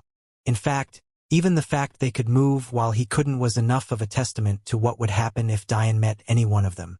Suddenly, Diane thought of something terrible. From what he knew about beasts, they very much liked their own territory. Yet, there wasn't a single life form within the 100-kilometer radius of him. So, what did it mean for his face to currently be stuck in a huge mound of feces? Fuck. Diane was certain that he was in a beast's territory. In fact, he was in a marked den, a place where said beast could lower its guard enough for bowel movements. That meant that any moment now it could come back. Humans. Diane Divine's sense picked up on numerous village-like tribes in the surrounding 20,000 kilometers, but that only made his heart drop further. The fact that humans were confident enough to set up lives here meant that there weren't any notable beasts in the immediate area. Why was such a seemingly good thing enough to make Diane's heart drop? It was because of the fact that he was so pathetic that he couldn't even be comparable to some of the weaker beings this world had to offer. How could he be happy about something like that? All his life, Diane had never had a bloodline. Then, he suddenly lucks into one and it slaps him in the face like this. No, it was more accurate to say that the Titan diamond body was Diane's original constitution. Why was it that previous constitutions barely had an effect on him, but this one suddenly reconstructed everything about his body? It was because Diane was birthed for this constitution. There were 3 constitutions known as the 3 Defense Kings. However, Diane chose the Titan Diamond Body Constitution over the 3rd despite it having added versatility because he felt an odd resonance with the Titans. It wasn't until he fused with them completely that he understood why. Just like the others of his mortal clan, Diane had his constitution and energy talent sealed. By a stroke of luck of the billions of types of constitutions within him, he had managed to reawaken the one meant for his body to begin with. Not only that, he had doubled it by stacking its effects once over. Diane didn't come to know all of this magically. Just like other bloodlines, his own had information etched into it. Due to the ridiculous amounts of primordial energy he poured into his right at the beginning, he gained access to far more information than one usually would. He was suddenly flooded numerous anecdotes and bits and pieces of helpful stories. However, what Diane couldn't get over was how planned his life seemed to be. What truly made him feel this way was the actions of the energy core and the existence of the second trial at all. Before he disappeared, the energy core seemed to act along a programmed pathway, immediately acting on its own and entering his inner world. To make matters more curious, the moment he touched upon the Titan Diamond Body Constitution, the energy core acted on its own again, pouring outward with primordial energy despite it being obvious that this energy would have helped improve the Silver Mirror Constitution too. In his selfless state, Diane passed it off as his own doing. But now that he was clear-headed again, he knew for a fact that it wasn't him. It was almost as though someone had known Diane would be born with the Titan Diamond body and prepared for him to receive enough primordial energy to evolve it. There was no need to mention the interference of Evangeline and how convenient that was. Without her actions, Diane would have fallen into the puppet strings of Elder Nova despite knowing that he was suspicious. Diane understood exactly where he was. While Madeline's goddess disposition communicated with the heavens, an illusory plane that housed the laws of the universe, Diane's constitution communicated with a plane of its own as well. However, while Madeline's control of her goddess disposition hadn't grown enough to allow her to enter that world in physical form, Diane's had due to the primordial energy he forcibly poured into it. This action accelerated the growth of his constitution to the point where he was thrust into a dangerous situation he had no business being in. This was the ability of Titan Diamond Body. Normally, this world was meant to exist to help its wielder train and find resources capable of growing itself. After all, the requirements for reaching the next levels were simply too much for a normal world to handle. However, to Diane, this was a death trap. Diane suddenly froze. Something's coming. Diane froze. He immediately sensed a large beast coming toward him with blinding speeds. He couldn't help but shiver at the thought of this sort of beast appearing in modern times. If it could be so fast here, how fast would it be there? God damn it. No matter how much Diane struggled, he couldn't move an inch. To make matters worse, he had no idea how to leave this place. Could he even go back? Sorry, Master, I'm gonna need to break your rules. If I don't, your precious disciple really will die here.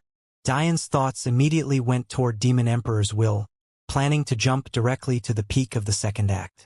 He had to be able to move if he multiplied his body's strength by a factor of 64, right? However, the moment Diane thought of it, he froze. His Demon Emperor's will wasn't responding, no matter how hard he tried. It was at that moment that he remembered his demonic will was gone. No, no, no, no, no. Diane raged in his mind. This doesn't make any sense. I could use Demon Emperor's will while my wills were sealed, so why can't I use it now? I'll take the penalty. Just let me move, damn it. Unfortunately, Dian was pleading to nothing but empty air. There was no one to hear his righteous indignation, and no matter how good his arguments were, no one was listening. Dian didn't even have a moment to think because before he could finish his next slew of curses, the beast was already upon him. Even though Dian couldn't see it with his own eyes, he could most definitely sense it with his divine sense. It was a ghastly beast. Its head was far too large for its body, making its speed make even less sense. It had small wings barely a foot across on its back, but judging by the fact its body was more than 10 meters tall, they were very much useless. Its body was scaled, but the skin on its head was reminiscent to that of a hairless cat.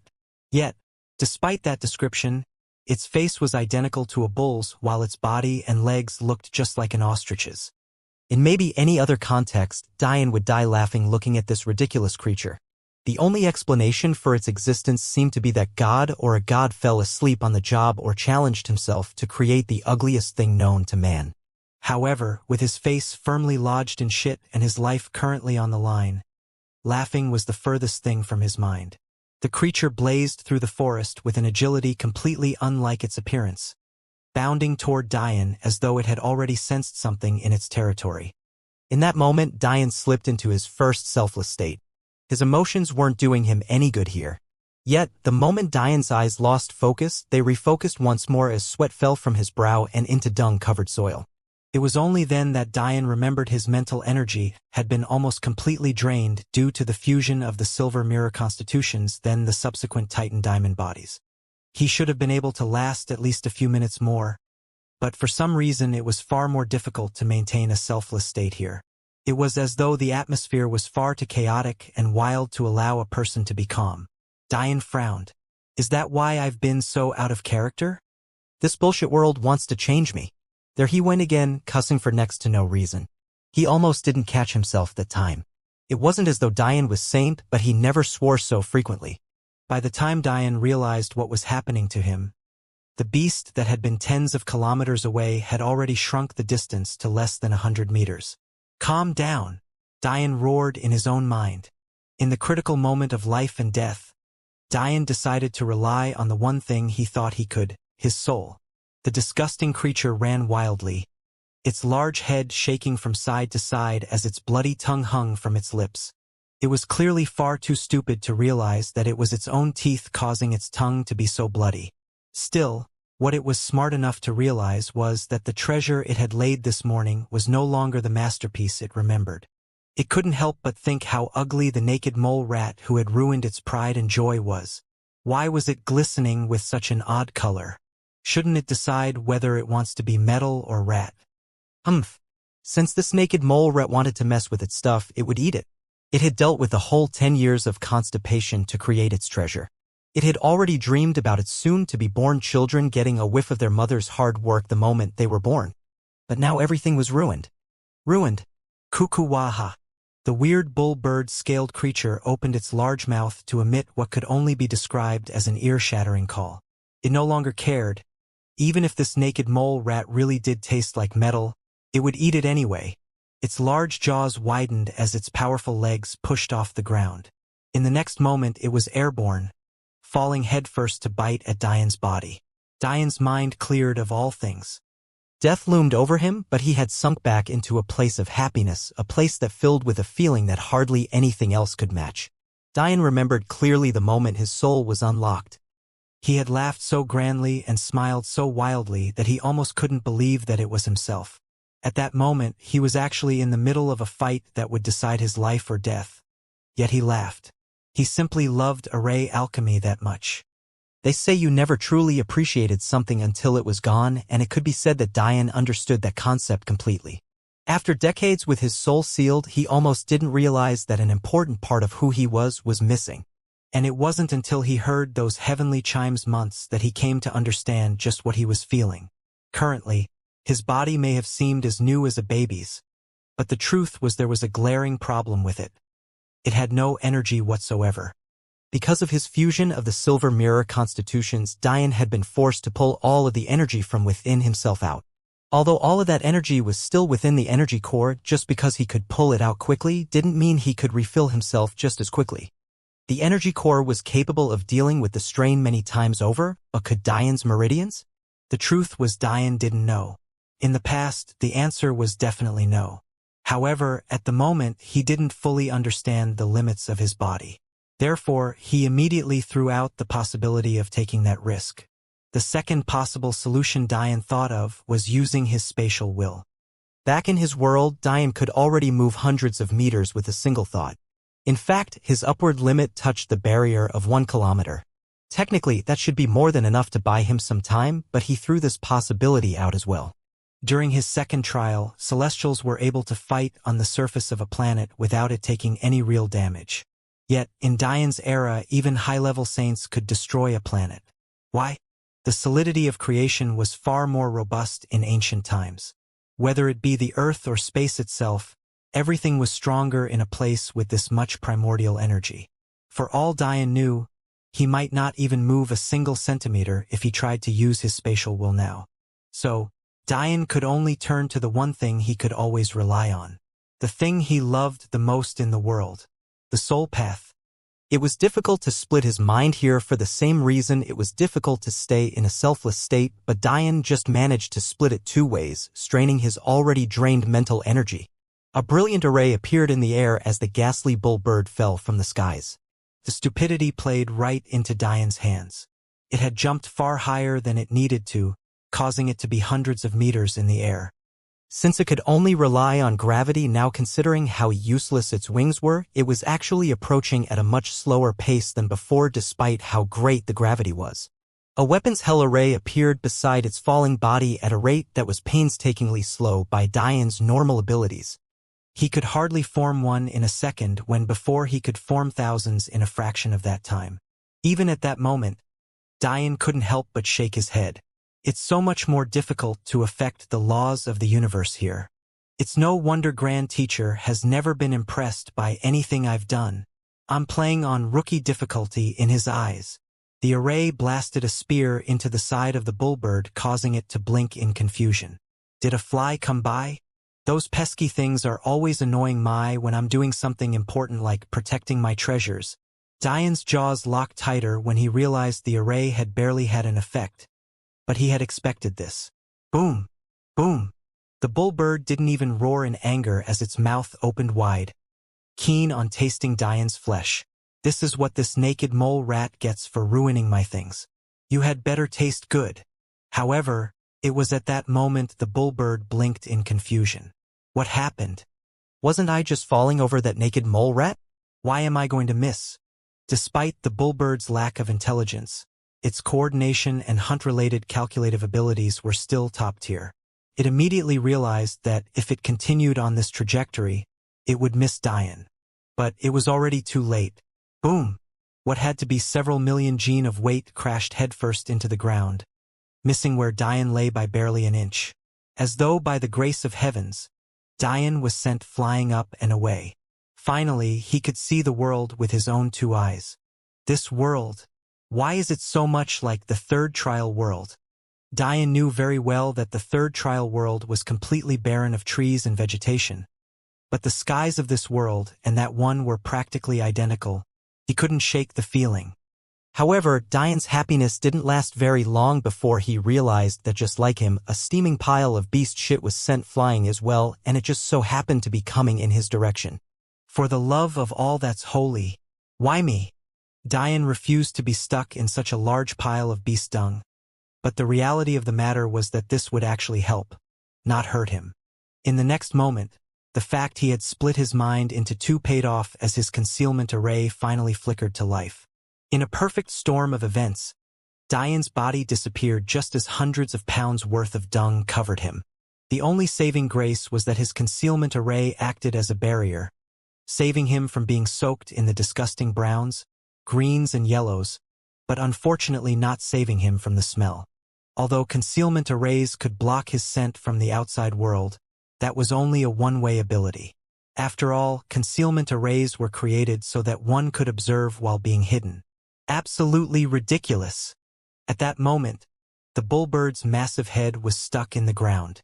tried to wiggle its way out, but it was already top-heavy to begin with half of its large head stuck in the ground, even to the point where his eyes were blocked. The small wings on its back had no chance of helping him out. Its legs flailed in the air, struggling to swing her out. Yet it was only minutes later that it finally succeeded, only to look around and find nothing. Just as it was about to lament the loss of its masterpiece, it noticed that it had somehow piled a few meters away in a design even more beautiful than it had originally intended. The bullbird was instantly ecstatic, completely forgetting its reason for attacking and getting stuck in the first place. At first it was confused, but then it patted itself on the back. Its brain was far too small in comparison to its body to have any sort of true long-term memory. The naked mole rat was just a figment of its imagination as it waddled to a hardly concealed and oddly placed tuft of grass to disappear into an underground cave. Dian silently followed the movements of the bullbird. As he expected, these creatures were not only stupid and easy to manipulate, but their senses were even more dull than modern-era beasts. That said, Dian didn't underestimate whatever this world was. He had already known that since humans dared to live near here, the beasts had to either be weak, easy to deal with, or a combination of both. Clearly these beasts weren't weak, so the latter was clearly the truth. What Dian didn't know was that compared to the beasts this world did have to offer, the bullbird was lower than even some types of grass. This beast is worse than just stupid. It conceals its den as though it doesn't want anyone to find it, but takes a dump right outside it. One of these days I'm going to roast that beef bird meat of yours. Dian was clearly still enraged by his current situation and could only calm down much later. Just as a final check, Dian swept his divine sense underground. He found it difficult to penetrate very deeply, in comparison to his normal range anyway, but still managed a few hundred meters. What he saw caused his eyes to widen. So many energy stones. What Dian found was absolutely ridiculous. He was certain that the dwelling of the bullbird wasn't natural, meaning that the bullbird itself had dug a hole into the ground. Yet, the density of energy stones here could only be matched by Saint-grade mines back in Dian's world. In fact, Dian almost mistook it for a spiritual vein. It can't be. Dian's divine sense left the bullbird's dwelling, scanning for miles along the ground. But no matter where he turned, there were endless amounts of energy stones. This is ridiculous. Dian suddenly understood why the energy here was so rich, why the ground was so sturdy, and why the space was so impenetrable. This was simply an embarrassment of riches. The worst part was that Dian couldn't even take advantage. For one, he couldn't move, and even if by some miracle he managed to just barely gather enough power to crawl, where was he going to get the power to dig? Judging by how difficult it was for his divine sense to penetrate the ground, such hardness could only be matched by spiritual-level materials. Even in his world, Dian had no chance of breaking spiritual-grade material without ridiculous amounts of effort, and even then he would likely fail. Not until he reached the level of a Dao formation expert would breaking spiritual-level materials become a possibility. Dian shook his head.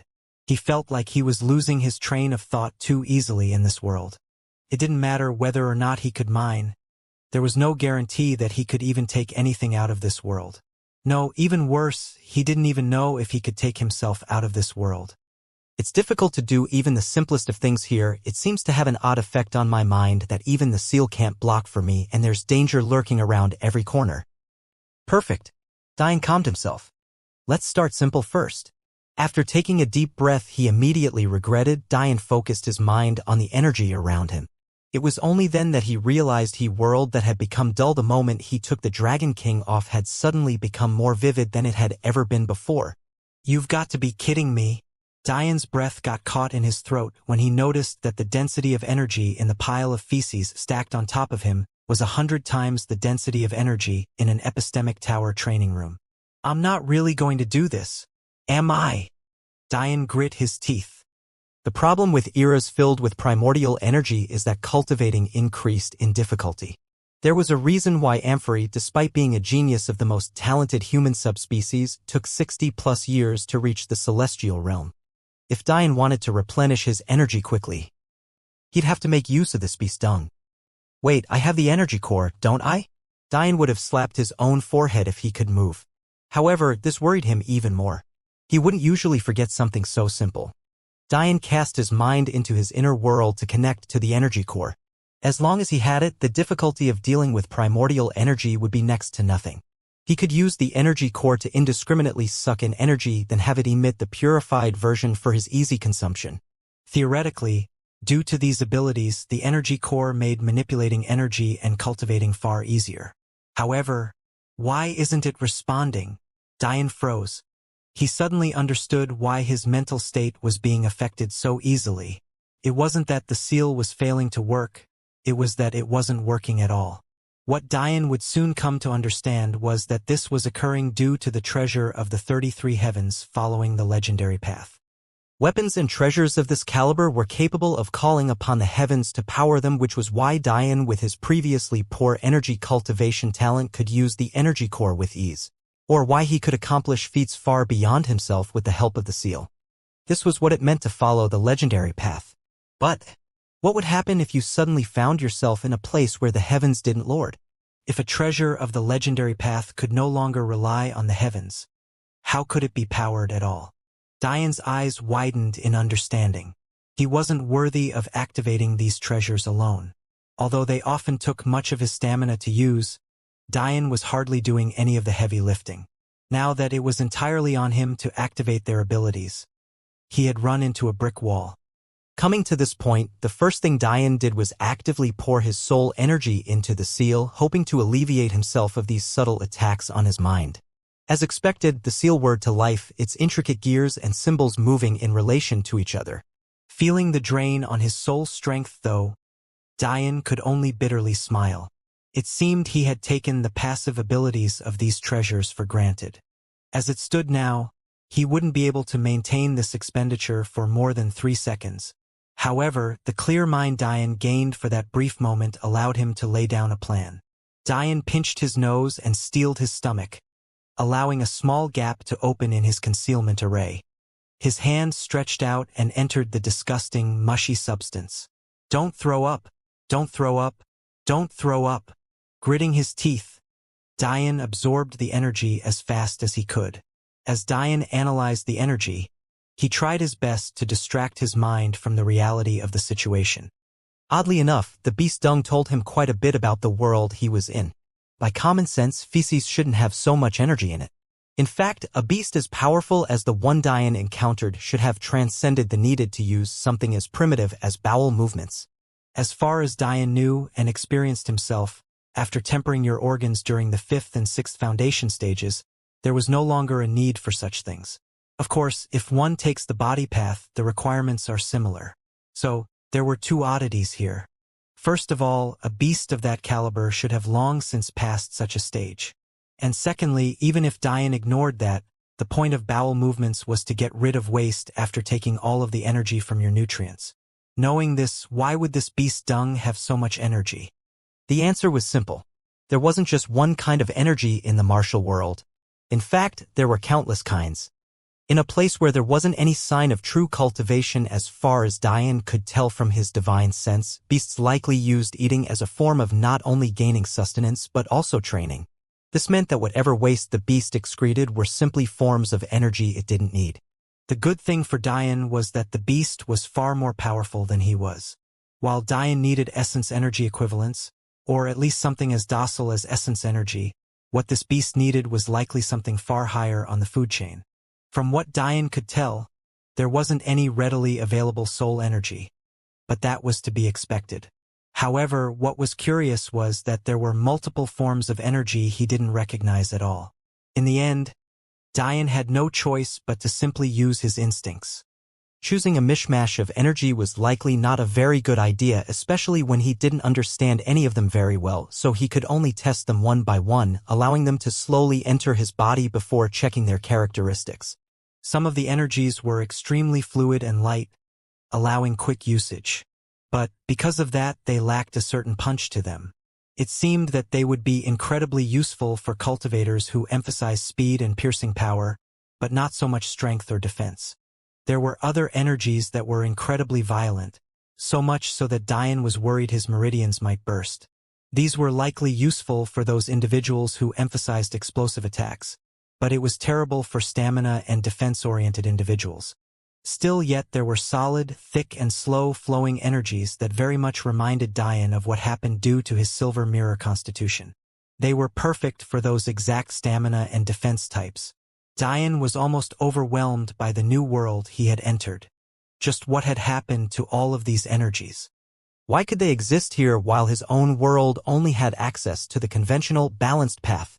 What was going on here exactly? Which one of these energies do I choose? Dian's brows furrowed in thought.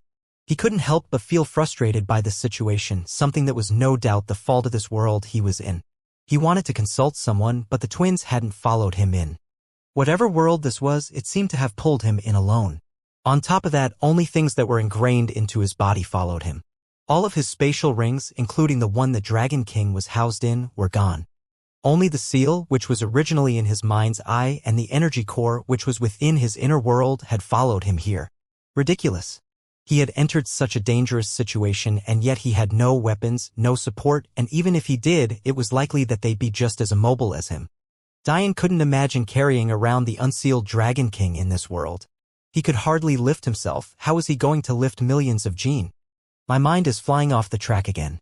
Dian grit his teeth. Things that normally took him split seconds to think of and deliberate over were now taking minutes. It had already been half an hour since he began riffling through the types of energies, yet he still hadn't decided. This was too frustrating. If he didn't have control of the situation, he would have at least liked to have had control over himself, but he didn't even have that. Wait, my inner world? Dian suddenly remembered a thought he had had over 10 minutes ago. Something about how his energy core followed him in because it was within his inner world. If the energy core is here, isn't the spiritual vein also here? Dian often neglected his spiritual vein reward because it was far too weak to be of any use to him. But this neglect only grew after his soul was unsealed because he no longer needed the aurora stones birthed from it. However, this was a massive mistake. Although the spiritual vein was small in comparison to the angel clans, it was still very much worthy of being a reward for the god trials. It was about 1/20th the size of a spiritual vein found in the largest clans of the martial world. But with the energy core as its center, its potential for growth far outstripped others. Still, this wasn't the reason Dian had sent his mind toward his inner world, nor was it the reason he focused on his spiritual vein. His thoughts were far simpler than that.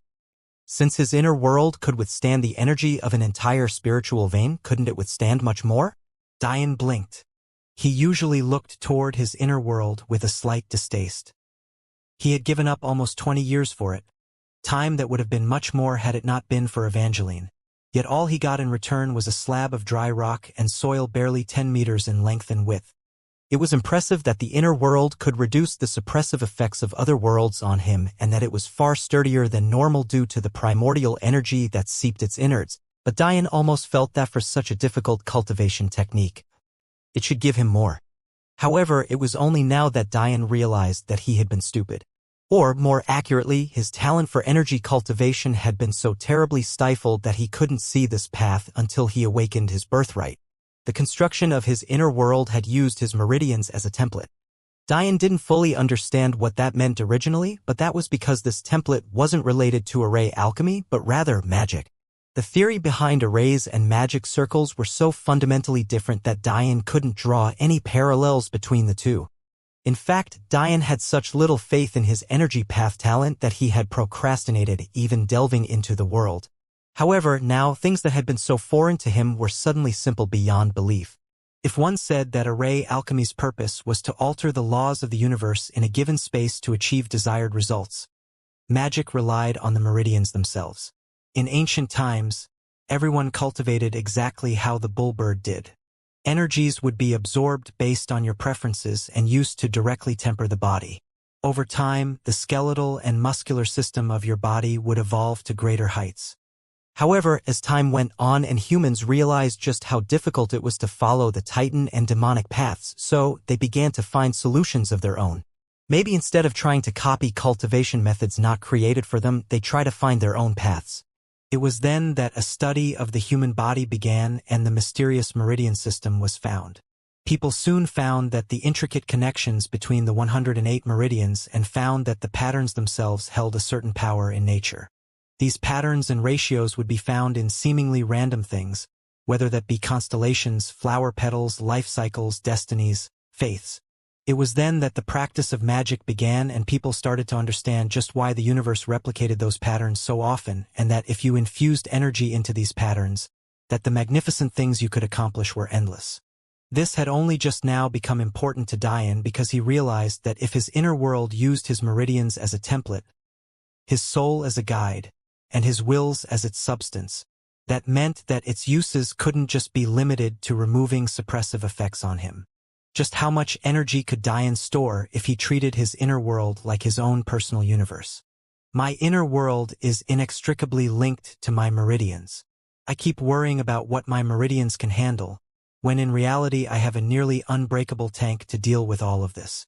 What Dian didn't know was that his inner world acted exactly like the legendary Dantian would. It was only natural that he didn't fully understand this, considering that the Dantian was something only unlocked by those who transcended to the immortal plane. Mortals had a limited amount of energy they can handle at once. In fact, a large part of cultivation was increasing this upper limit by tempering the body and the meridians. This was why the first two realms of cultivation existed. The normal limits of the mortal could only handle the energy provided by 108 meridians. By limiting the flow of this energy with narrow or clogged blood vessels, the universe was actually saving humans and beasts alike from themselves. Those with poor talent simply did not have the constitution necessary to withstand large amounts of energy, while those with good talent did. What most mortal plane cultivators didn't know was that this limiter was even fiercer than they thought. Located just above the belly button was a separate inner world very similar to the mind's eye. Except, instead of being linked to the soul path, this separate world is linked to the energy path and is known as the Dantian. When an immortal awakens this world, they gain access to a pool of energy far beyond their imaginations. Someone as powerful as Dian's grand teacher would have a Dantian spanning a near infinite and unreachable limit. It is only at that point that one could call themselves a true cultivator. But just what would happen if an absolute genius found a way to circumvent this problem? What would happen if the same genius found a way to gain access to a pool of energy at this level, but was also have it skip over the step requiring their body to be able to withstand it? This was exactly why Dian's grand teacher had called Inner World Sanctuary the greatest energy cultivation technique ever created. While the Dantian and mind's eye are described as separate worlds, they were inextricably linked to the person who birthed them. For example, when the Holy Princess entered Dian's mind's eye, she knew that she could damage Dian by doing so. Simply put, despite being called separate worlds, they weren't separate at all. Whatever occurred within them could have a direct impact on the real world. Meaning, if the Dantian was awakened too early, its wielder would die if they weren't prepared. However, the inner world sanctuary technique was completely different. It wasn't inextricably linked to Dian, and the damage that occurred within it was separate from himself. It was like gaining a Dantian without the drawbacks. Of course, Dian still had to be careful. If he gave his inner world a task too much for it to handle, there was a possibility that it could be destroyed. Should that happen, he would have to once more reseal his cultivation in order to build it again. Still, such a matter was trivial in the face of the benefits. This was because while it took time for Dian to pull energy from the outside world into his meridians, the energy transfer between his inner world and meridians should be instantaneous. I don't have to choose between these energies. Dian's eyes sharpened. I'll take them all. And so Dian began to cultivate, slowly learning his own limits as he went along. Currently, his inner world was only 10m by 10m, so there was definitely a limit to the amount of energy it could house. However, Dian had something other wielders of this technique didn't. In fact, he had two things. The first point was that his world was far more robust. Normally, with a world his size, he'd be able to fill his meridians an additional 2 times. Meaning that if his meridians ran dry, he'd be able to call upon his inner world twice more. However, his world was far more robust than others due to how solid the primordial energy made it. Dian believed that his upper limit was actually 5 times, a number that would increase as he expanded his world. The second point was maybe the most important. He had the energy core. Never mind 5 times, even 5 million times wouldn't be enough. Unsurprisingly, the energy within the beast dung was too much for Diane's inner world to handle. So, the first thing Diane did was extract energy from his spiritual vein, filling his meridians with the energy he was most familiar with, essence energy. That said, it acted completely different from normal. Normally, it would only take 10 profound stones for Diane to fill his meridians to the brim, but it actually took him almost 2,000 before he felt that he was approaching his limit. Such a difference really shook him, causing his mind to go off on tangents for another few hours before he finally refocused himself. Finally, he began to work on the beast dung. Something was telling him that finding such a ready supply of energy in this world was like finding an oasis in the middle of the Sahara. He had to take advantage. Because he could be less careful with his inner world in comparison to his meridians, this process was faster despite needing 5 times the energy. Diane slowly parsed the energy, separating them into categories and using his innate godship over his inner world to keep them separate. Still, this accounted for less than a fraction of a single % of the energy within the beast dung. However, Diane was unwilling to leave anything behind, so he began to funnel the rest into the energy core. Although he couldn't control it, as he had expected, the energy core was like a sponge. It didn't need to be prompted to absorb energy. It wasn't until almost all the energy within the beast dung was gone that the bullbird's head snapped upward, finally sensing that something was off. My body feels much better now, so why can't I move? Diane's frustration was only growing. This was a situation where he had to remain calm, yet he was finding it more and more difficult to do so. By all logic, since he came here, there had to be a way to go back. But the constant attacks on his mind were making it difficult to keep one line of thought for too long. Demon Emperor's will isn't working. Essence energy isn't working. My wills are pitifully weak. My defensive arrays aren't strong enough to pick up and move my body. What the hell is this nonsense? Diane thought of spending a few days on a comet-grade teleportation array, hoping that it would be enough to get him to a human village. After all, ever since he had stepped into the comet grade, he had never made a single array of that level. It just might serve to calm him mind a bit. Even now that he had broken into the moon grade, he was even more eager to use his abilities. But something was telling him that it would work. Never mind whether or not such an array would be enough to break through this space, building such a difficult array when he couldn't focus on one thing for more than a brief few seconds was a pipe dream. And even if it did work, who said the humans would be welcoming of him? Every time Diane told himself to calm down, it was like squeezing more air into an already filled vessel. If he continued to use such a ridiculous approach, he really might explode.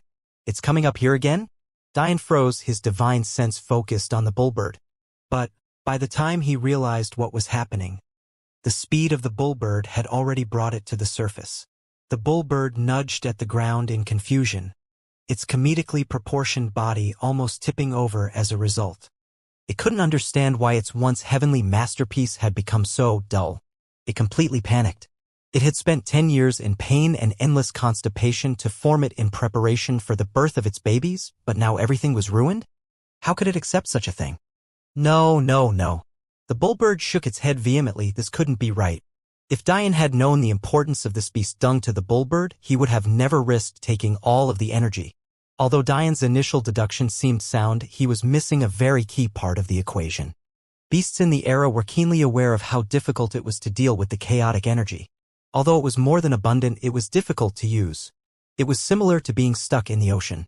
Sure, if you were thirsty, you'd be surrounded by water. But what good would the salt be to you? Knowing this, those species that had survived until this day had to make the transition easier for their newborns. Some allowed their newborns to grow within their bellies to maturity, while others used methods like this bullbird. What Diane had done was the equivalent of killing off the path to survival for the baby bullbirds. Without the gentle and parsed energy in the beast dung, they wouldn't be allowed to slowly adapt to the chaotic energy. Even worse, their mother would be too weak after giving birth to them to hunt and make another pile. In the end, they would die. Kuwa-wa-ha-ha. The bullbird stomped its powerful ostrich-like feet, clearly enraged. Their species could only give birth once in its lifetime, yet it was ruined. All ruined. Diane might argue that it was stupid of the bullbird to lay something so important out in the open, But how could he know that the bullbird had originally intended to have this bowel movement in its den? It had failed to because of the final meal it had. Due to the devastating battle, the bullbird had been too agitated to hold it in any longer. The bullbird lost all rationality, leaving crater after crater in the ground with its powerful hind legs. It tried to hold back from attacking its masterpiece, hoping against all hope that it had seen wrong, that maybe reality would change the next time it looked over. However, reality was cruel. After turning its head and looking back for the 7th time, the bullbird finally couldn't take it anymore. Its powerful legs charged toward the several-meter-high pile of dung. In the next moment, it swung its hind legs forward in an enraged kick. A blue streak of energy followed the oddly beautiful arc in strict opposition to the beast's ridiculous appearance. Within the pile, Dian could only sigh. He had been here for 3 days already, and all he had accomplished was blindly yelling at himself incoherently. He couldn't do anything efficiently, he couldn't muster any power, and he could only watch as an attack far too powerful for him to withstand hit him squarely on the side, shattering his concealment array like glass and sending him flying.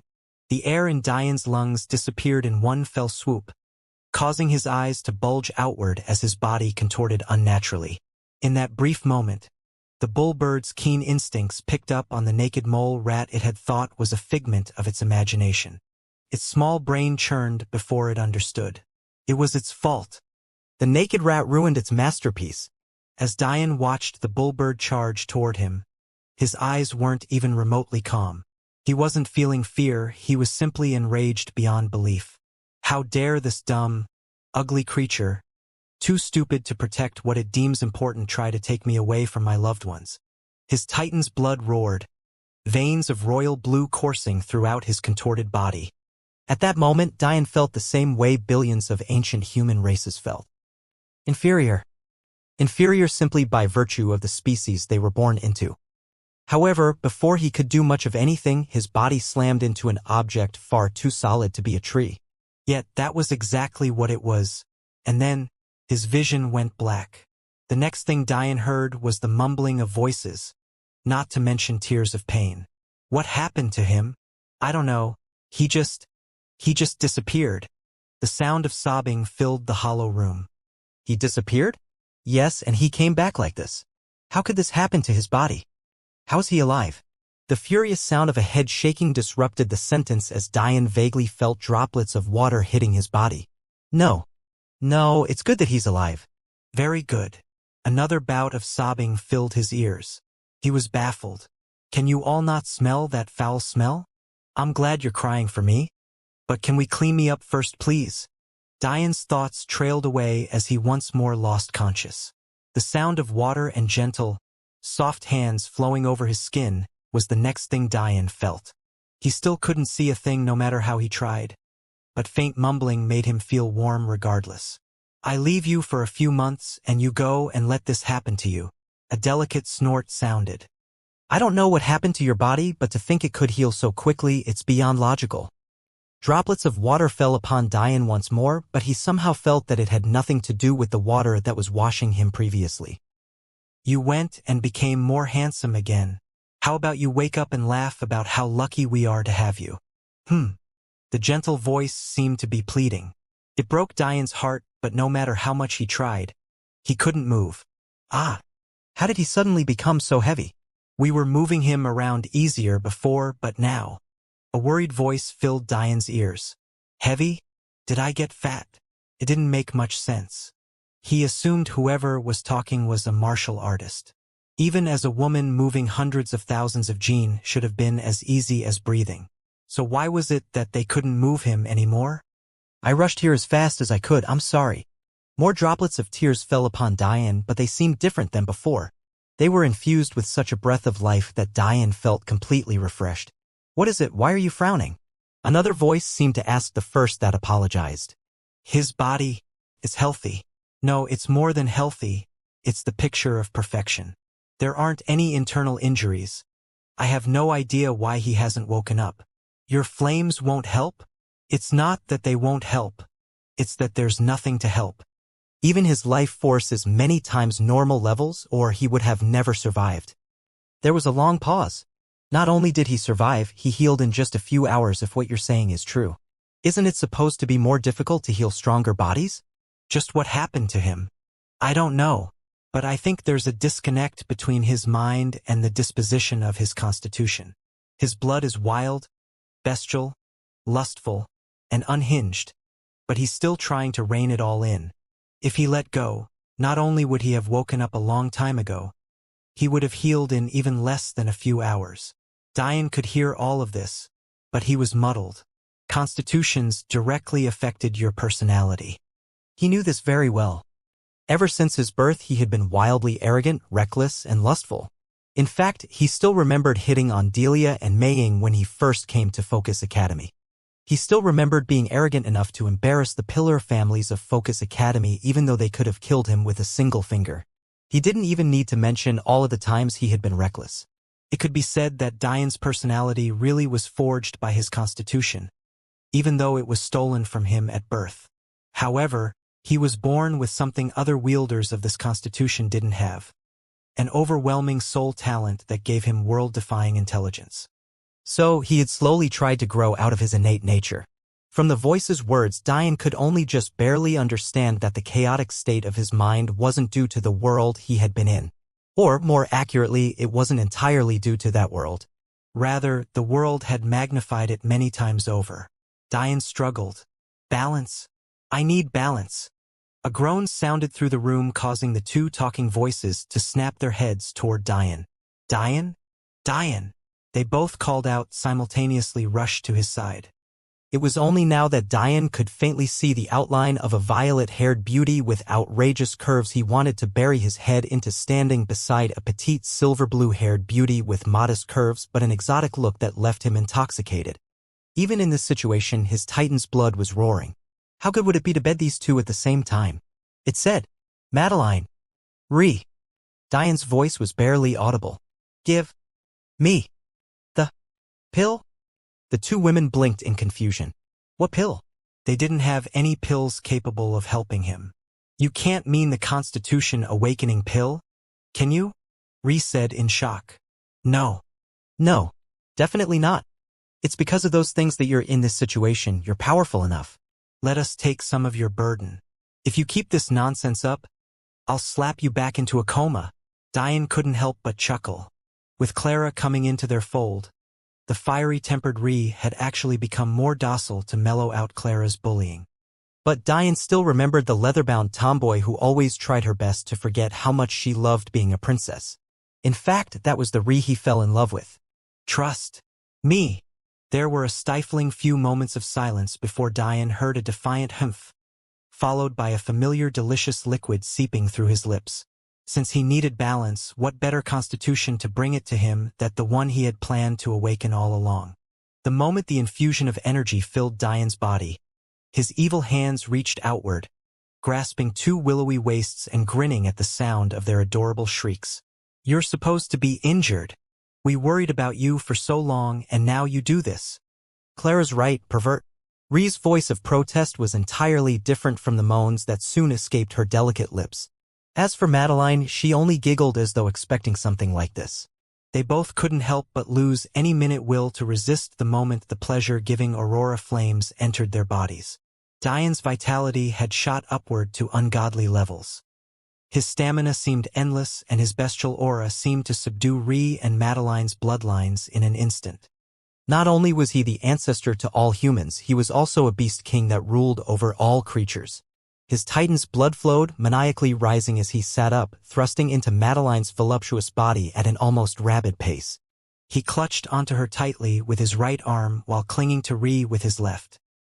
His lips caressed their slender necks while his hands couldn't get enough of their soft bodies. The trust that his two wives in him was immense. The moment the two of them realized that Diane wanted to lead the energy in their bodies along a particular path, they fell into his embrace, accepting his wishes wholeheartedly. This was the first time the two of them had combined as one with Diane since his soul was unsealed. They had forgotten just how good it felt to have their desires turned to the maximum, how soothing it was to have their stamina refueled at every moment, and just how warm their hearts could become when Diane seemed to innately react to their every desire. Madeline's eyes couldn't help but involuntarily widen. She didn't know what kind of cultivation technique Diane was using, but she suddenly felt herself knocking on the door of the celestial realm. She had been so swept up in pleasure that she didn't even notice. This wasn't necessarily a good thing. Having gone through tribulations once already, Madeline understood the importance of preparation, especially considering her talent. She almost slipped out of her world of pleasure and into one of slight panic. She shouldn't have touched on the celestial realm for another 1.5 to 2 years. What was happening? But the moment Diane sensed his wife's panic, he immediately calmed her. His mind was brimming with a confidence he had lost previously. If my wife doesn't want to take her trial now, then even the heavens have to wait. The rolling momentum of Madeline's meridians fell into a calm as though they felt Diane's will couldn't be encroached upon. The air of dominance exuded from Diane as his emperor's presence covered the room. Madeline and Ri couldn't help but feel safe and secure, as though all the troubles in the world would be shattered by the man holding them with love and adoration. Ri clung to Diane, her ice-cold lips covering his as she fell into a trance. Madeline soon followed behind her, the calls of 2 pleasure-filled phoenixes filling the room. The violet blood within Madeline's veins pumped, causing Amethyst's faith seed to respond in ways it never had before. Layers of understanding and complex concepts Madeline hadn't been able to grasp before suddenly became simpler as her fire will shattered the 7th intent barrier to climb to the 8th. Primordial energy poured into Ri the moment Diane's spear penetrated her. In that moment, her dormant elven queen's reign leaped up in excitement. 20 years. It had been 20 years since Ri awakened it for the first time, yet it had been so wholly ignored.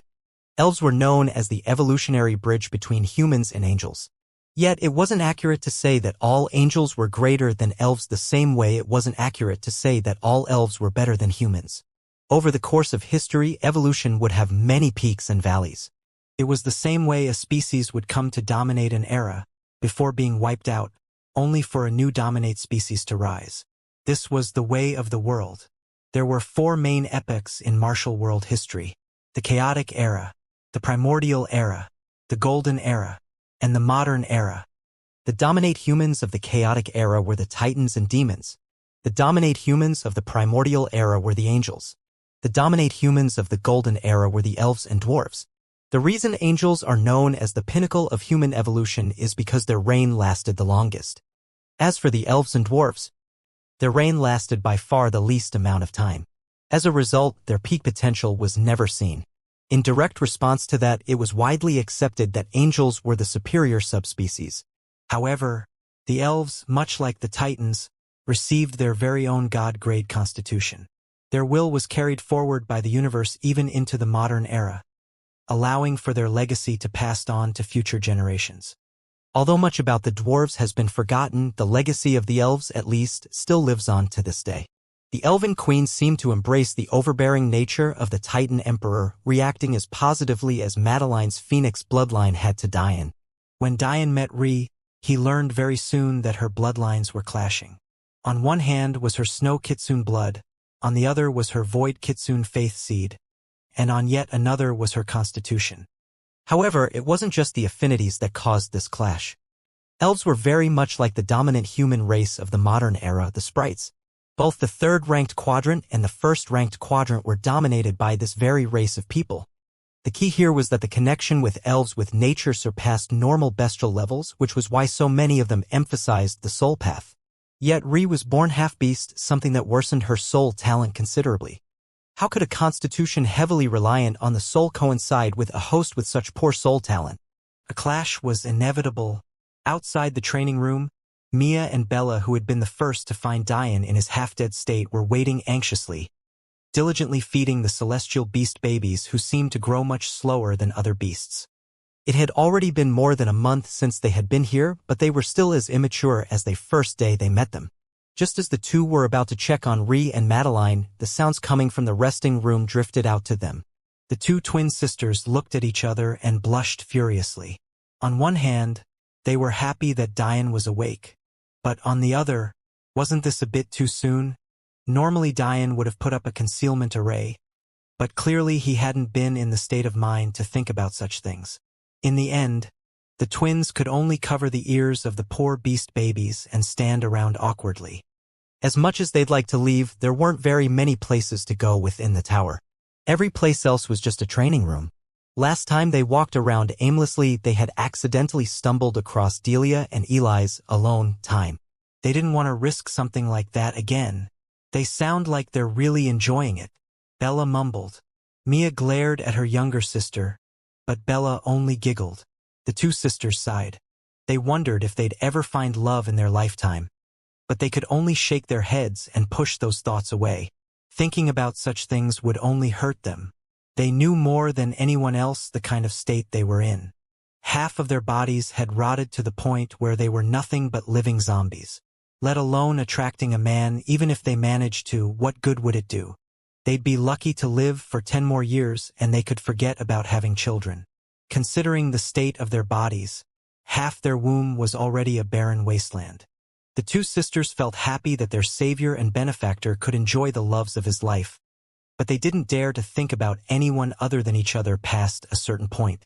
Girls their age were too susceptible to falling for the handsome Prince Charming that swept them from their terrible lives to bring them adventure and happiness.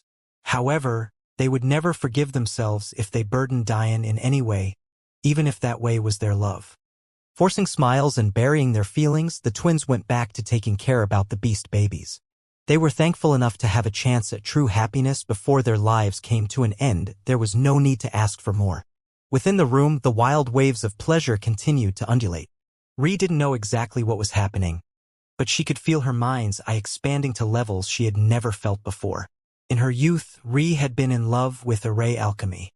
Although she wasn't very good at it, it was still a large part of the reason she had fallen for Diane. She could still remember when Diane peeled the fruit only her mother had ever been able to before, using that very discipline she loved so much.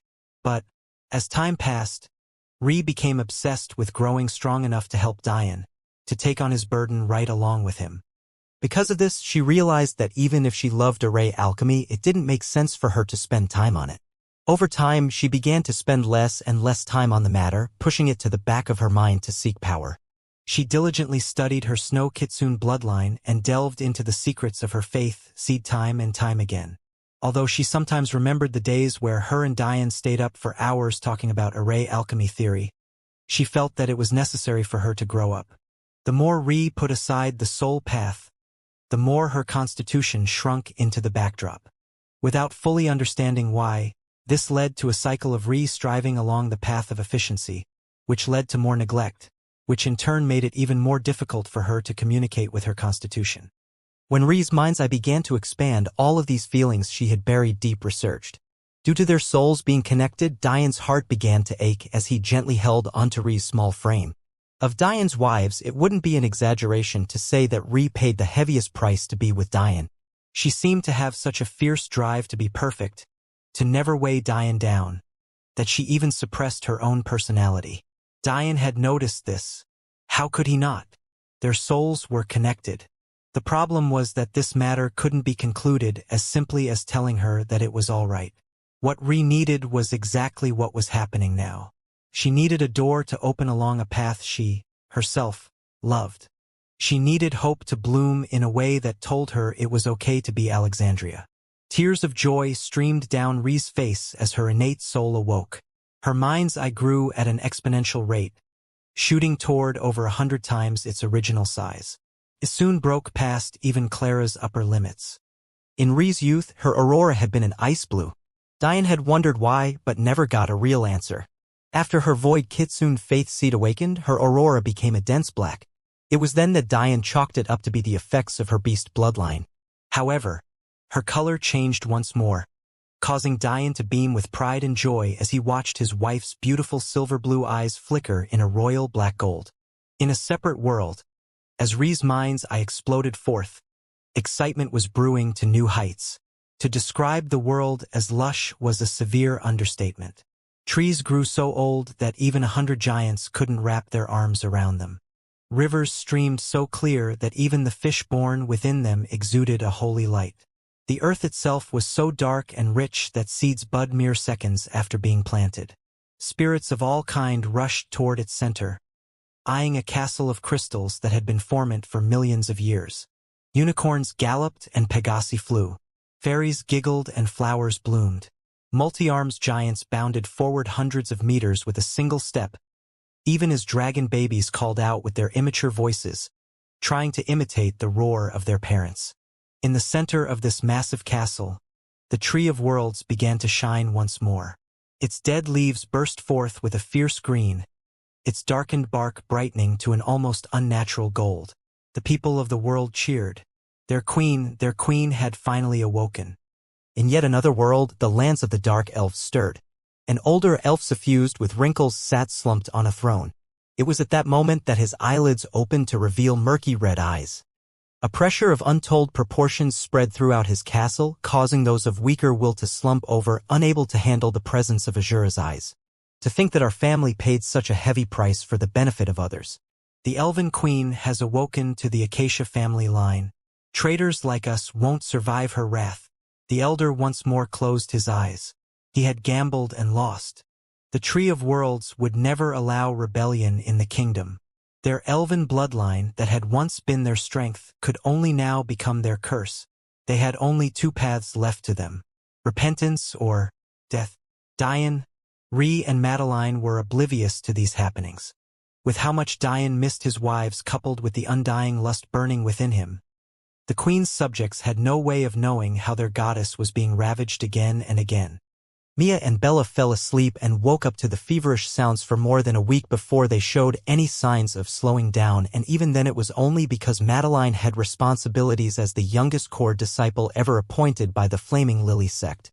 The good news was that unlike when Diane hurt Ree after coming out of his trials, he had the ability to heal and ensure his wives were in top shape this time around.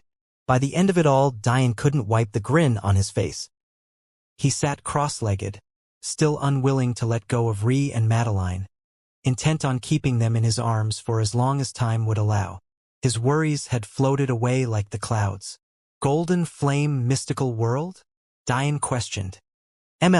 Madeline leaned on Diane, her towering breasts pressed flush against his right side. What aren't you tell me?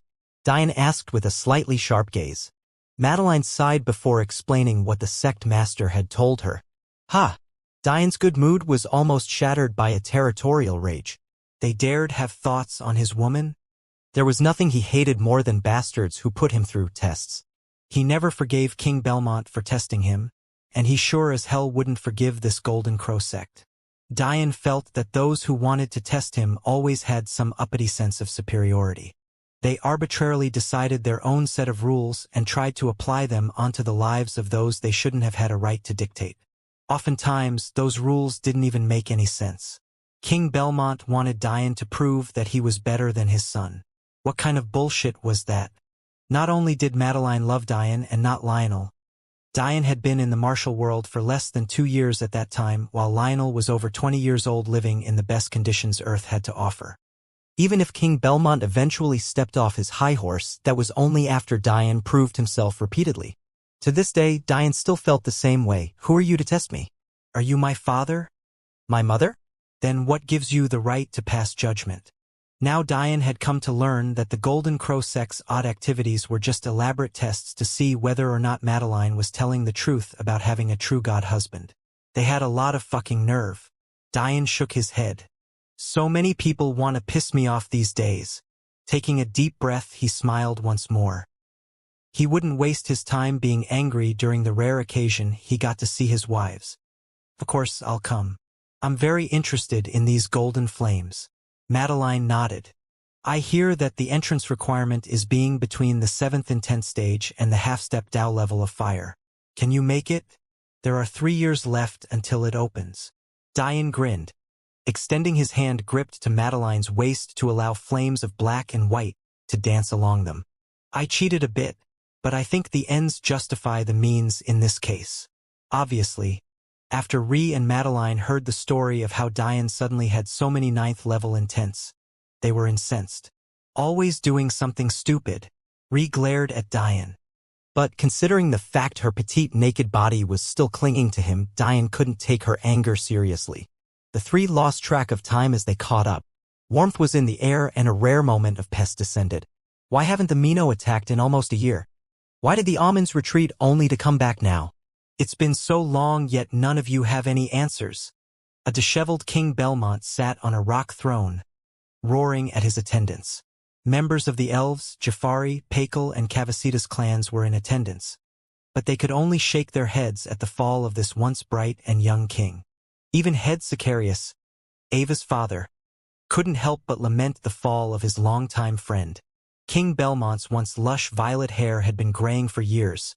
His wife no longer appeared in public with him since that day, and his newborn, who had already grown into a beautiful young girl, hardly spoke to him. The weight of banishing his own son destroyed King Belmont. He was certain that he had made the right decision, but the impact rippled outwards fiercer than he was able to control. His master leaving was likely the final straw that broke him completely. He had practically turned into a madman that did nothing but sulk and drink all day. To call the alcohol of the martial world poisonous was a severe understatement. Comparing the alcohol of the martial world to the mortal world was like comparing flour to angel dust. Unfortunately, there was no one here who could keep King Belmont in check. King Acacia spent his days tending to his injured wife. Patriarch Pakal was always weaker than King Belmont to begin with. Patriarch Cavasitas was killed during the battle after having his potential forcibly turned into battle power by Loki. And the only remaining king, Zabia, was currently with the demon generals who hadn't participated in the Golden Flame Quadrant's campaign on an important mission. As for Ava's father, it wasn't his place to question the king.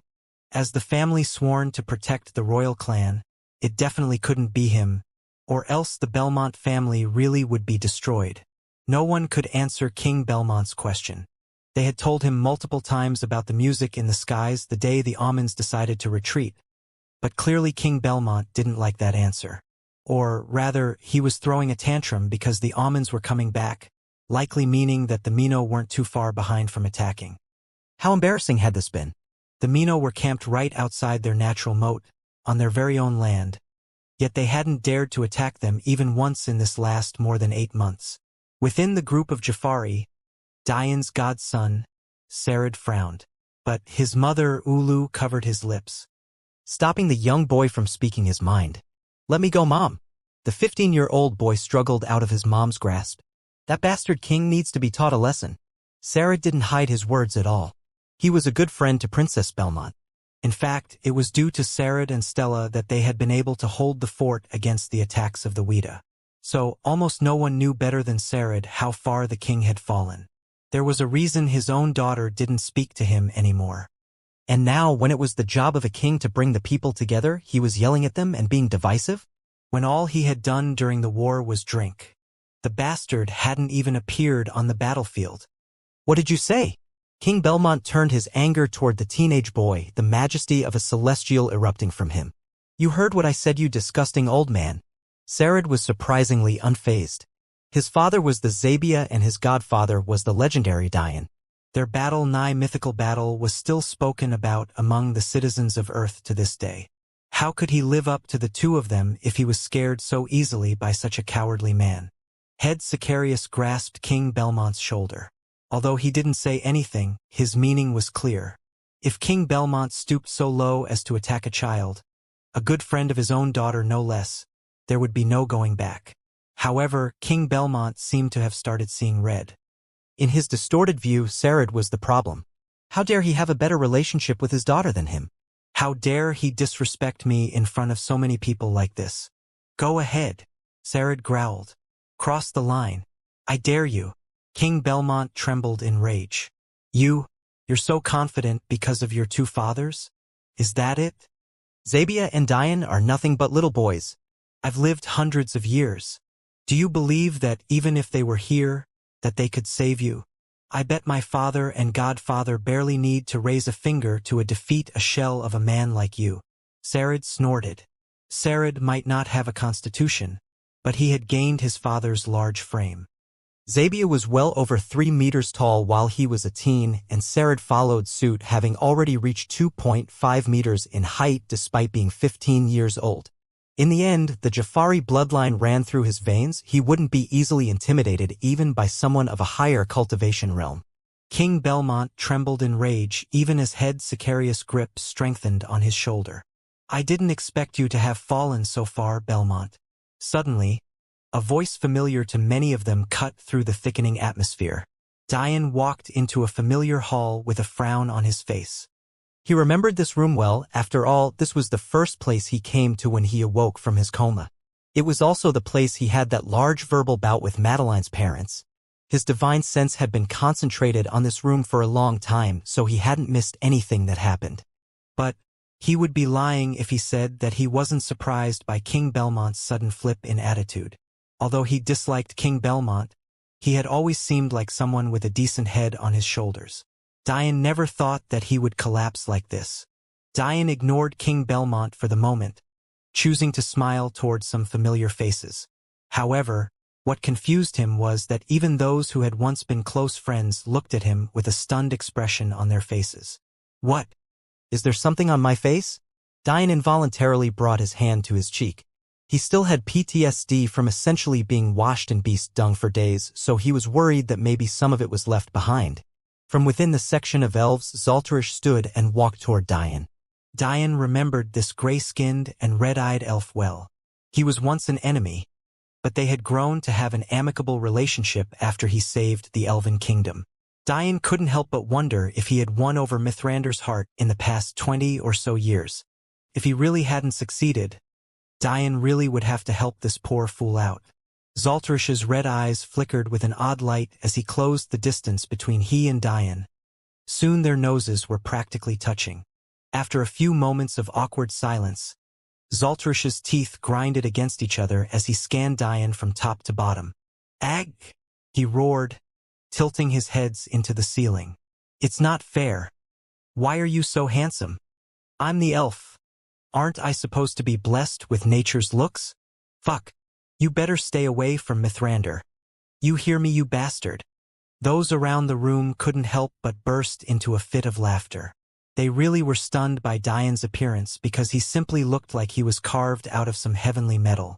It was clear that even Dian himself didn't understand the kind of changes his constitutions had brought to him. Hearing Zaltarish's nonsense, Dian couldn't help but shake his head. "Maybe if you had agreed to follow me into the tower instead of staying behind to chase skirts, you wouldn't be regretting it so much now." Originally, Dian had planned to take a whole host of young elves with him as well. Why wouldn't he? After all, they were the subjects of his wife's kingdom. However, there were apparently important rituals the elves had to undergo. It was similar to Saru's coming-of-age ceremony, but important for far more reasons than just pride. With King Acacia back, the Elven Kingdom finally had a true empath who could walk them through the ancient game protecting their tombs, so they could receive blessings from their ancestors. Of course, Rhi was meant to stay behind as well, but she refused. She wanted to follow Dian no matter, so that was what she did. Unfortunately, this led to her constitution being neglected even further. There was good news, though. Rhi no longer needed this awakening because Dian had effectively accomplished the same thing by giving her so much primordial energy. In fact, Rhi's constitution sucked up so much that his remaining energy was depleted. However, he wasn't worried about that. After experiencing entering that world once, he had firmer control over the gate. With his constitutions now perfectly balanced, he could enter whenever he wanted by stimulating his Titan's blood. That said, there were numerous caveats to this, as one might expect. But that could be explored at a later date. Either way, judging by Zaltarish's leap in strength, they didn't lose out by much. Although he hadn't broken into the celestial realm, when one considers how scarce the energy in this universe is, the fact that he had reached the 9th Saint Realm was impressive in and of itself. Judging by the fact it took Madeline's former master more than 1,000 years to simply break into the Saint Realm, yet she was touted as a genius, the fact Zaltarish had these feats before 40 years of age was truly a marker of his talent. Zaltarish pouted. "Don't make fun of me.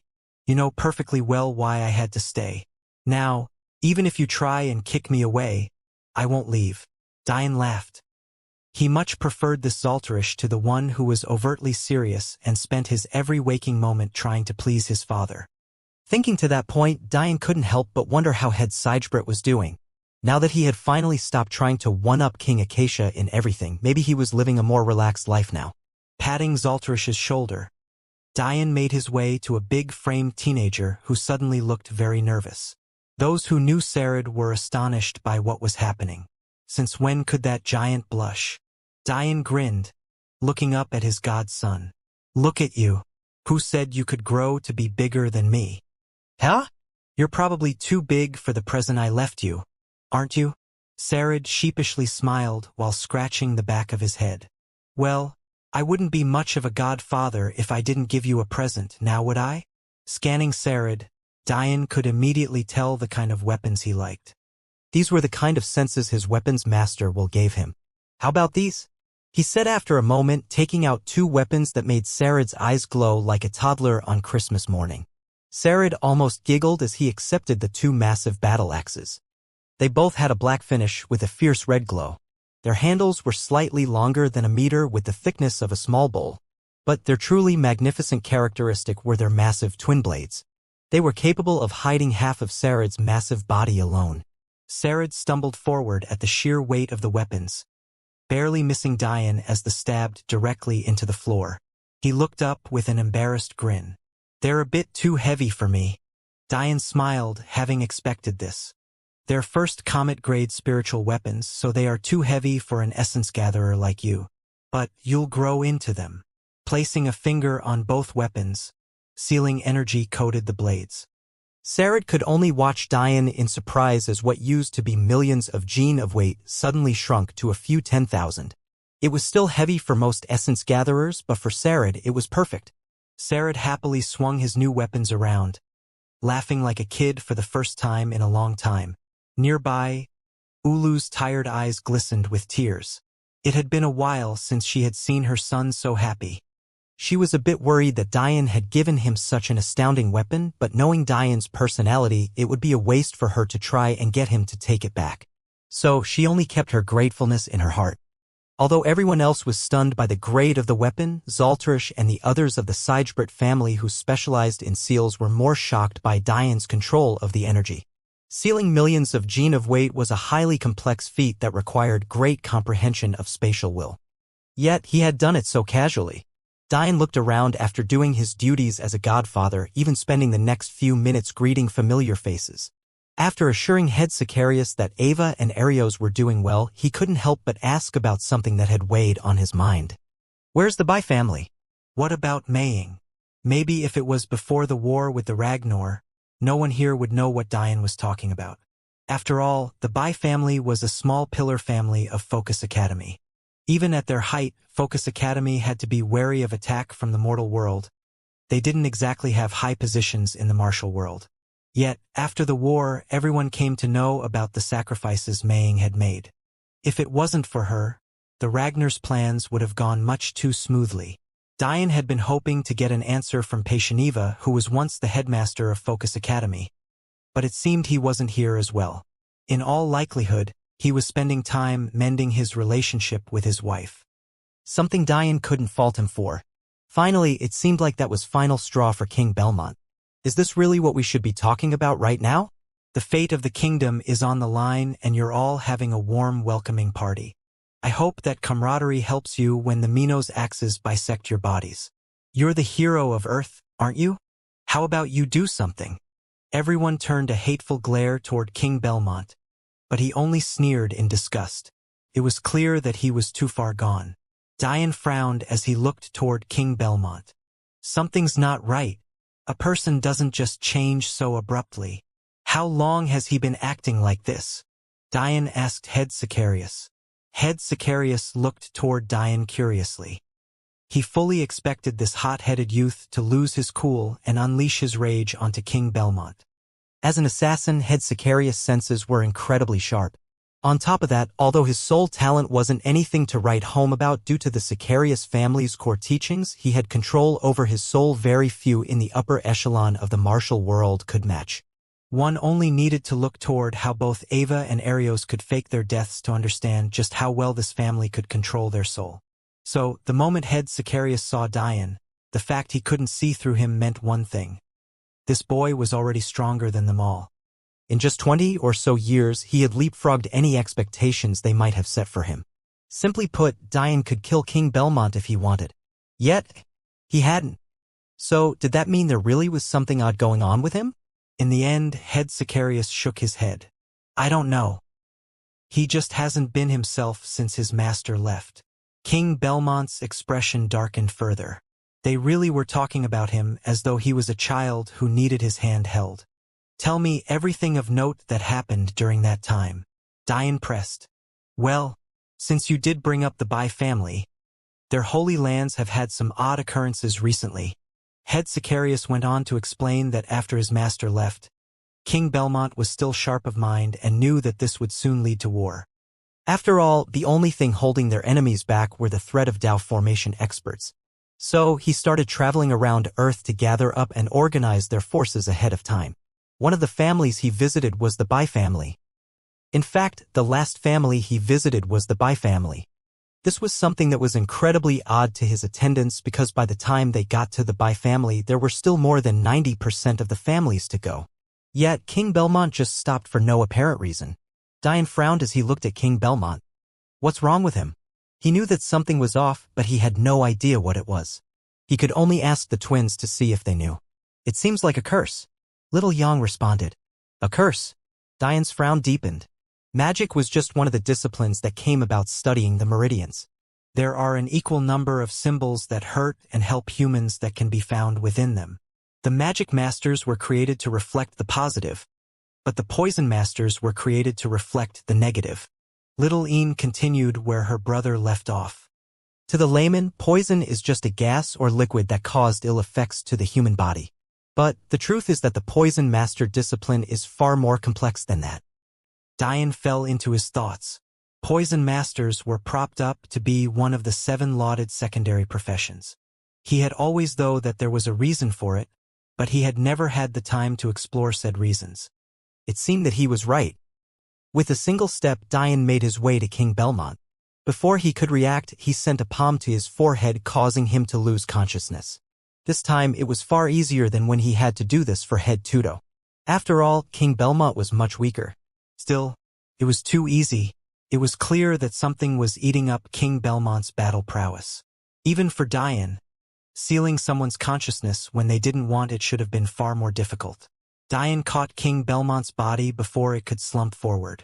There's something I have no true expertise in ailing him. Let him rest for now. There are more pressing matters to deal with. If what the twins were telling him was true, he didn't know if he could help King Belmont in a short period of time. Within the human body, there were 108 meridians. These 108 represented what they called cores in magic and poison mastery. Essentially, the skill of a magic or poison master was decided by how many cores they could control and how many variations hidden within these cores that they understood. It wasn't always better to wield more cores, but it also was a bad thing either. Like all things, there was a balance. To make the complex simple, while there were only 108 meridians in the human body, there were several folds more connections between them.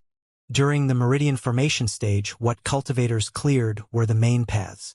However, there were several minor paths that had been studied for epochs. These minor paths held deeper meanings within them that could be translated into magic circles or poison runes. What one would classify as a poison in the martial world were simply plants or minerals that contained a higher ratio of these curse or poison patterns in comparison to magic patterns. It was as simple as that. The real question was what this had to do with Bai family. Diane had wondered years ago how a supposedly small family like the Bays could become a rival of the Dayu. Considering the arrogance of dragons, even though their bloodlines were sealed, they wouldn't waste their time on just any family. Even more curiously was Mei Ying's feng shui compass will. This will was categorized differently from others because there was an exceptionally finite number of individuals who could use it at a given time. This was because the will the universe supplied to it was also finite due to the small number of people who practiced and acknowledged it. To make a long story short, the only way Mei Ying could have gained such a will was by killing someone who wielded it before her. Either that or someone who was close to her died before passing it on. The importance of wills like this couldn't be understated. Not only were they incredibly rare, they were also incredibly powerful, even rivaling supreme laws in some cases. One had to remember that the reason the Dayu almost forced Mei Ying into marriage was because of her will. She was somehow able to accomplish things only true empaths could with it. The more Diane thought about, the more he wanted to find out just what was going on with the Holy Land of Bays. He understood why the elves decided against coming with him. But why had Mei Ying? Head Sicarius took King Belmont's unconscious body in his arms. looking toward Dian with a complicated gaze. "Can you take me to the Dayu?" Dian asked. He felt like they would know more about the Bai. After all, they were their sworn enemies, no? The few thousand remaining members of the Dayu were still chained in the Belmont Castle dungeon along with Vidar Ragnar. While Dian forgave Thor, he had never forgiven the rest of them. So, after Changlei and the rest of the Dayu finished their trials, they returned to Earth to be imprisoned. Of course, they might have wanted to disobey, but their souls were simply too weak in comparison to Dian. Just as head Sicarius was about to nod, the sound of horns blaring shook the castle, causing dust and debris to fall from the already cracking ceiling. While everyone else's expression paled, Dian's eyes flashed with a sinister light. "I swore I would destroy the Amens 2 decades ago. It seems like today is the day." His body erupted with a majesty that wiped the fear from their hearts. They could still remember the day Dian awoke with his coma. He had promised to take care of Wida, and that was exactly what he did. Was he about to single-handedly save them again? Dian stood in the air with his normal, relaxed expression. His bare feet dangled freely while his hands sat relaxed within the pockets of his sweatpants. Compared to the nervous energy of the army to the back of him, it looked more like he was taking a stroll at the park. Since the horns blared, Dian had already told them more than once to relax, to allow him to deal with everything, but they were still wound up as tight as could be. That said, the armies were separated cleanly and actually showed some semblance of tactics. The elves had divided their subarmies into their various family structures, providing support of the elements. The Sicarius royal guards took the vanguard, led by head Sicarius and Ario's elder brother, all while the other families were reasonably dispersed among them. After Dian learned that his fanboy Eric Sapientia had written more than a dozen books breaking down his battle formations and tactics, he understood the reason for this change. He couldn't help but chuckle to himself. Eric Sapientia was a young man he met during his very first campaign. He fell in love with Dian's warfare and was convinced that this was the only way war should be fought. So, despite the Sapientia taking a neutral approach to all wars like this, he had been quite helpful to the effort in other ways. Thinking to this point, Dian couldn't help but wonder where the Sapientia were now. He hadn't seen or sensed any of them, which was odd considering the range of his divine sense.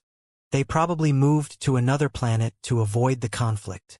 As Dian was lost in thought, the beating of drums filled the atmosphere as the Mino camp arose with an intense momentum. They stood on the other side of the natural moat with fierce expressions, exuding an aura of bloody, murderous intent. Their appearances were quite sinister as well. Their frames were large, dwarfing Sarid in size. Many of them had large, black bull horns protruding from their large foreheads, ranging in color from dense blacks to bright reds. Judging by their armor, the Shruti family did more than just help them a little bit. They were even a step above the armors Clara created for the demon generals, glistening with silver sheens under the dim and clouded morning lights. One man stood before the army of what looked like minotaurs holding a massive black halberd still flaking in blood from his last battle. It was obvious by the respect the warriors behind him showed that he was head Mino, the clan leader of the Mino. He towered over the rest of them and, quite frankly, Dian was surprised by his demeanor. He would expect anyone else who saw a random boy standing in the skies without a single hint of armor or weapon to be confused. Yet, head Mino pretended like Dian wasn't even there, as though he was just yet another enemy he would cut down with his halberd. The Mino made no move to advance. Instead, the drums continued to beat as the Amens came over the horizon. In contrast to the bleak killing intent of the Mino, the approaching army was like a blazing sun of golden flames. Their 3 leaders, 3 men Dian recognized very well, walked forward with an arrogant disdain for their opponents. When Tao Amen saw Dian standing in the sky, his eyes flashed with anticipation.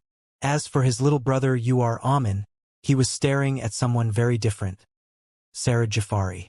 Although he was more than 10 years older than Sarid, he was frustrated and jealous by his talent.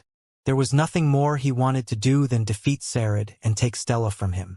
He apparently didn't care about how many times Sarid roared that he and Stella were just friends. As for King Amen, his eyes sharpened when he saw Dian. He still remembered that humiliating day when a simple roar from this young man had made him an esteemed celestial retreat tens of miles. Seeing Diane stare at him with those same unafraid eyes, anger he had buried for decades raged to the forefront.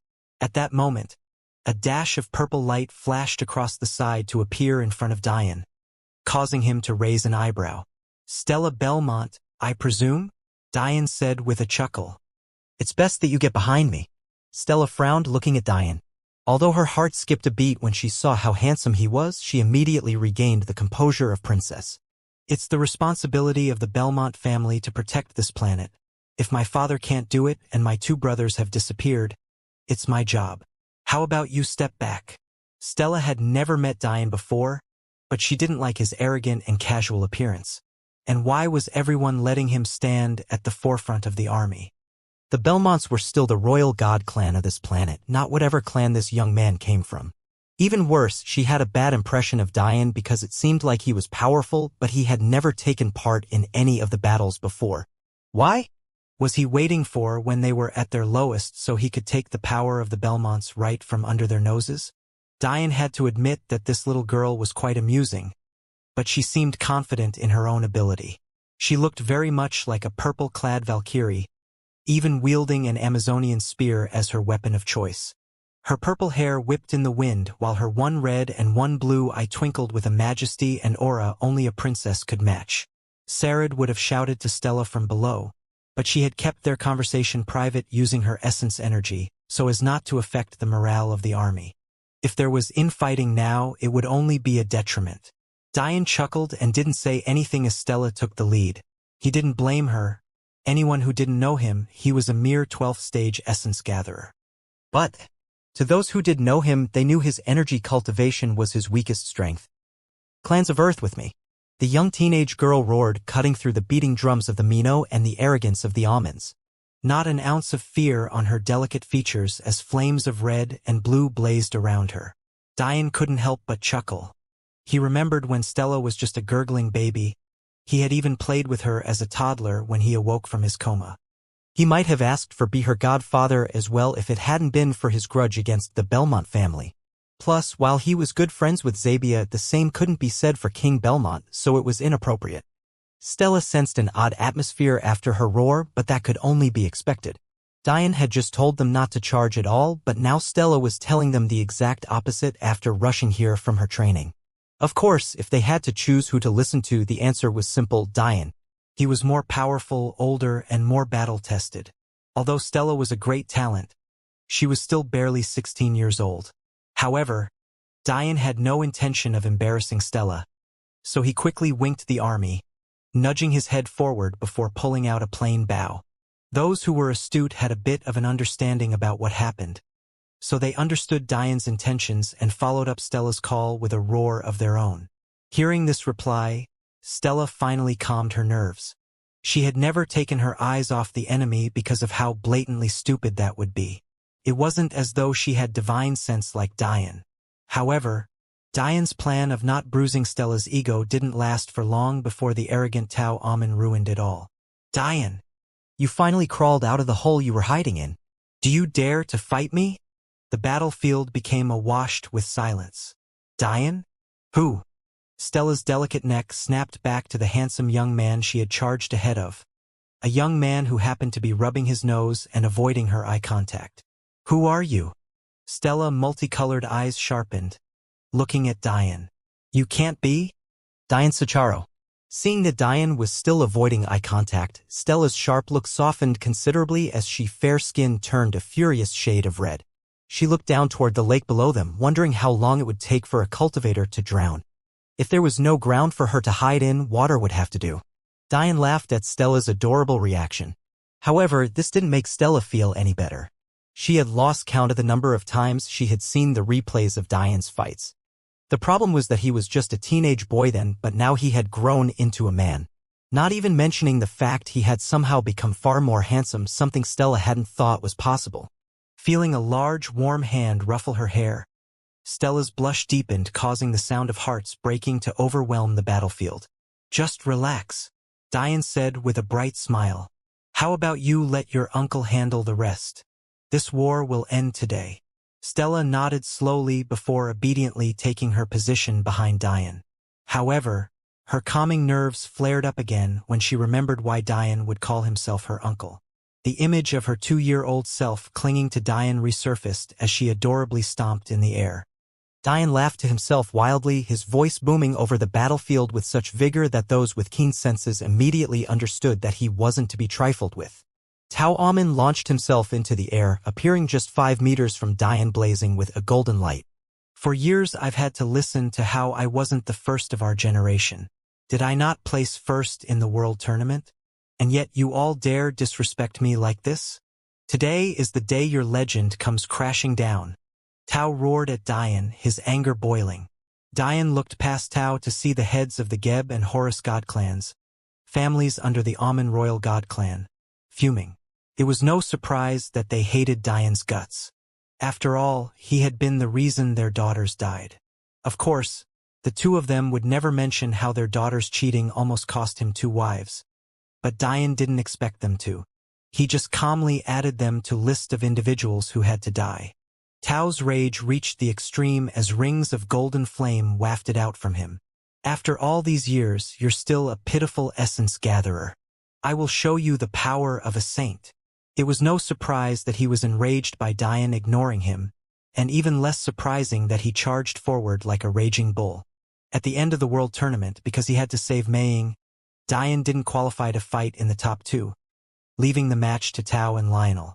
However, instead of being crowned as the number 1 of their generation as he should have been after Lionel's bloodline was stripped from him, Tao only heard about Diane. Despite not having qualified for the top 2, no one believed that there was a member of the younger generation who was superior to Diane. This fact alone caused a flame of rage to burn within Tao. This day was one he had been waiting for a long time. His fist flew forward at blinding speeds, shattering the sound barrier as rings of flames extended along his arm. Lion Sun God's Rage. 6th Roar. A sinister light flashed in Tao's eyes as his fist landed squarely on Diane's chest before erupting into cacophonic booms. Diane, who was still holding the common grade bow in his hands, looked down at his chest with a frown. A perfectly good shirt ruined. I guess my control isn't very good. An agonizing scream filled the battlefield with a ghastly atmosphere just moments later. The eyes of those spectating couldn't help but widen as they saw Tao's sorry figure. He was missing an entire arm. Stella looked away when she noticed that Diane's broad, muscular back was now in full view. The rose-bronze light his skin emitted was just too enticing. Diane shook his head, looking at Tao like a fool. He had 2 of the top 3 defensive constitutions, yet this idiot fought him head-on. Still, Diane was surprised by the power he emitted. He had done nothing but circulate his energy a bit, yet Tao was in this kind of state. One had to also consider that the Silver Mirror Constitution relied entirely on the energy path. If it was this devastating now, just how devastating would it be in the future? Tao. King Amun roared, seeing his first son dripping in blood. You are Amun, Tao's younger brother completely froze. He had been so focused on Sarid, certain that his elder brother would definitely win. In fact, he had been planning on challenging Sarid directly after this. Yet his dreams were completely crushed. Maybe I should have had my clone fight him instead? I'm not learning anything about my constitutions fighting someone so weak, Diane thought. However, when Diane tried to summon a white lily, it withered away completely. You've got to be kidding me, Diane sighed in frustration. He spent all of that time raising his understanding of the Florence family technique, only for it to hit rock bottom once more. Truth be told, he should have expected this. He had stacked 5 god constitutions and 10 heaven constitutions together. Replicating that with a cloning technique was a fool's dream. Still, he had expected his percentage to fall. But not being able to produce one at all? That was too unfair, wasn't it? Seeing Diane's absent-minded expression, Tao's rage was boiling once more, but he no longer dared to charge forward again. He felt pathetic. His family took pride in their golden flames, even looking down on the phoenix flames of the Belmont family. They were supposed to be prideful and arrogant, yet it had all come crashing down for Tao. He didn't know how to deal with it. Diane was the one who killed 2 of his fiancées. Diane was the one who stole the momentum of his victory. Dian was the one who ruined his clan's plans and forced them into retreat for more than 2 decades. Yet he, as his father's firstborn son, as the successor of the Amen family, couldn't even lift a finger in protest. Suddenly, as Dian was thinking to himself and Tao was brooding, the sound of clapping came from within the Amen army. To think that there would be such a powerful essence gatherer in this pitiful universe. A blond and red-eyed young man with long flowing hair came forward. His chest was bare and broad, his pants were baggy with a very loose crotch that almost scrapped along the ground. His neck was graced by large and red prayer beads that seemed only natural in conjunction with the odd slit and folds of skin on his forehead. "Hello," he bowed like a monk. "My name is First Essence Son, Abraham Wida." Those of the army behind Dian trembled. The name Wida and the presence of the King God clan was simply too fierce. Faith power couldn't be wielded within the gates, but outside of one. That was a different matter altogether. The level of faith a First Essence Son would have was tremendous. This kind of trial, why them? Stella grit her teeth, clearly enraged. "Bastard Amen and Mino clans, you actually dare to betray your own universe to become the dogs of the Wida? Something like this was absolutely disastrous. One of their own purposely allowing members of another universe to enter their own? If Dian wasn't the key wielder, wouldn't they have already raised the gate's limit and allowed Celestials in? If that happened, everything would be over." Dian yawned. "Oh? You became First Essence Son? I would have thought that that would be given over to Kagan." Kagan Wida was none other than the former First Meridian Son during Dian's first campaign. He had never heard of this Abraham before. Dian was very interested in this faith power, though. It seemed that because of it, Abraham didn't show any signs of being suppressed. It seemed the difference between a King God clan on the verge of becoming an Emperor God clan and a universe with only mere royal God clans was too much. "I do have to thank you for that." Abraham bowed once more. "Because you killed Fifth Meridian Son, I was able to take his place and work my way up. Kagan is the current Second Essence Son." Dian chuckled. It wasn't actually him who killed that person, it was Aladar disguised as him. But that hardly mattered. Still, for this person to leapfrog Kagan and even the seductive beauty, Silver, who Dian met when he rescued Ree during his first campaign, to become First Essence Son. There was probably something special about him. That said, did it matter?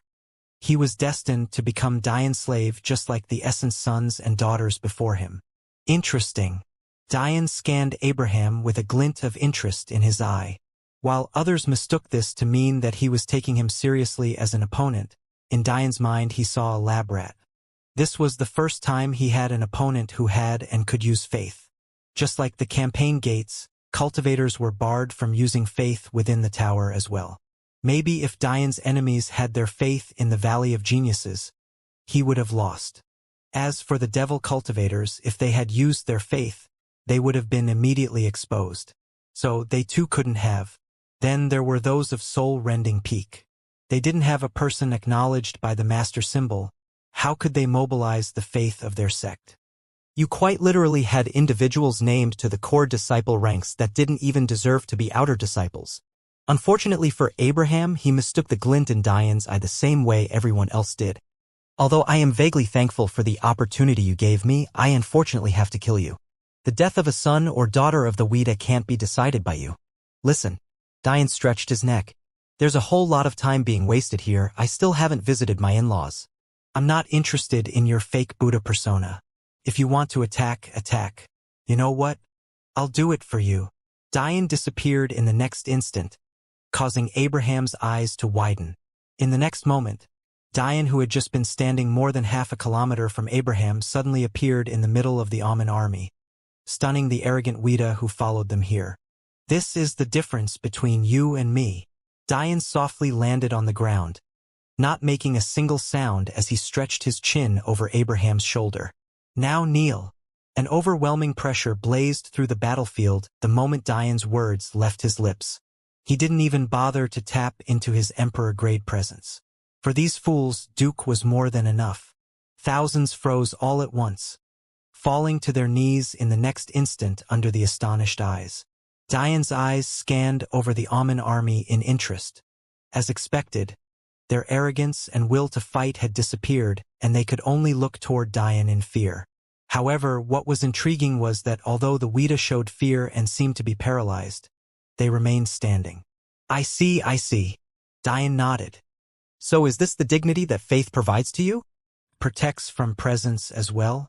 I'll have to keep that in mind. Looking at the Weta who had come, there were just a few hundred of them. However, the 5 who stood at the front were the 5 Dian assumed were the new Essence sons and daughters. Dian chuckled to himself as he had a funny thought. He had already controlled 10 of their sons and daughter, 5 former Meridian sons and 5 former Essence sons. From what it looked like now, they had all graduated to the Saint tier except for Kagan. Dian was wrong about Abraham leapfrogging Silver, because she wasn't present. Clearly, she had already broken into the Saint realm as well. Dian looked at Kagan, who happened to be the only one kneeling. What happened to you?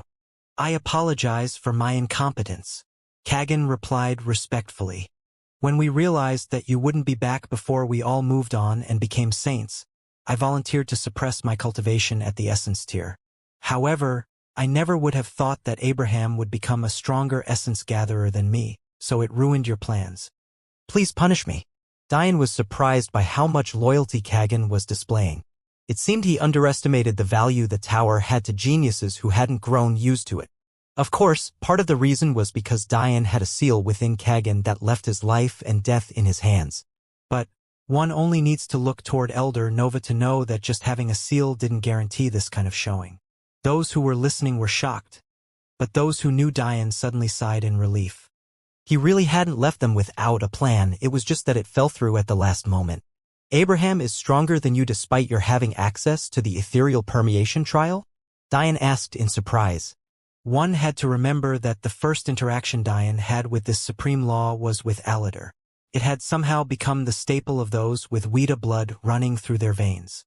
So, Dian had thought that by giving them access to the tower, they should have progressed far beyond their peers. That said, it was curious. Dian wondered how the Weta and Aladar's family, the Gautama, had come to specialize in his Grand Teacher's will. But that was hardly important now. Kagan lowered his head in shame. Abraham was born with denser than normal Weta blood and the Gautama family faith seed. Buddha's third eye.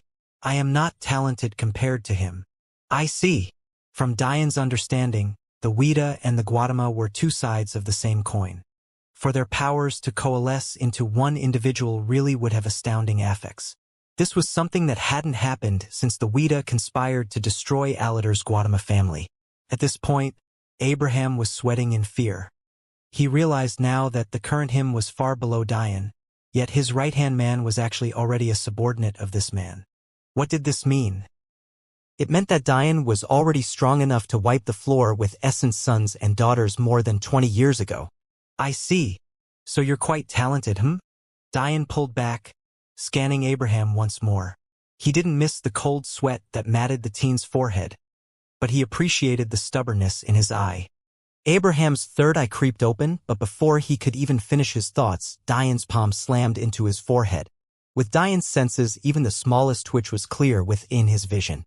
Others often underestimated Dian because of his cultivation, so Dian had no intention of making the same mistakes others did. Since he didn't know what this third eye was capable of, he'd rather not face it at all. Sealing energy poured into Abraham, first sealing the vision of his third eye, before forming a brilliant array in his mind's eye. Soon, the first Essence son realized that no matter what he did, he couldn't go against Dian's wishes. Despair overtook his mind. He couldn't believe it. All his life he had been an absolute genius. He even became the 5th Meridian son before he was even 10 years old. Now he was about to step into the Saint realm before 25. How could this happen to him? The Weta are wasting your talent. You only have this much cultivation to show for your efforts. It's better if you serve under me. Abraham's willpower quaked so fiercely under the stimulation of his bloodline that he blacked out, completely unable to go against Dian's wishes. Take him and leave, Dian said, casually sealing the few hundred others. But what do we tell them happened here? Kagan couldn't help but ask. Tell them that you lost the war, but we didn't dare touch geniuses of the Weta for fear of your clan's anger. Diane thought for a moment. Don't go back empty-handed, actually. Diane's attention snapped toward Tao, who was rushing toward Stella, clearly trying to take her hostage. With a mere flash of his eyes, Sword Chi appeared in Tao's path. Before anyone could react, the head of a long-known genius flew into the air. The head traveled through the air, following a current of wind will into Diane's hand. It was then that a devastated roar shook the battlefield belatedly. It wasn't until Diane tossed the head to Kagan and his son's body hit the waters below that King Amen came to realize just what happened. The devastated father became blinded with rage, his power erupting without care for the state of the earth beneath his feet. He, Head Geb and Head Horus charged toward Diane, taking this opportunity to vent their own anger. The armies at the back wanted to come forward, especially the family heads like Head Sicarius, but Diane put his hand out to stop them. I've waited for 20 years to beat them into submission. No one but me will fight this battle. Diane's casual demeanor completely changed. It was as though he was a beast whose chains snapped. His voice roared over the battlefield, ignoring the Weta to meet the three celestials in the air. Everyone here knew exactly who Diane was. Even the Mino did, because the world tournament was streamed to their planet despite being jailed by the Shruti. Because of this, they were all aware of not only his age, but also his power. So, how was this young man able to react to the speed of angered celestials? Diane expected a long drawn-out body. Everything about his momentum to his demeanor was as though he was prepared to unleash decades of pent-up rage in an instant. He still remembered when King Amen gave the order to kill his wives. He still remembered the moment he broke into the intense stage of demonic will because of how angered he had been. He remembered the feeling of being toyed with, the feeling that pressed down on him from above, telling him that his life and the lives of those he cared about didn't matter. He had been so beyond his limit at that time that he killed the 11th-ranked genius of the Geb family with his bare hands. He tore his body limb from limb like a savage beast, beating him even long after his heart stopped beating. Diane's roar sounded through the air. Titan Emperor's Will, Act 1, Stage 1. The power of his body soared to an inconceivable level. When Diane first learned Demon Emperor's Will, to say he was impressed was an understatement. A divine-grade technique capable of upping one's power by so much? Even the very first stage doubled one's strength of body. It was magical.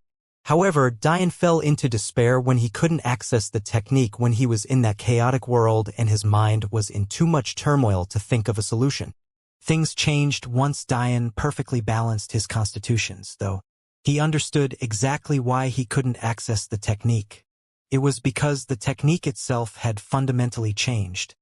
While Demon Emperors will increase the strength of the body incrementally by 2, then 4, then 8, and so on. Titan Emperor's Will, a technique nestled within Diane's bloodline, was on a completely different level. Just the first stage didn't just increase his body's strength by 2, it wasn't by 4 either, nor was it by 8. Not only was the mere first stage a 20 times multiplier for the body, it multiplied energy cultivation as well. Diane's body shot up to more than 10 meters in height. The earth beneath his feet shattered so resoundingly that thousands of kneeling warriors fell into the Bellamont catacombs below, shouting out in despair as the lake's water poured in after them. Diane's energy surged along with his body as he roared into the skies. Brilliant half-step Daos appeared at his back, shining in the light greens of Wind Will and the royal blues of his weapons master Will. Beautiful crystalline armor coated his massive body as the sky trembled. A beast had been born into the world. Die! Diane roared, launching himself into the air. The multicolored half-step music Dao appeared before Diane's lips. In the next instant, something astonishing happened. Hedgeb and Horus, two celestials in their own right, shook in terror as they looked down at their bodies. Moments later, they erupted into a shower of blood. King Amen's rage disappeared in an instant. Panic overtook his mind as he suddenly remembered those very same eyes from 20 years back, the eyes of an enraged beast. Diane was so fixated on his anger that he didn't even realize that his mere roar had killed 2 celestials. He had already appeared before the cowering King Amen, his massive hand wrapping around the king's skull. A growl reverberated deep within Diane's throat as the lake below separated slightly to liquid dripping from the once arrogant king's legs. To think that you'd be so weak. Dian's voice rumbled so deeply that it was as though a dragon was before King Amun. "You don't deserve my anger." Dian said no more. In one moment his hand was open and in the next it closed. The body of a celestial fell from the skies as blood dripped from Dian's oversized fist. Silence reigned over the Belmont Holy Land. 3 celestials. 3 otherworldly beings that stood at the top of their world, killed in mere moments. If Dian said he was certain that he would win so easily, he would be lying. He was very much prepared for a long and drawn-out fight, but he severely underestimated just what it meant to have regained his true constitution. And not only that, but to have also doubled its effectiveness. Before Dian essentially rebuilt his body, he could have barely been considering a 4th-grade body cultivator. The only reason he could fight toe-to-toe with 3rd-grade middle celestials were for 3 reasons. A. He had ignored his master's rules at the time and utilized a divine grade technique that multiplied his prowess by 64. B. He had given up tens of thousands of years of life in order to master half-step Daos, an ability only peak celestials would have, and C. He was in the 3rd and deepest selfless state. Something that maximized his battle power to inconceivable levels. These also didn't mention other things like the fact Dian's soul was a half-step away from the Dao formation realm, or the fact he used the unsealed Dragon King, a weapon superior to many supreme-grade weapons, in his battle. It took all of these things in order for Dian, as a 4th-grade celestial body cultivator, to fight just 1 tier above him against someone of the 3rd grade. This wasn't a mistake. This was simply how large the differences between celestial tiers was. The difference between a 3rd-stage celestial and a 4th-stage was massive, as was the difference between a 6th-stage celestial and a 7th-stage. These were the markers between the lower celestial realm, the middle celestial realm, and the higher celestial realm. It was because Dian understood this that he immediately went all out against King Amun, Head Geb, and Head Horus. He still hadn't gotten an accurate gauge of his own powers, which caused him to go overboard. Firstly, Dian was no longer a 4th-grade body cultivator. Not only was his body equivalent to the 1st-grade level, it was the equivalent of the 1st grade at peak perfection. As most knew, the greater one's grade, the more defined the differences. The 3rd grade had 2 divisions, the 2nd grade had 3, but the 1st grade had 9. Dian's body was now the equivalent of someone who had filled all 108 meridians at the Saint Realm before crossing the celestial barrier. Just that difference alone made him more than 10 times his power without any added techniques. Secondly, there was the change in Dian's meridians. The act of re-establishing his original constitution was the equivalent of Dian regaining his original set of meridians, the set he was born to receive. Technically, his true original set of meridians is still within the energy kernel, but this was the beauty of cultivation. Every path was intertwined with one another. While a constitution might specialize in one path, it actually provided a boost in all 3 paths. The Titan Diamond body was a special case just like this one. It had 12 stages total, and each stage allowed one to be reborn. Dian, by stepping into the Silk Bronze stage, was essentially reconstructed from head to toe, discarding all of the bad, and replacing it with the good.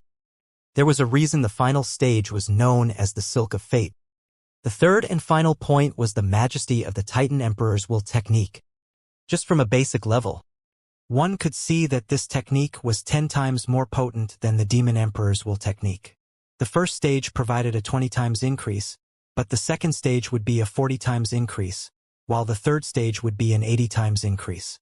By the end of the 1st act, Dian would already receive a higher boost in strength in comparison to the final stage of the 2nd act of Demon Emperor's will. And on a more in-depth level, Titan Emperors will boost not just body cultivation, but also energy cultivation. None of this even mentioned the fact that King Amun, Head Geb, and Head Horus were pitifully weak. Head Geb and Head Horus were mere 5th-grade celestials, the lowest allowed grade for a celestial, while King Amun was a 3rd-grade celestial, but of the lower celestial realm. They were simply incomparable to the warriors of the Grand Templar sect. The change in Dian was so large that he could hardly be called the same person anymore. At this point, he could most definitely fight the 2 kings of the Grand Templar sect without needing that deep selfless state. And he had more than a 70% chance of winning. Dian couldn't help but sigh to himself. He broke his master's rules thinking that he needed to, but in the end he didn't. If he didn't get a grasp on the limits of his strength soon, it would only be detrimental to him. He still didn't even fully understand just how much his silver mirror constitution improved in comparison to the normal version. However, Dian was happy about one thing, his roar. Before, Dian couldn't use his music well like that because his vocal cords were too weak. The human body was simply too frail. But it seemed that this titan body of his was far more robust than he could have imagined. If it's like this, I won't have to use the dragon transformation technique to gain dragon vocal cords. Maybe I can already use dragon language in my current state. Dian, who was standing in the skies, lost in thought, almost didn't realize that he was the center of attention. In fact, even those close to him wondered if he had lost his mind. However, it was then that Dian looked toward King Mino. "Hey, I need a sparring partner. How about it?" Dian looked at King Mino, who still hadn't moved from beginning to end. He shrunk down from his 10-meter size, returning to his normal height. The moment he did so, it was as though an oppressive aura had finally disappeared, causing everyone to sigh in relief. While waiting for the king's answer, Dian couldn't help but think of the celestial beast babies. He had kept them with Mia and Bella, thinking that this would be a tough fight. But it seemed he had overreacted. King Mino looked toward Dian with a fierce gaze. As a king, he couldn't show the turmoil in his heart outwardly. But to say he wasn't shaken by Dian's display would be a lie. Seeing that he didn't answer immediately, Dian smiled. "Truth be told, aside from my little niece Stella, I have no love lost for the Belmont family. I have every intention of unifying this universe and forming its first king-god clan in a long time. Actually, it could be said that I am already the leader of a king-god sect outside of this universe." Dian wasn't sure of how to mobilize faith, but his words weren't a lie. Soul-rending peak controlled an entire universe, giving it the qualifications of a king-god clan. As one knows, a god clan was a clan that controlled a certain percentage of territory on a given planet, or a clan graced with this title by a royal god clan. A royal god clan controlled an entire planet within a universe. However, a king god clan had to, at a minimum, control a single universe. One didn't become an emperor god clan until 25 universes were conquered, and didn't become a comet-grade clan until an entire quadrant was controlled. Dian's words made Stella a little sad, but she understood where he was coming from and respected the fact he made his wishes so clear. Considering his power, the Belmont family didn't deserve to keep him under their thumb. Plus, she was well aware of how her brothers and father had treated this uncle of hers in the past. "Why are you telling me this?" King Mino replied in a gruff voice. His tone was steady and forceful, causing his men to admire the calmness of their king even in this situation. "I'm telling you this so you know I have no desire to kill you or rule you by fear. As you can see," Dian pointed toward the Ouida, "my plans have been being slowly laid out for decades already. If you follow me, I can provide you with more benefits than the Shruti did by far." King Mino's eyes narrowed. "How do you know about the Shruti?" Dian chuckled. He knew because the twins told him the origin of the armor they were wearing, but Dian didn't want this ability of his to become common knowledge, so he replied differently. "Saru and I can be considered good friends. Also," Dian's gaze sharpened, "I dare to say that even they can't compare to the growth I can provide to your bloodlines." King Mino fell into silence. Below them, the remaining army of the Geb, Horus, and Amun clans slowly crawled up from the abyss they fell into. Dian didn't bother helping them, but his presence was locked firmly onto "You are Amun. We are the descendants of the demon bull. If you want us to serve under you, you'll have to defeat me." King Mino came to a decision. No matter what, he couldn't put down his pride. "Good." Dian grinned fiercely, launching himself through the air to meet King Mino's swinging halberd. The two met once, then twice, continuously rising into the air to avoid damaging the planet below. Dian's blood flowed with a happiness that was hard to describe as his fists met King Mino's weapon. King Mino was far more powerful than King Amun. Although he was also a third-grade celestial, he had crossed over into the fourth stage while King Amun was lagging behind in the third. This meant that he had entered the ranks of the middle celestial. But that wasn't all. His body was sturdy and robust, showing signs of breaking into the celestial realm as well. He clearly cultivated two paths, making him much more of a challenge. Dian didn't use his Titan Emperor's will not to disrespect King Mino, but rather to test his limits. Plus, no one below could see their battle anyway. He knew very well that King Mino was doing this to keep his pride as the king of planet Mino, so he had no intention of embarrassing him. Hours later, a large 4-meter-tall meteor came crashing down, blasting apart the center of the Mino army. Dian calmly descended from the skies as the warriors of Mino rushed toward their king. Father! A girl seemingly far too delicate to be of the Mino clan ran out of the army. She too had horns, but they were a pure white and curved elegantly. Also, unlike the others, hers didn't come directly from her forehead and were instead hidden within her hair. She glared at Dian hatefully before helping her bloodied father sit up. At that moment, King Mino suddenly laughed blissfully. I haven't fought to my heart's content in a long time. As long as you treat our Mino clan well, we won't ever betray you, but father. The princess of the Mino clan called out in protest, but King Mino only shook his head. Dian landed beside the barely sitting King Mino, smiling at Princess Mino, who still seemed intent on glaring at him. Don't touch my dad. Princess Mino tried to stop Dian, but it was already too late. The moment Dian's hand touched King Mino's oversized shoulders, a flood of soothing energy flowed into the large man. The healing characteristic of Dian's aurora flames were quite weak. In the past he was able to heal himself and the likes of Eli, but unfortunately it wasn't a characteristic that blossomed over time along with his soul. If Dian had to guess, he believed the healing characteristic was likely from his master's blood essence. But considering the fact he hadn't integrated any more of her blood, it hadn't improved in a long time.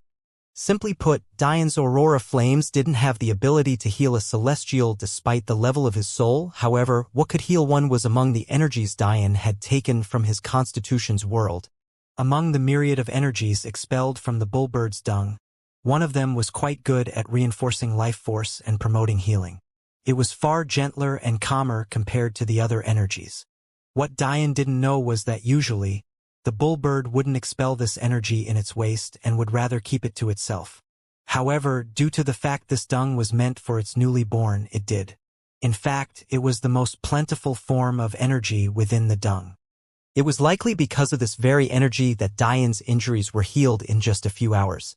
But what was even more astounding was the fact that this energy was even more effective than the atmosphere of Soul-Rending Peak's mystical world. Princess Mino, who had just been readying herself to battle it out with Dian, paused in shock as she watched her father's injuries heal at a visible pace. Maybe? Thinking of something, Dian smiled as white flames erupted from his palm.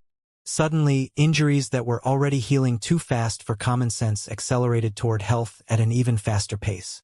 As expected, the amplification ability of my white flames is impressive. Seeing Dian's actions, the hostile atmosphere around the Mino camp suddenly calmed and was finally replaced with gazes of gratitude. They were well aware that Dian had no obligation to do this, especially not after all of the provocation their Mino clan laid bare before Earth. He was well within his rights to treat them cruelly, such was the way of war. But it seemed as though he wasn't a leader who wanted to rule by fear. That said, it was also clear to them that Dian was no pushover. Having someone as talented as King Amen under his wing would have only helped Dian. Yet, he didn't hesitate to kill him in a moment. The reason this tactic was so effective was especially because they witnessed Dian's means with the Weta. Clearly, he had the ability to control individuals, yet he directly killed King Amen. Why? The only explanation was that King Amen crossed a bottom line he refused to forgive. Soon, King Mino was completely healed and clasped his hands in thanks. Even his daughter bowed her head, apologizing for her earlier actions. Dian grinned. With that fiery temper, you and Stella would be good friends. Princess Mino, whose name Dian soon learned was Aoife, snorted in disdain. I'd never be friends with that big-breasted bimbo. What did you say, horns for brains? Is it my fault your head is bigger than that flat chest of yours? Stella shouted from across the lake, having clearly heard Aoife's words. Dian laughed as the two teenage girls screamed at each other from hundreds of meters apart. The funny part was that Aoife wasn't flat-chested at all. In fact, she was quite well endowed. It was just that Stella's chest was towering, already comparable to Madeline's. It was just that it was hidden under that purple armor of hers. Aoife wouldn't have even known just how well-endowed Stella was if it hadn't been for one of their fights a few years back. Aoife's halberd cut a mark across Stella's body armor, causing quite an indecent scene. Stella had hated Aoife ever since, despite the fact it had only been the two of them there. An instant later, though, Diane's expression became serious as he looked toward the seated King Mino. Despite the fact he sat cross-legged on the ground after Diane's treatment, King Mino was still eye-level with Diane and immediately sensed his gaze. "There's a possibility that I may ask your clan to move to another universe. How would you feel about this?" Diane probed. He was well aware that it may be a simple matter to him to move, however for others, he understood that some had sentimental attachments to their home. Mass migrating to another universe might not be realistic. Hearing Diane's question, King Mino frowned slightly. Their home planet had many important landmarks he didn't feel right leaving, especially that ruin that attracted the surety to their planet. Instead of answering, though, King Mino asked a question. "Why? You all may not know this, but in comparison to other universes, the energy density here is poor. It's a testament to the talent born in this universe that some of you can even make it to the celestial realm. In any other universe, you might be knocking on the door of the Tao formation realm by now." Diane explained. A conflicted glint flashed in King Mino's eyes. If what Diane said was true, they really were being held back here. Still, it wasn't so simple to just forget everything and leave. Diane's words traveled over the battlefield. Although he was speaking to King Mino, these were words that applied to everyone. "I know what you're probably thinking," Diane continued, "but I have no intention of abandoning this universe. There are many resources here that can't be found anywhere else. The Belmont Catacombs are just one example of that. If I can promise that you'll be able to return to this universe whenever you want, not only quickly but easily as well, will you agree?" Diane's words hung over the battlefield. Hours later, long after Diane had left the battlefield, he found his way to the Belmont dungeons to see the familiar faces of thousands of Dayu. Although he hadn't gotten a solid answer from the Mino, there was nothing he could do about. If he wanted their loyalty, things like this couldn't be rushed. Plus, there were many matters to deal with still. For example, if everyone migrated, what would Diane do about the Sapientia? Would he allow them to stay here? He knew that he definitely didn't want any Sapientia in his kingdom, but he couldn't exactly just kill them all, so what would he do with them? Then there was the matter of the Bai and King Belmont's condition. Maying hadn't agreed to go with him before. What about now, though? What was happening with their holy land? And what did they have to do with poison masters? Diane wasn't worried about transportation, though. The one thing their universe always had were arrays far surpassing their ability to create. For example, Focus Academy had a creation array, the very one he used to manifest a piano during the opening ceremony. Yet, their best formation master at the time was of the practitioner grade, despite the fact a creation array requires master grade specialty. Then there were their teleportation arrays. Under normal circumstances, it would take months, if not years, for a normal vessel to travel in between their planets. Yet, the Amen could attack and retreat at their leisure. Obviously, these arrays left behind were the lingering remnants of the Celestial Deer sect. They had been repurposed for use by this god and royal god clans, but Diane could maximize their effectiveness even further. Normally, only a comet-grade array was needed to travel from planet to planet within a given universe. Moon-grade arrays could travel from universe to universe within a given quadrant. However, to teleport to a new quadrant like Diane proposed, it would require a planet-grade array. The good news was that the Celestial Deer sect had left many of them behind. If the 23rd White Mother could casually hand out such arrays to the Sapientia, what do you think the Celestial Deer sect had available to themselves? Simply put, the matter of traveling back and forth was settled. The only question was whether the Mino would agree. Diane suspected that they had quite a few important things they were holding on to here, which was why they were a bit reluctant. That said, he didn't pry. "Well, look who finally decided to check on us, poor slaves." A dirted Chunglei spit toward the jail bars with disdain. He looked far different from the first time Diane met him. Back then, he had been proud, silent, and brooding.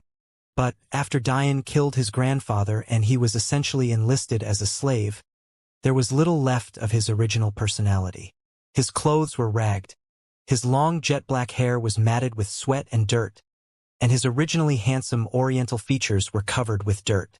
Beside him were another half a dozen Dayu. But that wasn't the end of them. The dungeon stretched for hundreds of meters, with each cell housing 6 to 10 prisoners. By the end, they numbered in the low thousands. How did your trials go?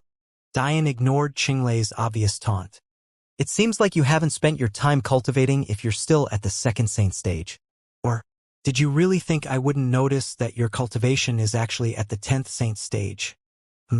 Qinglei's dull eyes flashed with surprise before his disdainful attitude was replaced by despair. It was obvious to anyone what his plan was: to fake his cultivation and one day catch Diane by surprise. It was too bad that Diane's senses were simply too sharp. Let me guess. You took the marquee trials and just barely passed, thinking I would think that you're weaker than you actually are, huh? Qinglei, you should know that I'm aware you have a god-grade constitution. I've known as much ever since we fought in the Elven Kingdom. Do you really believe that I would think that this was the extent of your abilities? Qinglei grit his teeth. His constitution was awakened to less than 50%, so he had thought Diane would overlook him. Wasn't Diane supposedly blindly arrogant? Why was he so cautious? Diane shook his head and sighed. I have the ability to not only unseal your dragon forms, but to also awaken your constitution fully, yet you insist on being so foolish. Diane wasn't lying. It was the seal that took away the dragon bloodline from the Dayu, so it was only the seal that could give it back. Yet, he never did this because he didn't believe the Dayu deserved it. Fuck off. Qinglei growled. You think that you can buy the loyalty of dragon? I am the prince of the Dayu. I won't bow my head to you. Still as stupid as ever. Diane's lip curled in disdain. You're being treated like this because you fought a war, you killed, you pillaged, and you took as you wanted, yet you lost. Now, you want to throw a fit because you've fallen into the hands of the enemy? Is that your supposed pride as a neutered dragon? Qinglei very clearly became agitated by Diane's words, but in the end he remained defiant. It doesn't matter. Diane shrugged. The only reason I haven't killed you is because of the promise I made to your ancestor. If you want to squander his life and yours, that's up to you. I've done my part. I came here for an entirely different reason. Tell me about the Bai family and why your arrogant dragon race would have a problem with such a small clan. Qinglei glared at Diane, but eventually, he had no choice but to answer due to the seal on his soul. They might be a small clan, but that doesn't mean they don't wield power. They're devil cultivators. After learning everything he could about the Bai from Qinglei, Diane abruptly opened the cage doors and left. Qinglei couldn't understand what Diane meant by this. Didn't he intend to keep them under lock and key until they repented? He stood, walking to the opened cage door, and slowly stretched his arm out. Half of him was cynical and believed that Diane was playing a cruel joke. With the seals in them, they couldn't leave even if the roof above their heads was torn open, as long as Diane didn't want it. But, surprisingly, even after his arm stretched over the entrance line, he didn't feel any rejection coming from within. Complex emotions flooded Qinglei's chest as his brows furrowed. The path before them was laid bare and obvious. They could either leave on their own and never follow the path of dragons again, or they could remain here and wait for Diane to come back. If they chose the latter, their futures would be bright. At the very least, they would have a chance at reaching their full potentials. Qinglei understood that they had no right to hate Diane for not undoing their seals before letting them go. They had lost their dragon bloodline due to a war they chose to take a part in. What obligation did Diane have to unseal them and awaken his constitution? He had none. Seeing the paths laid out before him, Qinglei's will steeled as he decisively stepped out of the cage, followed by hundreds of his clansmen. The moment they did so, the last remnants of the seals within them disappeared like the wind. The Dayu clan will be rebuilt by my hands. I am a dragon. I would never rely on another. Diane immediately sensed what happened, but he didn't really have any reaction to it. Sure, it would be great to have an army of dragons at his back.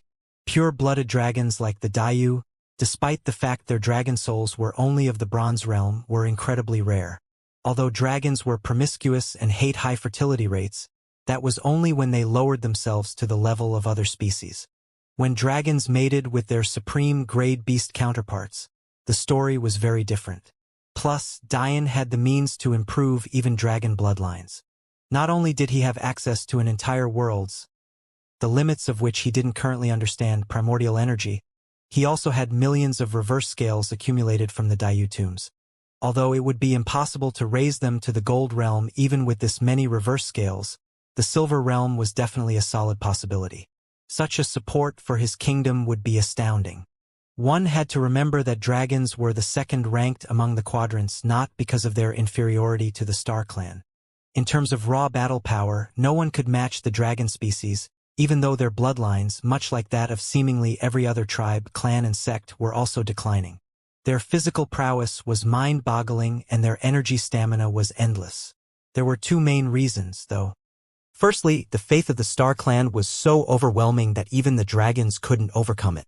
Although it was impossible to use faith within the Valley of Genius, the tower itself was a separate matter altogether. Special events like the Valley banned faith because their purpose was to give lower-class individuals a chance to rise up. However, one had to remember that there were requirements clan and sect grade in order to reach higher levels. One couldn't step into the celestial floors unless you were affiliated with a royal god clan. It was impossible to step into the Dao floors unless you were affiliated with a king god clan, and the top floor, as the demon sage would attest, was blocked off to any not the ruler or legatee of an emperor god clan. No one understood just why these rules were set in place and why the tower could be so fair in some aspects, but so unfair in others, but this was how the world worked. Sometimes not everything was fair. Simply for this reason, dragons, an already scarce species, could hardly be found on the Dao floors. This was because their arrogance pervaded their being so fiercely that they would often break off from clans they were affiliated with and attempt to create their own kingdoms. This pattern caused a never-ending cycle of dragon clans becoming smaller and smaller. Despite the fact the Dragochilan lands spanned an entire 5 quadrants, there wasn't a single emperor god clan among them, and the king god clans were pitifully few. As a sharp contrast, the Star Clan wielded the fate of a second comic grade clan. They were simply on an entirely different level. The second reason dragons were ranked second and not first was one that you could only shake your head at. A lot of the time, dragons simply didn't show up to events they believed were beneath them. Oftentimes, the only event dragons would appear in at all was the ranking tournament, but they would place so poorly in the other events that their best outcome was usually second or third. Even knowing all of this, though, Dian didn't regret letting Qinglei go despite knowing full well that he had forcibly kept them under his thumb. Anyone with half a brain would know that enslaving a dragon clan wouldn't go over well with the rest of their species. However, this wasn't Dian's reasoning. The Dayu ancestor gave up his body and soul for a chance for his clan to survive. Dian simply didn't feel right betraying that dream of his, even if Qinglei felt his own pride was more important. Qinglei needed to grow up, and he couldn't do that in a cage. Dian tossed this to the back of his mind as he entered the Eostre family tombs. It had been decades since he last had visited Ms. Everdene's resting place, so he wanted to pay his respects before he spent some time with Ri and his in-laws. But what he saw made his eyes widen in shock. Dian stood frozen, his brain seemingly short-circuiting. He was usually proud of his demeanor. It was an aspect of him that made him almost unflappable. It usually took something as big as suddenly leaping from a first-level intent to a 9th to make his mind turn to mush, yet he could hardly process what he was seeing. After leaving the Dayu to their own devices, Dian immediately used the Demon Sage Tower to travel to the Elven Kingdom. The truth was that Ri and had come with him to visit her parents, but he had insisted on dealing with the war himself. Ri had thrown herself into cultivation in order to be able to help Dian with his burden, so over the last 2 decades she had only seen her parents a handful of times, something that Dian told her was unacceptable. So she happily agreed to come. As Dian expected, King Acacia wasn't a fan of King Belmont's change either, but unlike Dian, he didn't have the twins to tell him that something odd was going on. His true empath abilities saw through King Belmont despite him being unable to change anything. This aside, King Acacia remained in the Elven Kingdom, focusing on building it back up while taking care of his wife because he felt that it likely wouldn't be long before the Elven Kingdom was forced to take the mantle of Royal God Clan. Knowing this, Dian had been coming back to let his father-in-law know that there was nothing to worry about anymore, but that was when his attention turned toward the Eostre Holy Lands and he remembered Ms. Everdene. For a long time now, Dian had felt a looming guilt over her death. It wasn't just for a simple and vague reason like he felt responsible for it, but it was rather deeper and darker than that. Despite knowing that Jade was entirely responsible for not only this poor and kind old lady's death, but also for her torture before death, Diane almost forgave Jade. He didn't understand the feeling. He was usually cold and decisive when it came to parsing enemies and allies. It didn't matter how beautiful you were. It didn't matter if they had a good relationship in the past. Nothing affected Diane's ability to differentiate right from wrong. Yet, despite Jade not being as beautiful as any one of his wives, despite her destroying her image in his heart every time he recalled that crazed and depraved look in her eye after Ree destroyed her face, despite knowing that she played a key role in making Mei Ying's life a living hell for almost 2 years, Diane still found it difficult to hate Jade. An innocent woman was dead. She could never come back, and it was Jade's fault. Yet Diane always found himself making excuses for her, and that racked him with guilt. So, when Diane silently slipped into the Eostray family tombs, a sacred place MS, Everdeen was buried in with her crystal coffin, and saw all of the frozen traitors of that family kneeling before, his heart couldn't help but stop beating when he noticed a new kneeling ice statue in the place he had sworn to drag Jade to, and his eyes blurred the moment he realized that that new kneeling ice statue was Jade herself. What? Diane felt short of breath no matter how hard he tried.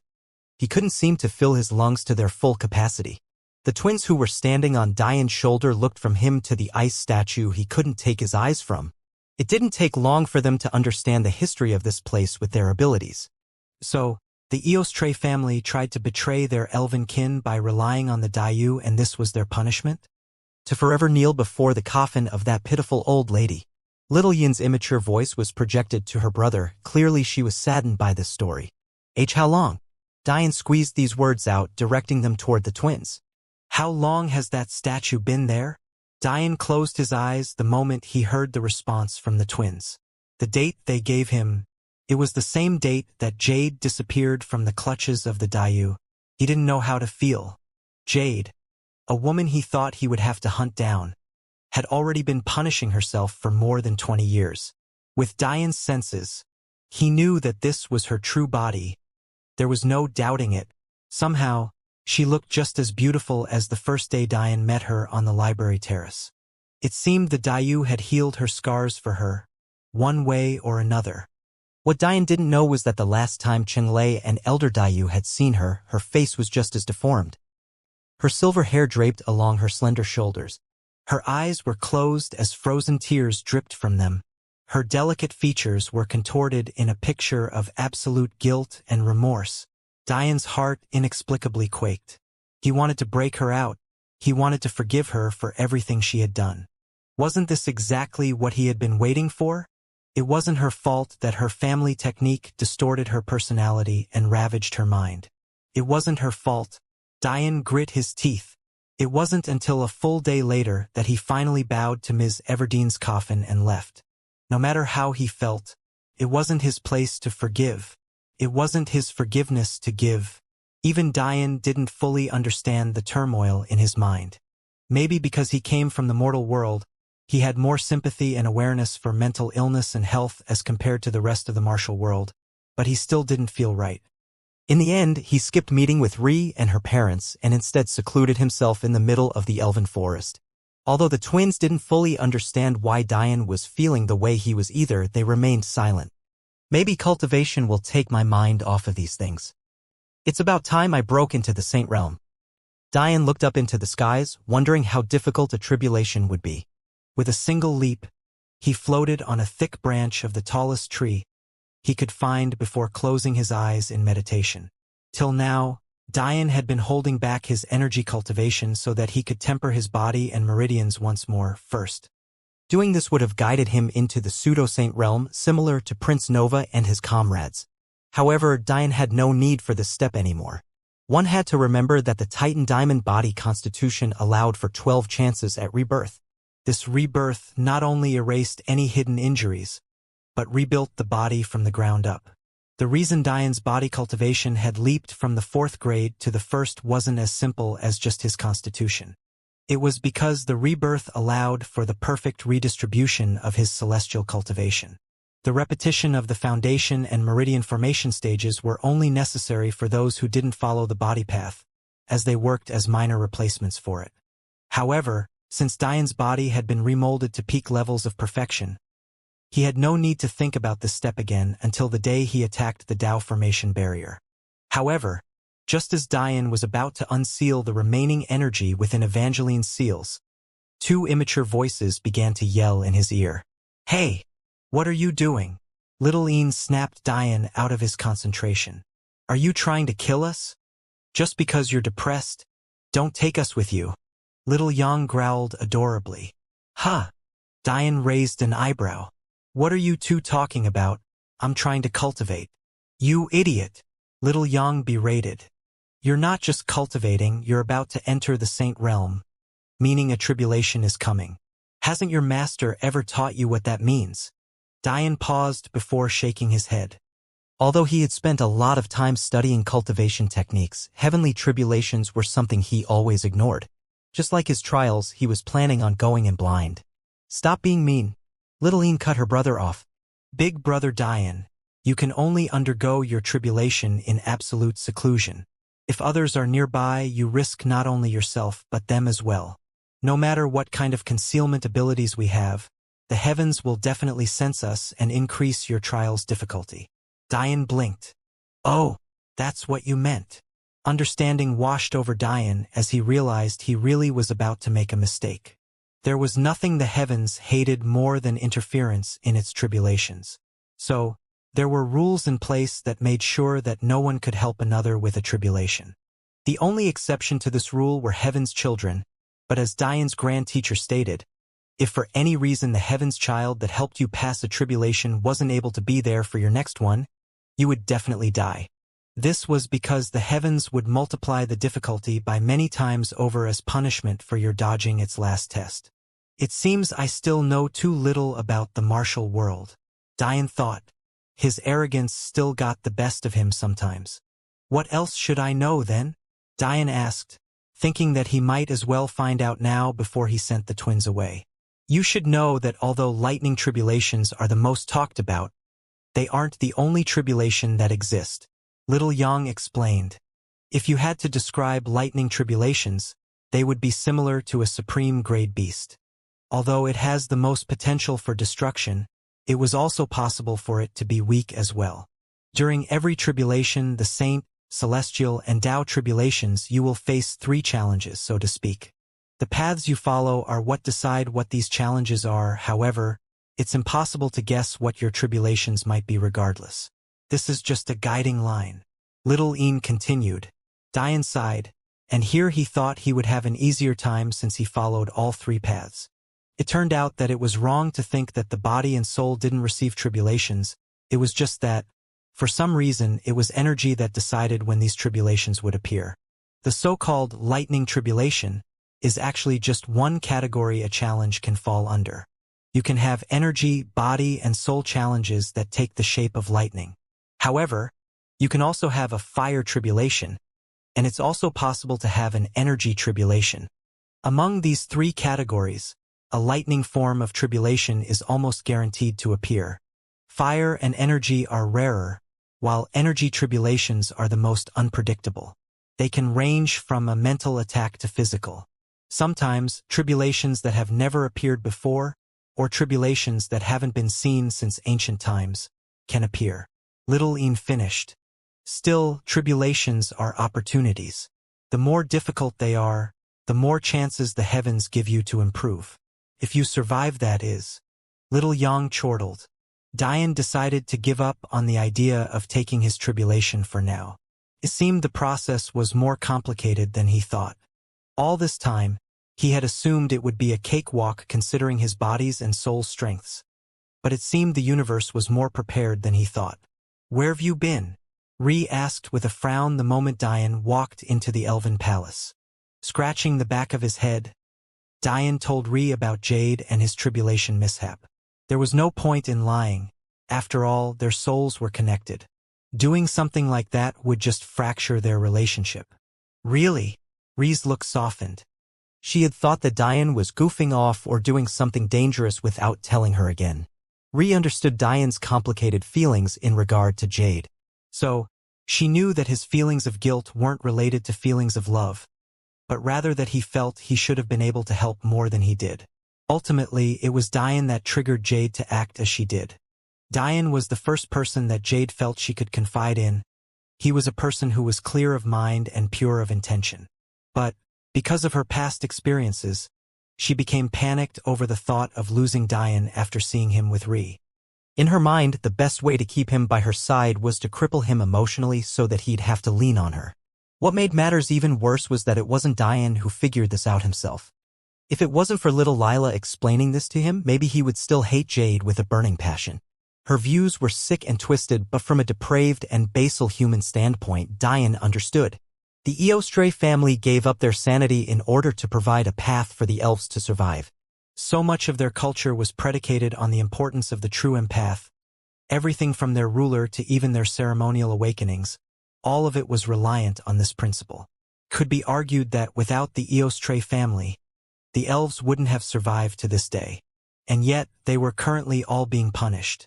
It was a sad twist of fate. Why don't we just release her? Ree asked. Diane sighed. It's not my place to forgive her. And the only person who can is dead. Ree could only shake her head. She knew that her husband was even more bullheaded than the Minus. His stubborn nature was never going to change. Come, let's go see mother-in-law. I haven't seen her in a long time. Diane smiled, pulling Ree along with him. Father, are we really going to go under someone else's command now? Aoife pouted. Her long black hair flowed, seemingly reflecting red light every so often as she followed her father into a large Victorian-style palace.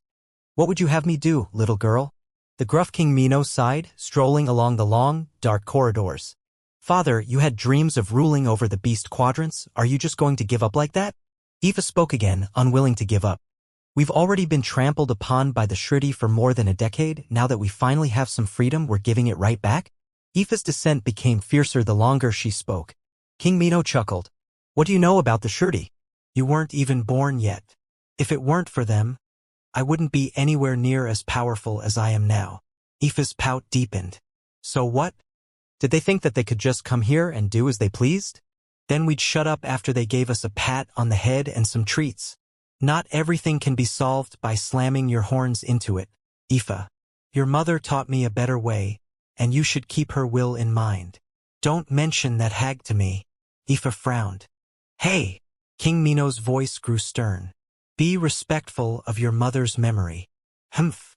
Aoife clearly didn't like her father's words. That hag just upped and left, and you expect me to be respectful? Clearly her frilly little princess was more important to her than her own daughter. The father and daughter pair soon made it to the basement floor of the Mino Palace. On the far wall there was an ancient archway inscribed in complex runes reminiscent of historic Mayan script. Almost to follow the same motif, the archway was stone and flaked in a red paint that was eerily similar to dried blood. Why did you take me to this place? This is our family's oldest secret.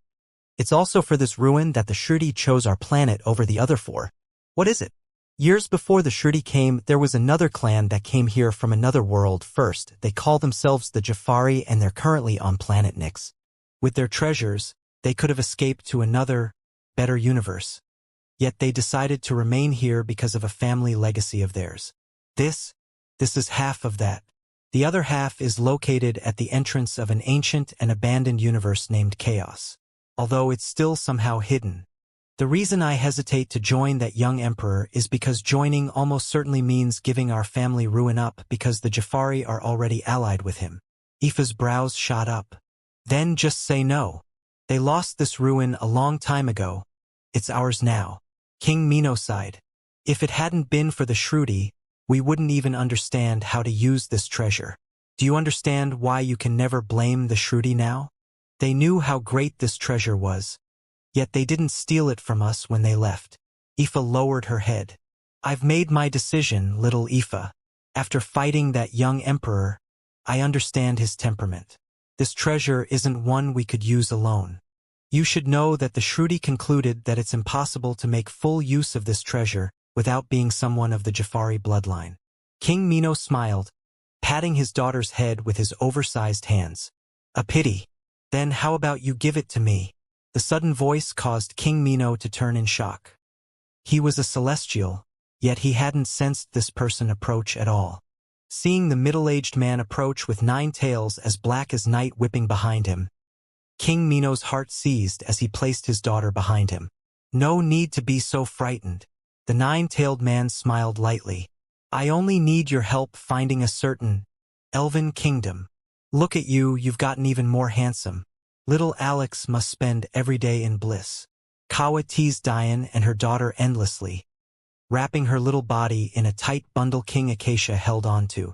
Seeing his mother-in-law stuck in a pitiful beast form, Diane felt a slight ache in his heart. Of his in-laws, since G-Man was dead, Kawa was the only one who treated him like her own son. Even his relationship with King Acacia was still a bit stiff. As for Madeline's foster parents, there was no need to even mention them. Madeline hadn't spoken to them in years. And Madeline's real parents had disappeared once again. Still, Kawa looked happy. She was an adorable little fox only about 3 or 4 palm lengths long. But her beautiful tails were gone, ripped away by Loki. Diane had promised to find a cure for her one day, but he simply couldn't afford the ingredients. King Acacia could sense the turmoil in Diane's heart. Although Diane had the seal, the expressions flickering within his eyes were clear. It made him happy to know that his son-in-law was so invested in saving his wife, but it also made him feel useless. He had left his little girl to go and save his wife long ago, only to basically lose her once again. The cultivation devil of sorts looming over him had even slowed his cultivation down. Maybe it's a mistake to do nothing but take care of Kawa, King Acacia thought to himself. Still, he couldn't bring himself to leave the wife that gave up so much for him alone. Kawa left behind everything she had ever known to become the queen of this small, broken kingdom. King Acacia simply couldn't break that bond. The day between the family drew onward as Ri animatedly told her parents stories about her experiences since she last saw them. Kawa could only giggle as Ri emphasized for the millionth time how great Diane's feats were. Hearing such praise, Diane couldn't help but blush. Father, my constitution suddenly awakened to a new level. Ri glossed over the fact it was due to dual cultivation to save herself the embarrassment of explaining such things to her parents. Is there something you aren't telling me about Elven Queen's reign? I suddenly feel as though my every action is being watched. King Acacia blinked before shaking his head. If I had known something about it, I wouldn't have allowed you to stumble around blindly. Your best bet to learn more are the ancestors. In fact, there's a new batch of the younger generation preparing for their awakening ceremonies. I can take you with them. Did you learn anything in the past few days? Diane asked Ri. Well, Ri stretched out her delicate palm, causing beautiful lights of various colors to dance across her hand. After a few moments, the lights began to coalesce, forming the small body of a fairy even more beautiful and perfect than the spirit of Diane's queen fairy pill. It had a pair of translucent gold butterfly wings on its back. Its body was covered in a simple gown that was almost completely see-through, while its features were the absolute pinnacle of perfection. If it wasn't for the fact its body was only 6 or so inches tall, she would definitely be a city-toppling beauty. Ri, Ri, the fairy giggled happily, leaping up and down in Ri's hand. A constitution that can manifest helpers? Diane mumbled to himself. The fairy pouted hearing Diane's words. I'm not a helper. I'm a fairy princess. Diane smiled at the little fairy's adorable reaction. This humble servant greets the fairy princess. The fairy princess put her hands on her hips and nodded. Good, good. Serve me well. At this point, even King Acacia couldn't help but smile slightly. The fairy princess must have some amazing powers, right? Diane spoke as though he was speaking to a toddler, but the fairy princess didn't seem to notice. She found his face pleasing and the way he treated her even better. Do you mind telling this humble servant about your astonishing feats? The fairy princess looked toward Ri as though she was asking for permission. It seemed that this princess took Ri's authority very seriously and only continued after receiving a nod. Puffing her chest out, the fairy princess explained. I'm an amazing caster of spells. I can heal any injury and alleviate any fatigue. With my sisters, I'm invincible. Diane raised an eyebrow. Sisters. Of course, there are other fairy princesses. I am the youngest and most doted upon Isla. Seeing Diane look toward her, Ri shook her head. I can't seem to summon any of them yet. Just as Dian was about to say he understood, he suddenly froze, standing up abruptly. His expression turned grim as he looked off into the distance. Dian, what happened? Dian grit his teeth. We need to evacuate. Now. No matter how naive Dian seemed on the surface for trusting the Mino and allowing the Dayu to leave, he would never do anything that might put those he loved in danger. So, when he gave the Mino an option to join him or not, he had attached a simple relay array to King Mino. If King Mino decided not to join him, it was fine. But, if King Mino had any intention of subterfuge, he'd be prepared for the potential backstab. At that moment, the relay array that Dian secretly placed within King Mino's body suddenly picked up 8 powerful auras. The problem was that 5 of them were high celestials, 2 were peak celestials, and 1 was a Dao formation expert. Even if it was just one of them, Dian had no chance of winning. There's no time, Dian roared in his mind. Dian abruptly sat down cross-legged, his divine sense immediately reaching out and covered the 10,000 square kilometers that made up Elven Kingdom. In an instant, his voice reached out to thousands of elves. Don't resist. This is a matter of life and death. Trust me. Thousands of elves looked up into the sky. They all recognized the voice. More than 20 years ago, it was this same voice that saved them from the utter destruction at the hands of the Dayu. It was this voice that exposed the plot of the Eostre. It was this very voice that was owned by the husband of their princess and the brother of their future monarch. It didn't take much for them to believe in his words and wait for the next moment in silence. King Acacia was shocked when he saw Dian's divine sense stretch out so far. The island of their kingdom was at least 50 kilometers in every direction from the central castle. A celestial had no business having such a large range. At most, a great talent would have a radius a fifth of that. What he didn't know was that Dian's radius covered 2000x that. Dian clasped his hands together in deep concentration. Focusing his everything as brilliant arrays began to appear before every citizen. Usually, the scarce population of the elves was a detriment, but today it was a saving grace. As Dian concentrated, the Kitsune were already on the move. A bloodied and half-dead King Mino lay with his daughter crying atop of him. His arms were sheared into minced meat, his eyes were dull and lacked color, there was even a massive hole out of the left side of his chest, leaving a vacant space where his heart once was. Dian grit his teeth in rage. He hadn't expected King Mino, a man he had only known for a few hours, to go so far to protect a secret. He made use of the runes behind him to protect Aoife, but it seemed he wasn't proficient enough with the treasure to protect himself as well. In the end, it was Aoife who shouted out the information they wanted, unable to watch her father be tortured for any longer. Kitsune clan. Dian's rage caused his mind's eye to tremble, increasing the output of his soul energy even further. They were running out of time. By the moment the Kitsune found the teleportation station to Earth and activated the formation, Dian was only half finished. Ri, Kawa, and King Acacia still didn't understand what was going on. But, judging by the seriousness of Dian's expression and the sweat beating down his forehead, this matter was not simple at all. Dian was a man who had casually strolled into a war that had been raging for years and ended it within a few minutes. Yet, that same man was clearly panicking. King Acacia, I need you to go to the elven tombs now. Only you can guide them. Take Ri with you. Dian split his mind once more to give instructions to his father-in-law even as his mental energy drained by the second. Dian's urgency reached a new level when the Kitsune left the range of his relay array. That could only mean that they were already on Earth.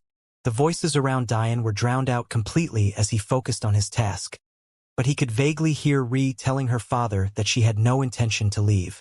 However, Ri soon saw an array appear in front of her as well. But this one changed her appearance drastically from a world-toppling beauty to an average elven girl. Her ears became more defined. The oriental features she inherited from her mother disappeared, and her bestial aura became overshadowed by a natural energy. This action of Dian's told the three exactly what was happening. The Kitsune were coming. Go! Dian's gruff voice sounded out. He doesn't know who I am. I will survive. Dian couldn't move an inch. The scale of what he was trying to do was simply far too enormous. But he was their only chance. In the next instant, Dian reached out toward the 3 academies. As expected, there were hundreds more elves within their pocket dimensions, but forming hundreds of arrays within another dimension entirely was too much for Dian. The last time he tried to do this, he had just escaped from Focus Academy and tried to project a concealment array outside of his life ring. However, he passed out unconscious before he could finish the feat and fell into a coma for more than half a year. This time, the task was far more taxing. The earth beneath their feet began to tremble as an oppressive aura appeared on the planet. Despite still being millions of miles away, the mere presence of Head Void caused the earth to quake. Blood flowed from Dian's ears as Ri was dragged away by her father. 3 arrays began to form within the Academy pocket dimensions while their counterparts were saved within the Demon Sage Tower. With a final roar, the entrance to the 3 pocket dimensions collapsed, trapping hundreds of them within. A moment later, the arrays floating before thousands of elves flashed, causing them to disappear and reappear in the basement floor of the Elven Palace. Without a chance to breathe, King Acacia quickly ushered them toward the swirling blue portal that led to their tombs. Thousands rushed in as quickly as they could, yet the pace still seemed too slow. By the time the final elf disappeared into the portal and King Acacia turned to go and get Dian, the aura of a Dao formation expert suddenly violently crashed onto the Elven Island, causing the king and Ri who clung to his hand to violently cough up blood. No! Ri wanted to pull out of her father's grasp. But even without improving, King Acacia was still a second-grade middle celestial. With a last complicated look toward the room Dian was sprawled in, King Acacia dragged his daughter into the portal, shutting it behind him. Dian violently coughed up blood as he lay on the ground, completely devoid of energy. Even for him, creating thousands of teleportation arrays, even if the distance was relatively short, was too much. The speed of a Dao formation expert, especially one specializing in void will, was much too quick. The fact he appeared above the Elven Island already meant that it was too late. Had he not concealed Ri's bestial aura and appearance, he would have definitely stopped the tomb portal from closing. Plus, Head Void had already sealed the space. Even if Dian had the energy to teleport away, he couldn't. Still, Dian grinned. This Kitsune bastard wouldn't get what he wanted. A moment later, the roof of the palace was ripped away, exposing Dian's sweaty and panting body to the 8 emotionless Kitsune above. Dian's eyes looked up emotionlessly, but the smirk on his features said it all. The truth of the matter was that it wouldn't have been impossible for Dian to split his mind just one more way and teleport himself to the front of the Elven tombs so that King Acacia could drag him in. The problem with that would be the pocket dimensions that the 3 academies were nestled within. When Dian first came to the Elven Kingdom, he had thought that it was so cool that they have separate mystical worlds for their academy grounds, but at the moment, he hated it very much. The reason Dian stayed behind was to make sure that the Kitsune didn't use their void will specialty to break into the now closed-off mystical worlds. If they came to the Elven Kingdom and found no one, Head Void would use his abilities to diligently search, and at that point, him finding those pocket dimensions would only be a matter of time. For the sake of those students, Dian had to find a way to distract their attention away from the Elven Kingdom. Plus, his uncle Acacia was still the headmaster of Acacia Academy. The unfortunate part was that Dian hadn't thought far enough ahead to have a plan. First and foremost, I have to recover my soul strength. Thinking to this point, Dian hated his home universe even more. With the energy core, he should have been able to do so relatively quickly. But the energy here was so scarce that his attempts were pitifully slow. Of course, he had the energy from the bullbird dung, however, that energy also needed to be processed into soul energy. It didn't seem like that world his constitution was connected to had readily available soul energy like Soul Ren Quadrant did. All of these things took time to go over.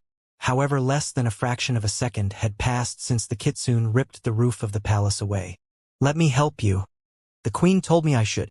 Dian heard the delicate voice of a very familiar and arrogant little fairy princess, Isla. "Your soul is very big though. It will take me at least 5 minutes even with all this energy you're funneling in."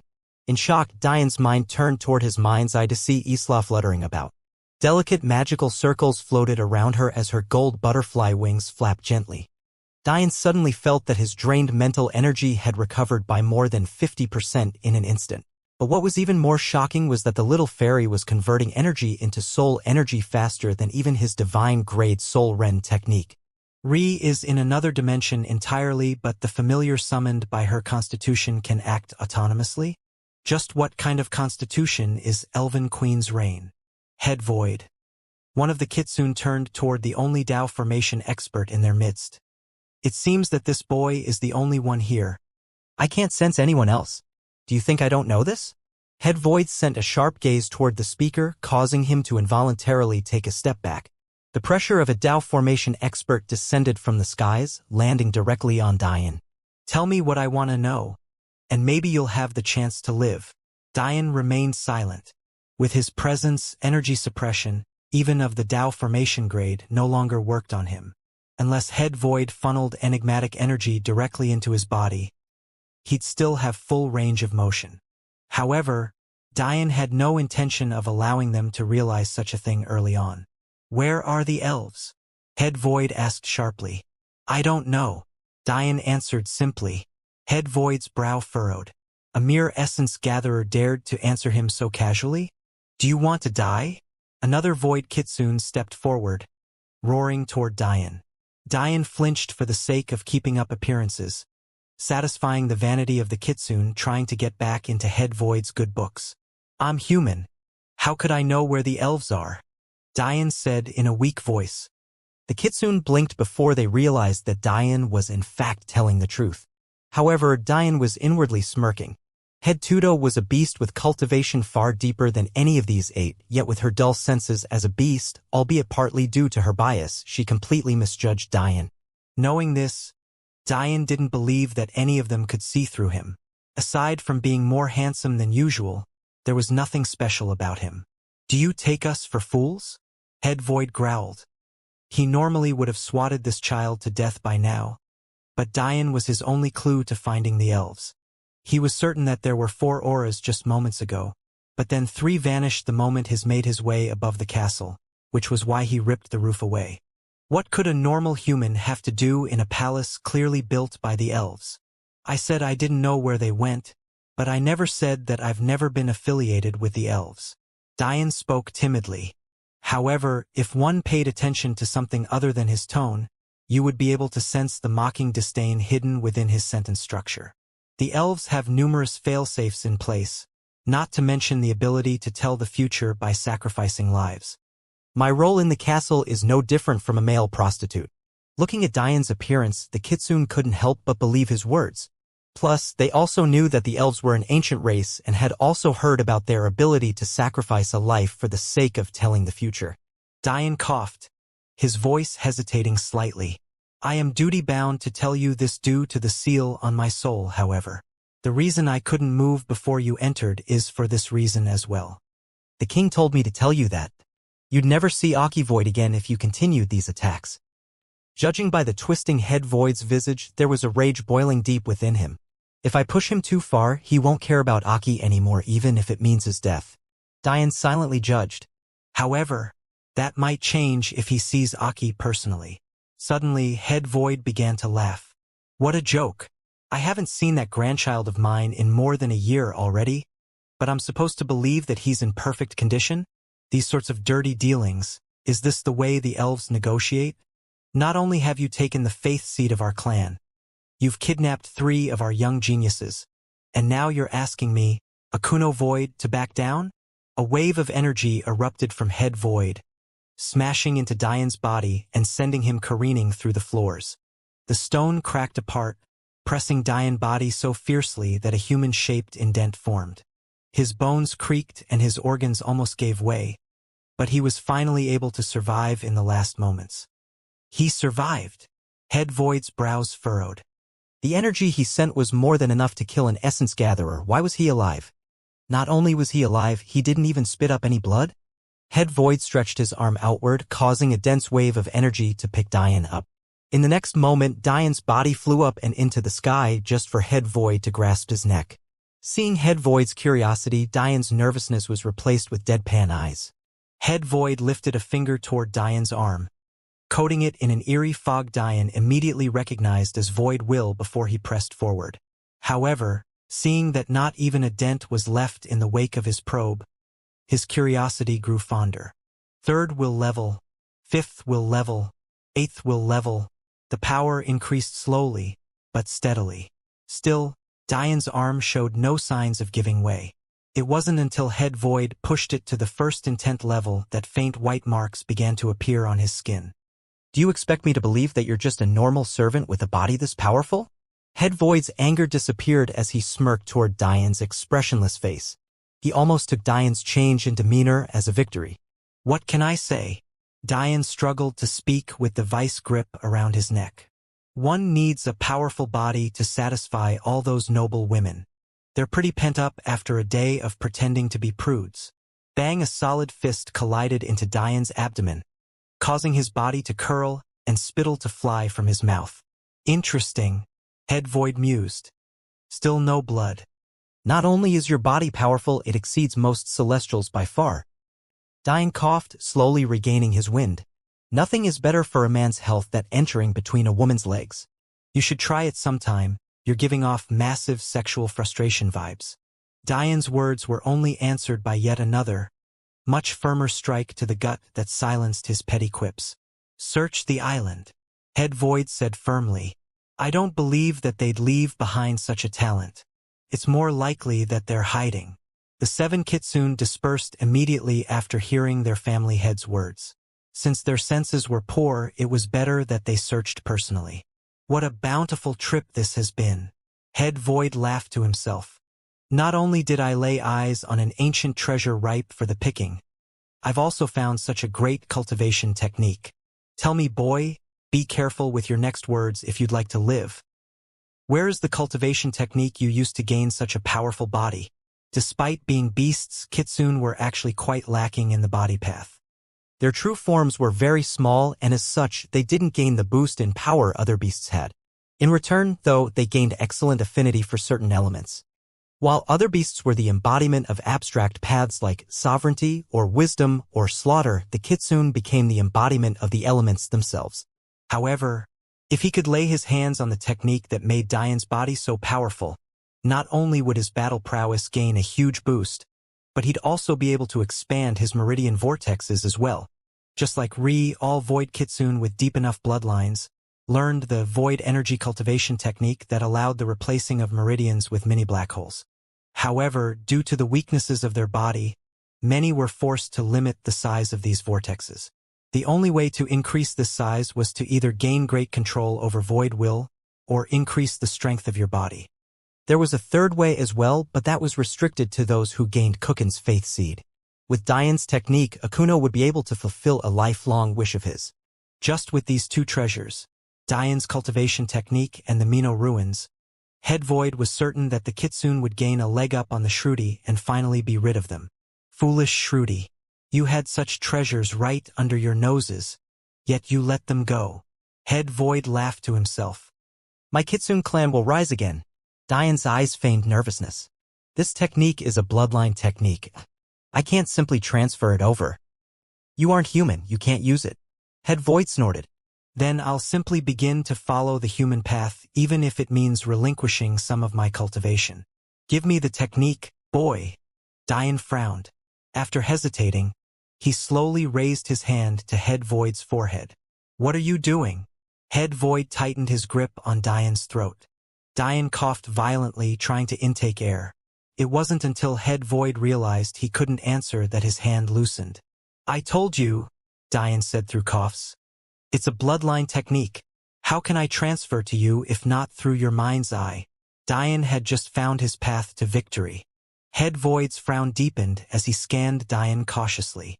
Opening up one's mind's eye to someone else wasn't a joke. Not everyone had a domineering toddler in theirs like Diane did.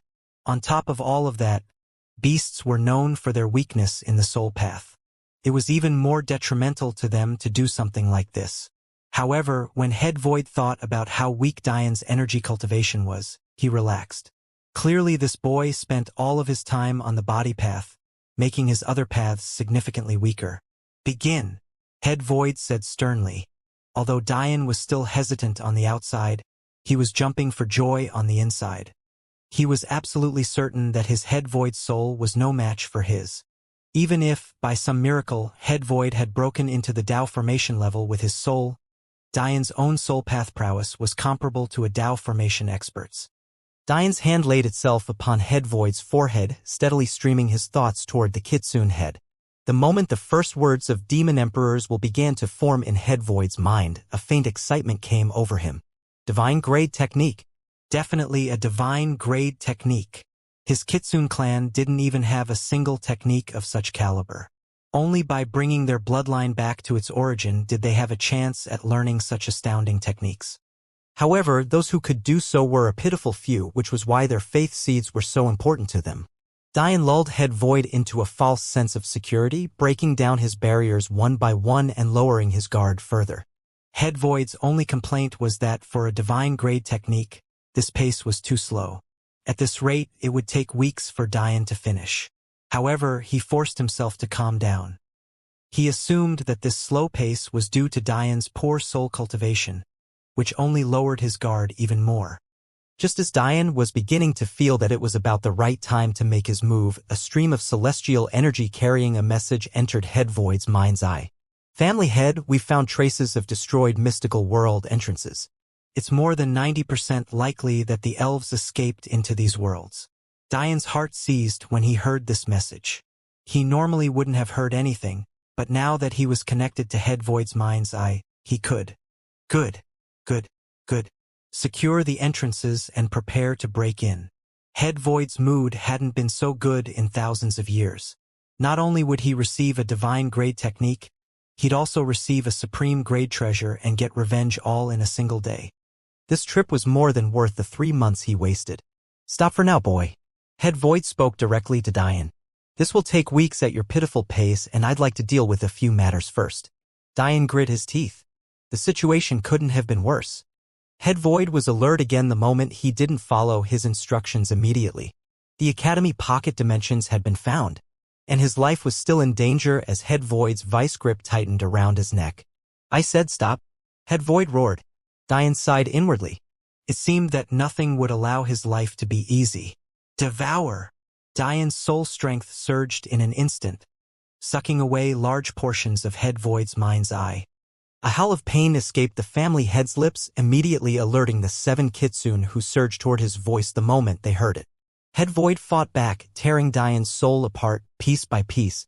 It was simply impossible to attack with the soul and escape unscathed. The only reason Dian didn't die instant was because his soul was hundreds of times more powerful than Head Void's. Your soul! Kuno Void raged. You dare trick me? The pressure on Dian's neck increased to inconceivable levels. If Head Void had the physical strength a Tao formation expert should have, his head would have already been separated from his neck many times over. Dian roared with all his might, unleashing the tree of life and death for the first time in decades. A beautiful crystalline tree appeared in the air, shimmering with an ominous aura. Its roots surged forward, piercing into Head Void's body with all its might. Under normal circumstances, even if Dian was 100 times more powerful, he had no chance of piercing the protective layer Tao formation experts had. Enigmatic energy was too thick and too powerful for him to even remotely grasp the concept of. However, Head Void's mind had been thrown into chaos the moment Dian launched his devouring assault. Yet, despite all of that, the beautiful crystalline roots barely penetrated a half a centimeter into his tough exterior. Dian had no choice but to accept it and grit his teeth. From the outside looking in, this was suicide. A mere essence gatherer, devouring the energy cultivation of Tao formation expert. He was simply asking to explode. But that was where the energy core came in. Dian's body was immediately bombarded with energy he had no hope in controlling. His organs sheared apart, his bones shatter, even his supposedly tough skin broken apart in hundreds of places. Still, he pressed forward, sucking Head Void's cultivation toward himself as quickly as he could before funneling it all toward the energy core. His inner world shook as the powerful energy swirled with it. His cracked, dry lands shearing apart into fine dust particles. It was at that moment that Head Void roared. Die! Snap! The sickening sound of a spine breaking in half resounded through the elven island as Dian's head was tilted at an angle only a dead man could match. An enraged Head Void threw his body toward the palace rubble, completely incensed.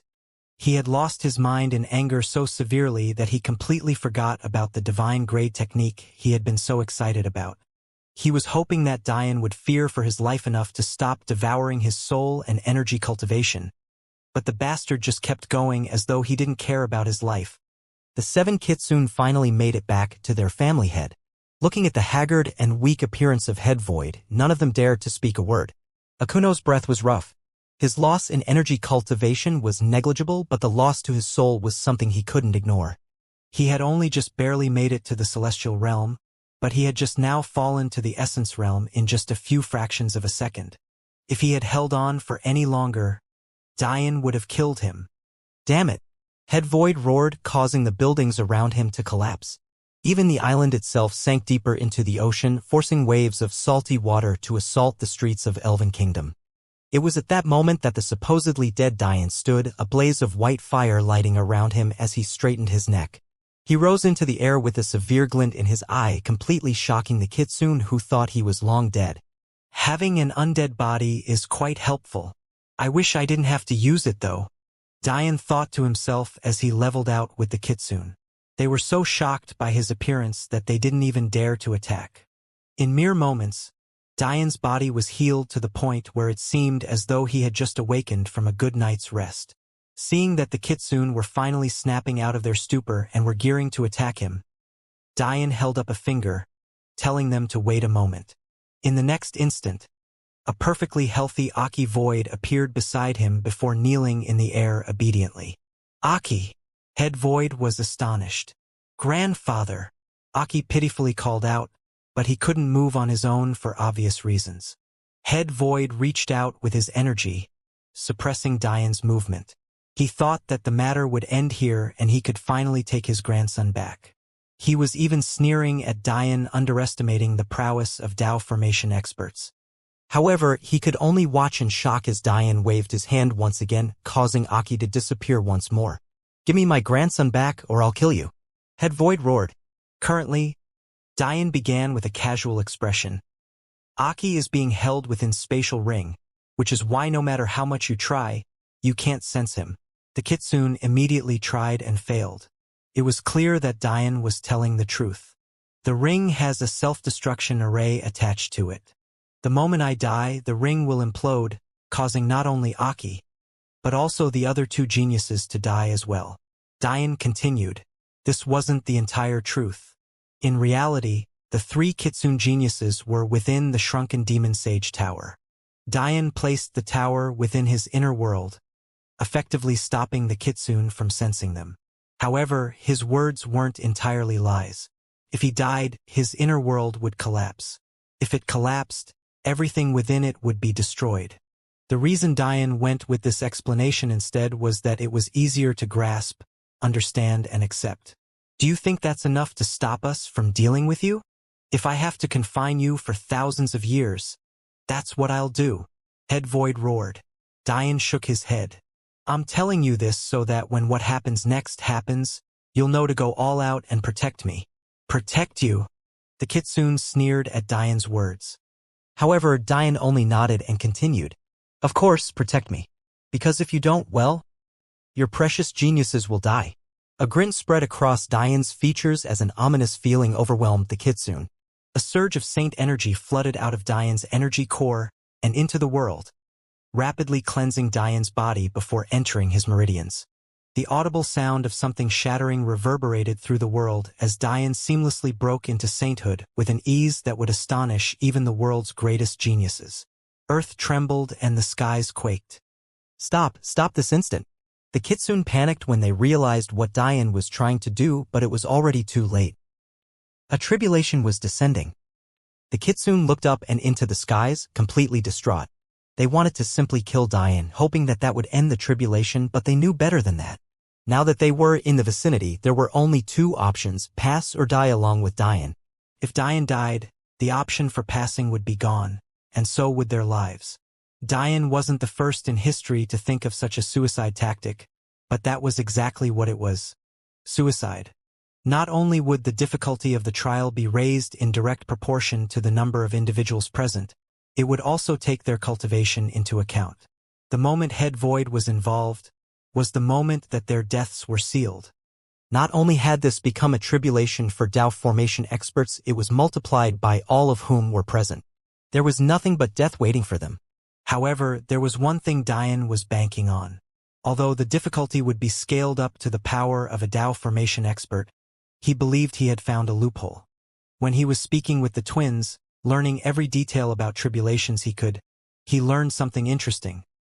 The heavens decided the complexity of your tribulation based on the energy cultivation of the one triggering it. This meant that even if the power of his tribulation scaled to a Dao formation expert times the 9 of them here, it would be created with saint-level energy and comprehension. The reason Dian found this point to be worth risking his life over was because his undead body was restricted by only 2 things: his stamina and comprehension. He could be restricted in 2 ways: running out of energy to sustain his life, or encountering an attack that transcended or matched his comprehension of death. This comprehension could be in regard to type of energy or level of will. For example, Dian's death intent was of the 9th level. This meant that he could survive celestial energy-laced attacks below a certain threshold, but he would die to enigmatic energy-laced attacks if fatal. This same concept was true of intent-level wills versus Dao-level wills. The good news was that Dian's death will was a supreme law, meaning that it was resistant even to normal Dao wills and weaker enigmatic energy-laced attacks. However, there was obviously a limit to everything. Knowing this, it was also obvious that he was able to survive Head Void snapping his neck because it was a purely physical attack without enigmatic energy or will chi. If this tribulation was restricted to saint energy as a saint tribulation should be, then Dian had a chance to survive as long as he grasped it. You fool! The elders of the Void clan raged along with Head Void, completely unable to get a hold of their own emotions. Dian was no longer paying attention to their temper tantrum. Instead, he immediately slipped into his first phase selfless state. Isla floated around in his mind's eye curiously, her job finished. Although Dian had taken damage to his soul, he had something others did not: the soul tome. When Dian burned his soul, his wives had tried to use the soul tome in order to heal him.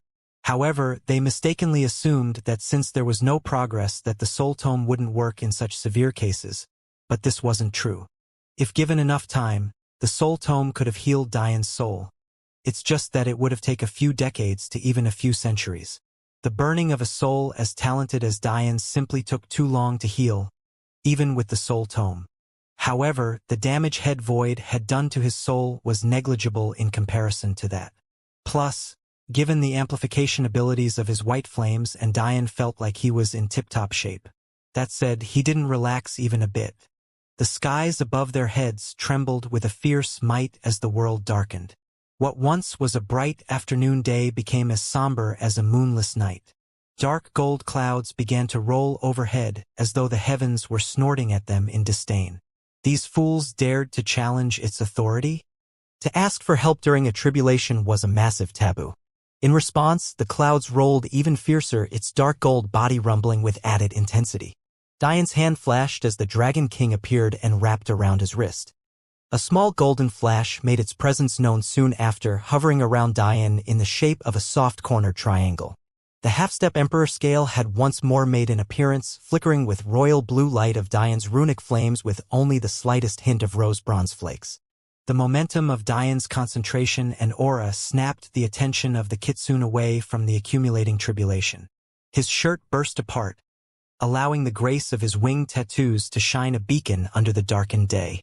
In the face of a tribulation many cowered under, Dian had no intention of dying. Who is this boy? Head Void's eyes sharpened as he witnessed Dian's demeanor. Never did he think he'd ever be focused on such a thing when his very life was hanging in the balance.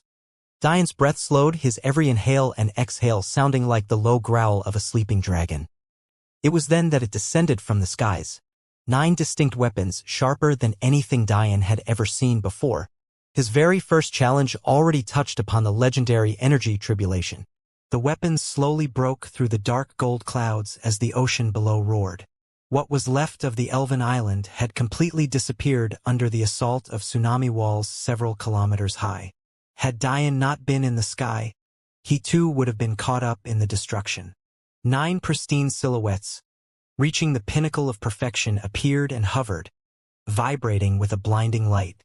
The sword, the saber, the staff, the spear, the bow, the halberd, the glaive, the axe, and the knife. Head Void trembled. This tribulation. We're doomed. It was only now that Head Void understood that Diane's tribulation wasn't simply difficult because they were there. If that was the case, Diane would have evoked a relatively benign tribulation like that 3-9 lightning tribulation or maybe the 6-9 lightning tribulation. Those two appeared the most frequently and were fitting for a normal saint tribulation. The only difference this time would be the power of the lightning strikes. But, for a tribulation of this caliber to appear, it only meant a single thing. Diane's talent was overwhelming enough to force a tribulation that hadn't appeared since ancient times to do so. Head Void shakily turned toward Diane. Why, you're an inheritor of the war god's will and yet you still did this? Do you have a death wish? No matter how much Head Void yelled and berated Diane, Diane himself didn't hear a single word. His body had entered a state of absolute tranquility, completely oblivious of the plight of the kitsune and completely uncaring. He realized one thing about this tribulation. The weapons themselves reached such a level of perfection that he couldn't match. Normally, his weapons pagoda could replicate any weapon in existence. But no matter how hard he searched, he couldn't find the perfect match for these weapons. Even the Dragon King seemed incapable of perfectly replicating them. They carried an unmatched essence. All weapons were descended from these 9, and their presence showed it. In truth, Diane was extremely lucky to receive this trial during his sainthood breakthrough. If he had received it during his attempt to enter the Tao formation realm, his death would be all but certain.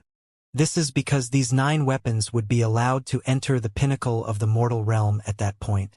Yet, this opportunity and blessing from the heavens was squandered by Diane evoking the tribulation in the presence of a Tao formation expert.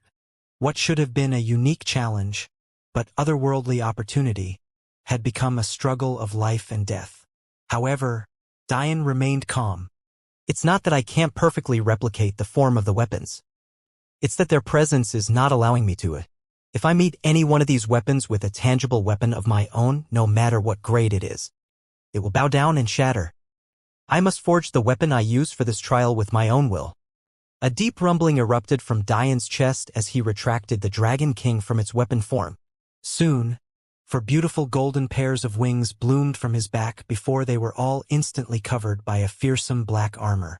Head Void was so distracted by the coming danger that he didn't even notice the familiarity of Diane's gold wings. Diane became covered head to toe in an intricately forged dragon armor. Metallic feathers diligently coated every detail of his wings, and his head became hidden in a dark, knight's helmet with an opaque visor over his eyes. The dragon scale grew explosively in size, hovering over Diane's left forearm like a magically connected shield. His presence was overwhelming, his momentum was unstoppable, and his confidence was unshakable. It was then that the axe, the weapon furthest to the right, shook. Its double-headed blade vibrated aggressively as the shadow of a man standing more than 10 meters tall grasped its handle. In the next moment, one man became 9 before shooting forward at a speed only someone who had entered the Tao formation realm could match. The 7 kitsune panicked, each pulling out a weapon of their own to meet the large man. It was only Head Void, the 8th kitsune, who didn't bother. He knew the truth about this tribulation and any weapon would shatter on contact. His fellow clansmen were doomed. Titan Emperors will, Act 1, Stage 1. Diane's voice boomed, his body increasing in height to perfectly match the oncoming giant. A pagoda of black and red manifested behind him, perfectly melding into the darkened sky as a blinding light followed the opening of its doors. The aura of a peak spiritual grade axe flew into Diane's hand, its illusory and dark body shimmering with the fierce will to do battle. Diane's divine sense bloomed to its peak. This giant might be moving too fast for his body to react, but his soul picked up on its every movement. What once was hundreds of meters suddenly became half of that, then a quarter. In an instant, the giants were upon them. Diane's soul clearly felt the battle axe arcing toward him with the strength of thousands of men. His mind became tranquil as the rhythmic shattering of the Dragon King's seals rang in his ears. His runic flames blazed, expanding the size of the dragon's scale to several tens of meters toward the oncoming blade as he swung his own. However, the beautiful counterattack he was imagining never occurred. The battle axe that had just been coming from the left suddenly disappeared and entered the giant's right hand. It was too late to dodge as the blade slashed into Dian's right side, shattering all of the bones on half of his body. In that moment, 9 were attacked and 9 showers of blood rained downward as 9 bodies slammed into the ocean below. Not even a second later, the 9 giants fused, becoming 2. Dian shot out of the ocean, coughing up buckets of blood, soon to be followed by Head Void. It was clear that both of them knew fighting in the water would only be a detriment. Yet, when Head Void looked around to see that his 7 clansmen were nowhere to be seen, a mournful cry escaped his lips as he turned eyes reddened with anger toward Dian. Head Void was a complete mess. Unlike Dian, he didn't have armor rivaling supreme-grade treasures protecting him, nor did he have 10 years' worth of accumulated and stored energy from a bullbird. So, his left arm lay useless to one side. But, clearly, the damage he sustained was far less than Dian. Unfortunately for him, Dian's damage didn't last for long. A blaze of white fire coated Dian's black armor, giving him a beautiful appearance that seemed out of place in the bleak atmosphere. In that one exchange, not only his bones, but half of his heart was obliterated into nothingness. By all rights, he should have died. The Dragon King was very good at imitating weapons and armors, but it couldn't grasp the essence of them. It was for this reason that, other than sharpness and durability, the Dragon King seemed like any ordinary weapon. It didn't even have the normal weight a weapon of such caliber should have until its seals were undone. A true supreme-grade armor would be able to disperse and reflect damage. Some could even multiply and rebound attacks levied toward them. However, the Dragon King could only block. Considering that it wasn't even remotely scratched even by that powerful strike, the vessel itself was impeccable even without hidden abilities. But that wasn't enough. Dian fell out of his selfless state before rolling his eyes. "Can't you be more helpful, old lizard? Who'd have thought that you would be so useless? It's no wonder Elder Daiyu and Loki almost killed me so many times." An ancient snort resounded through Dian's mind. "Even with the prowess of your body right now, you should understand that the weapon I forged is of the energy path. You can barely use 1% of its strength." "So what?" Dian rebutted. "Even if it gets heavier and sharper, it's useless. What kind of armor only protects itself?" The two were having a spat, completely oblivious to the danger of the situation. Let alone the axe-wielding giant, Dian had 8 more opponents to defeat. It also didn't escape his attention that the number of giants had decreased, likely meaning that they had fused and were even more powerful than before. The moment Head Void died, Dian would be facing an opponent 9 times as powerful as the one who nearly killed him in a single strike. "How do you look down on me?" This weapon was forged with the reverse scale of a mighty black dragon. "I am the Dragon King." "Is it? Then where's your dragon soul?" Dian asked. He suddenly understood why the Dragon King could expand almost endlessly, even perfectly covering his 10-meter-tall body. If this weapon was forged by his reverse scale, even if Dian grew hundreds of meters tall, it wouldn't be enough. "And why is yours of the energy path while this gold scale uses my body path flames to work? I still have a portion of my dragon soul. I used it to help you against Elder Daiyu before he undid the seals on himself and it became useless. But it's severely weakened in this state. The concept is the same as why that gold scale is of the half-step Emperor grade, just like I was when I forged this weapon, yet you can't make use of it." Dian fell into contemplation. The half-step Emperor Dragon Soul may seem like nothing to Dian considering he had an Emperor-level presence, but this thinking was wrong. Dragon Souls were the embodiment of sovereignty, and as such were on a much higher level. The true gods of the Dragochilan lands only had half-step King Dragon Souls. Yet they were superior to human geniuses with king-level presences. The human equivalent to a dragon's half-step Emperor was actually half-step God presence. "Unless I take over your body, I can't recover my dragon soul to perfection. It's the same for that bastard." The Dragon King spoke, clearly referring to the golden scale hovering around Dian's left arm. "As for why we are of different paths, his reverse scale is still in its original condition, but I needed to access the energy path in order to sustain my soul here. Since he did not, it's why his soul is long gone. Without a body, it's impossible to sustain a soul with a weapon following the body path. But energy is all around us, so there's plenty here to sustain my soul." "This is all nonsense." Diane said, clearly still unsatisfied. You're just drowning me in all of this to hide from the fact you're useless. You're a fool. The Dragon King snorted. Haven't you understood the purpose of this trial yet? Your understanding of weapons and armors is shallow. You believe that understanding a weapon will is just as simple as having a slight amplification to its output strength? What does it mean to understand sword chi? How does this differ from understanding saber chi? Or spear chi? Diane's eyes glowed. You mean that ability where his axe switched hands yet somehow didn't lose any momentum? The Dragon King snorted, but said nothing more, going back to its nap. However, that was all Diane needed. The Dragon King's armor was useless to Diane, but that wasn't the case for the Dragon King. If he had the ability to take over Diane's body, the strength of him wielding this weapon would be beyond Diane's imagination. And there was only a single reason why, an answer that seemed to revolve around the center of all that was in the universe. Will. Diane's conversation with the Dragon King lasted all of a split second. Their minds processed information at such a fast pace that the hole of a sinking water Diane had burst from was nowhere near closing. In the next moment, Diane's black armor began to shine with a crystalline blue light. The combination of black, gorgeous blues, and the white flames that danced across his body made him look like a god descended from the skies. He really does carry the will of the war god. Head Void grit his teeth. Just who was this young man? What had he gotten himself into? Hey, old man. Diane's voice reverberated across the sea. If you want to survive, obediently become my slave. If you want to die, feel free to ignore my words. Diane said no more, shooting toward the giants on his own as a brilliant half-step Dao array, shining with light blues, appeared at his back. 9th level intent? Head Void was wrong. Diane's weapons master will was only at the 9th will level. However, for some reason still unknown to Diane, it manifested itself as a half-step Dao. This is exactly the reason why Diane was so lucky to receive this challenge now. Consider for a moment if this was a Dao formation trial. In that case, instead of being equated to 4th level intents like this trial was now, it would be the equivalent of the power the weapons master will would have at that first Dao level. If the will level of this will was equivalent to an intent, and the intent level of this will was equivalent to a Dao, then what would the Dao level be equivalent to? It would be something that transcended the mortal plane of existence.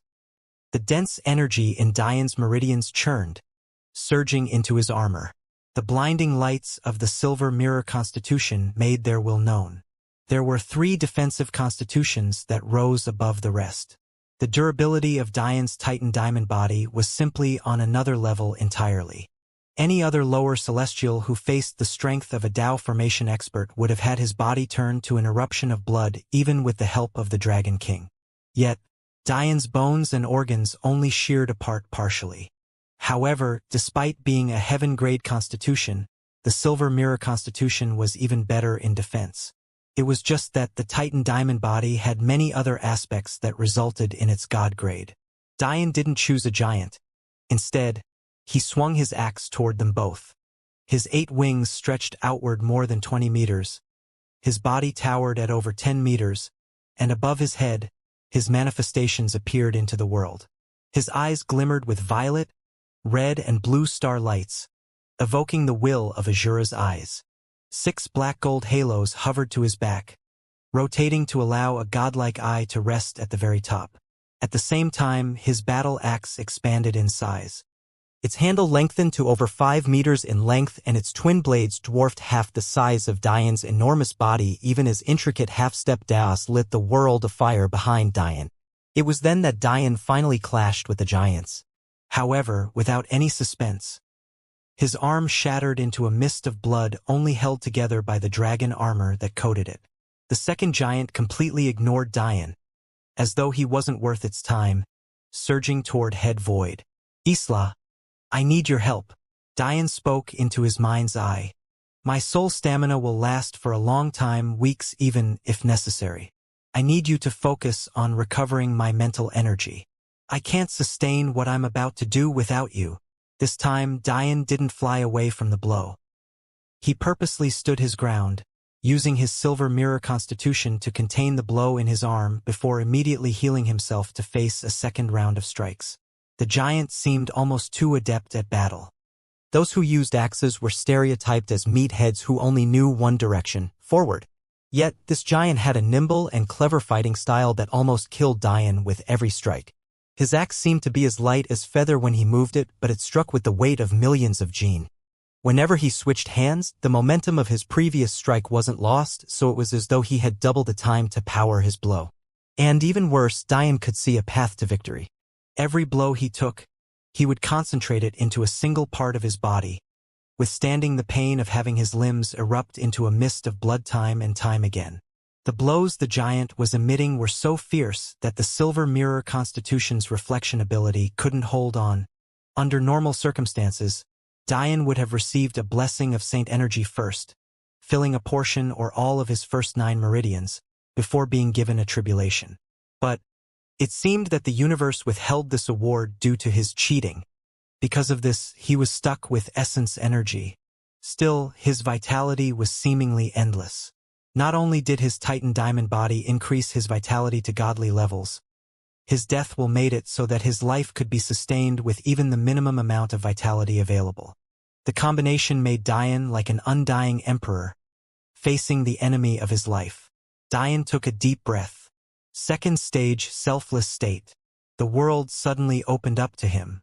The movements of the giant became even slower and Dian could almost see the laws of the universe being written into existence.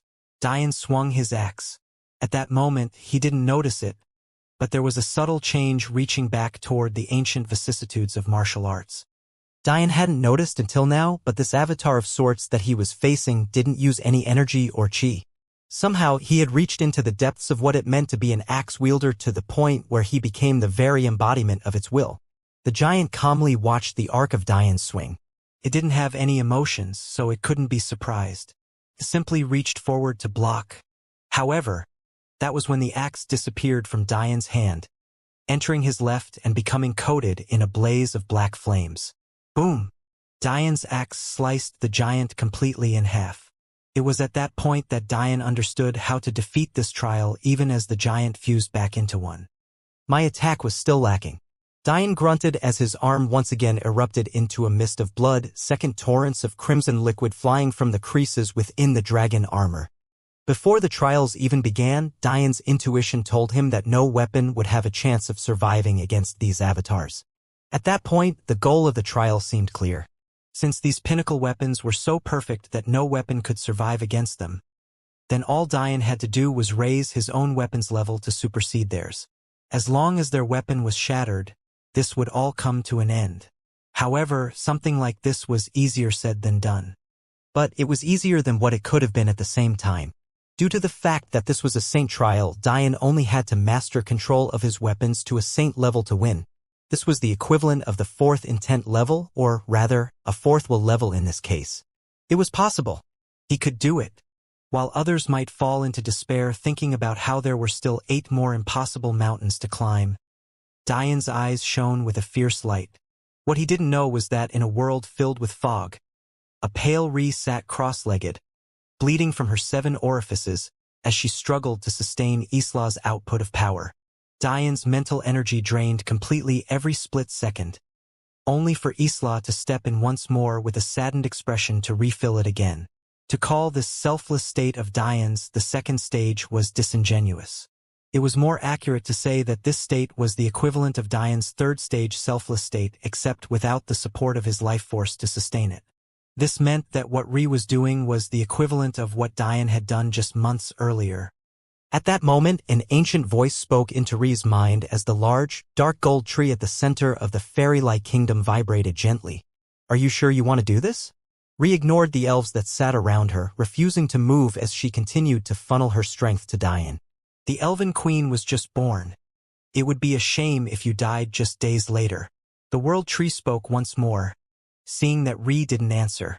Elves have 3 times the lifespan of humans. Ree said stubbornly. I can afford to give up 1 or even 2 lifespans. Leave me be. The World Tree fell into silence, hearing the irritation in Ree's voice. Although Ree probably wouldn't care, the World Tree had never been spoken to like this in its long existence. Even the previous Elven Queens had never dared to do so. It seemed this new queen had quite the fiery personality.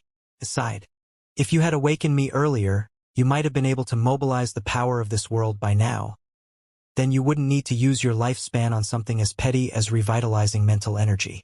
But you were stubborn then, and you're stubborn now. I'll let it go for now, but only because elven queens don't have 3 times the lifespan of humans. It's closer to 30 times. The world tree's sigh deepened.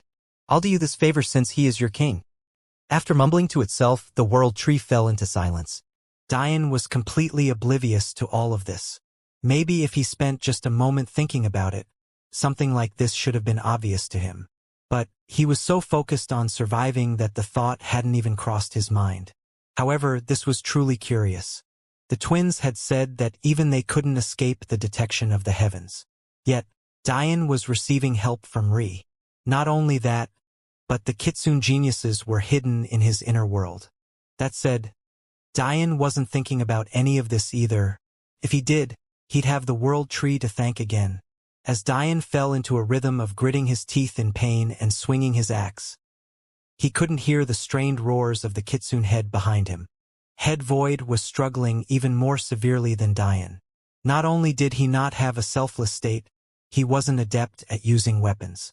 He could only run and defend before getting blown away, only for it all to repeat once more. The sound of Dian's words reverberated in his ears, but his pride refused to allow him to accept defeat. It wasn't until he saw Dian cut the giant in half not once, not twice, but over 10 times that he suddenly felt everything was crashing down around him. He understood more about this trial than even Dian did because he had stumbled upon an ancient text about it, so he knew how he was meant to pass. But he simply couldn't execute it. The giant Dian faced grew dimmer and dimmer as Dian's axe-wielding became more and more profound. The angles of his wrist moved with an elegant flair. What started out as him maintaining less than 5% of the momentum of his swing when he switched hands became 10%, then 20%. Almost in reverse, his clumsy movements became elegant, before slowly becoming so simple that he seemed like a complete beginning. Dian was slowly capturing the true nature of the axe. In his mind, the giant before him was becoming no more than a log of wood. It was at that moment the giants shattered and the staff began to vibrate. Before the giants disappeared, Dian's axe careened forward with ever-growing fluidity. He could almost feel the weapon becoming one with himself. He suddenly understood that his understanding of weapons' wills was too shallow. What did it mean to comprehend sword chi? Or the chi of a battle axe? Was it really as simple as an added power boost or sharpener? Until now, that's all Dian saw weapon chi as. However, this experience taught him differently. On the surface, the ability of this giant was to switch the handedness of his weapon in an instant. It was simple and straightforward, just like one might expect from an axe wielder. But on a deeper level, there was something Dian was missing. Dian's arm once more gave way and became a cloud of minced meat and shredded bones before a blaze of white flames quickly healed it. Not only could this axe wielder switch hands seamlessly, the momentum he had gained was never lost. However, it still wasn't so simple. This ability to continuously carry over and accelerate momentum was maintained even when the giant subtly changed the angle of his swing. Somehow, it had incorporated the swift and nimble nature of a flexible sword into the aura of an axe. It was truly mystifying. Dian fell deeper and deeper into contemplation. He almost couldn't feel that pain of his limbs being torn apart anymore as the bullbird's energy steadily depleted. The key lesson here isn't about a magical ability to switch hands. It's about momentum. Dian's breath grew hotter, turning into a cloud of fog under the cold and salty ocean air. The process of switching the axe from hand to hand was simple to Dian. Because the trials were restricted to sainthood levels, these avatars didn't have the ability to restrict space. However, although Dian was able to get a hit in by using his spatial will, this wasn't the correct way to do things. The secret wasn't to imitate the giant by using other means, it was to become a reflection of the giant using its very means. The ability to switch hands isn't hidden within spatial will. It's hidden within the axe's will itself. Sometimes, things that seem simple on the outside are actually incredibly difficult in reality. One of these things was chopping wood. For a novice, even chopping a single log can be a long and arduous task. It's not simply about how much power you put into it, but it was about understanding the grain of wood and where to apply that power. It was about sensing the subtle differences between blocks of wood and using said differences to your advantage. It was also about properly applying that power with a steady and controlled momentum, shifting the positions of your wrist and body to seamlessly achieve the best result. That's it. A door seemed to open in Diane's mind as the brilliant royal blue array spanning 100 meters behind him gained a level of brightness, becoming slightly less illusory. Diane's arm swung downward, an ancient aura emanating from his every movement before the axe suddenly switched hands. The giant was more than prepared, having switched its axe's position as well. The two large blades were inches apart, their momentum so fierce that sparks of air lit as they approached closer. But that was when Diane did something even the giant didn't see coming. For a second time, his axe switched hands, building up momentum from not just 2, but 3 swings. Just as the giant's axe was about to meet Diane's swing also met its head. An eruption of blinding light brightened the dark sky as Diane's body was sent flying. However, this time he wasn't injured in the least. Because the giant was preparing to clash with Diane's axe, it didn't notice that Diane had already positioned the golden dragon scale in preparation for his second switch. The giant's head blasted apart in a blaze of illusory motes of light before its body steadily disappeared. Diane's breathing was rough as he stood hovering in the air, his massive wings flapping to his back. He was surprised. He had already been prepared to fight against the avatar head Void was handling. But it seemed that transcending its comprehension was enough to make them all disappear. However, there was no time to rest. Diane could only allow the axe to fly back into his weapon's pagoda as the staff began to vibrate. Head Void looked toward Diane like he was seeing a monster for the first time in his life. All of the arrogance of a Dao formation expert had disappeared. He hesitated. Should he submit? Would he have a chance to live then? Ridiculous. He grit his teeth. I am the head of the Void family. How could I lower my head to an Essence Gatherer Jr.? The doors to Diane's pagoda opened once more as a 12 meters long staff shot into his hands. Slowly but surely, a bald monk began to appear as the pinnacle staff vibrated. He was far shorter than the giant and even by normal human standards, standing at only about 1.6 meters tall. Yet, his staff from well over 2 meters in length. He grasped his staff before eyeing Head Void and Diane. In the next instant, he separated into 2 individuals and shot forward. To describe Diane's first trial as cruel would be an understatement. The number of times his body was forcefully pulled back from the brink of death was something even Diane himself lost count of. In so many ways, those 3 days of being hidden under a pile of beast dung was an inconceivable blessing in disguise.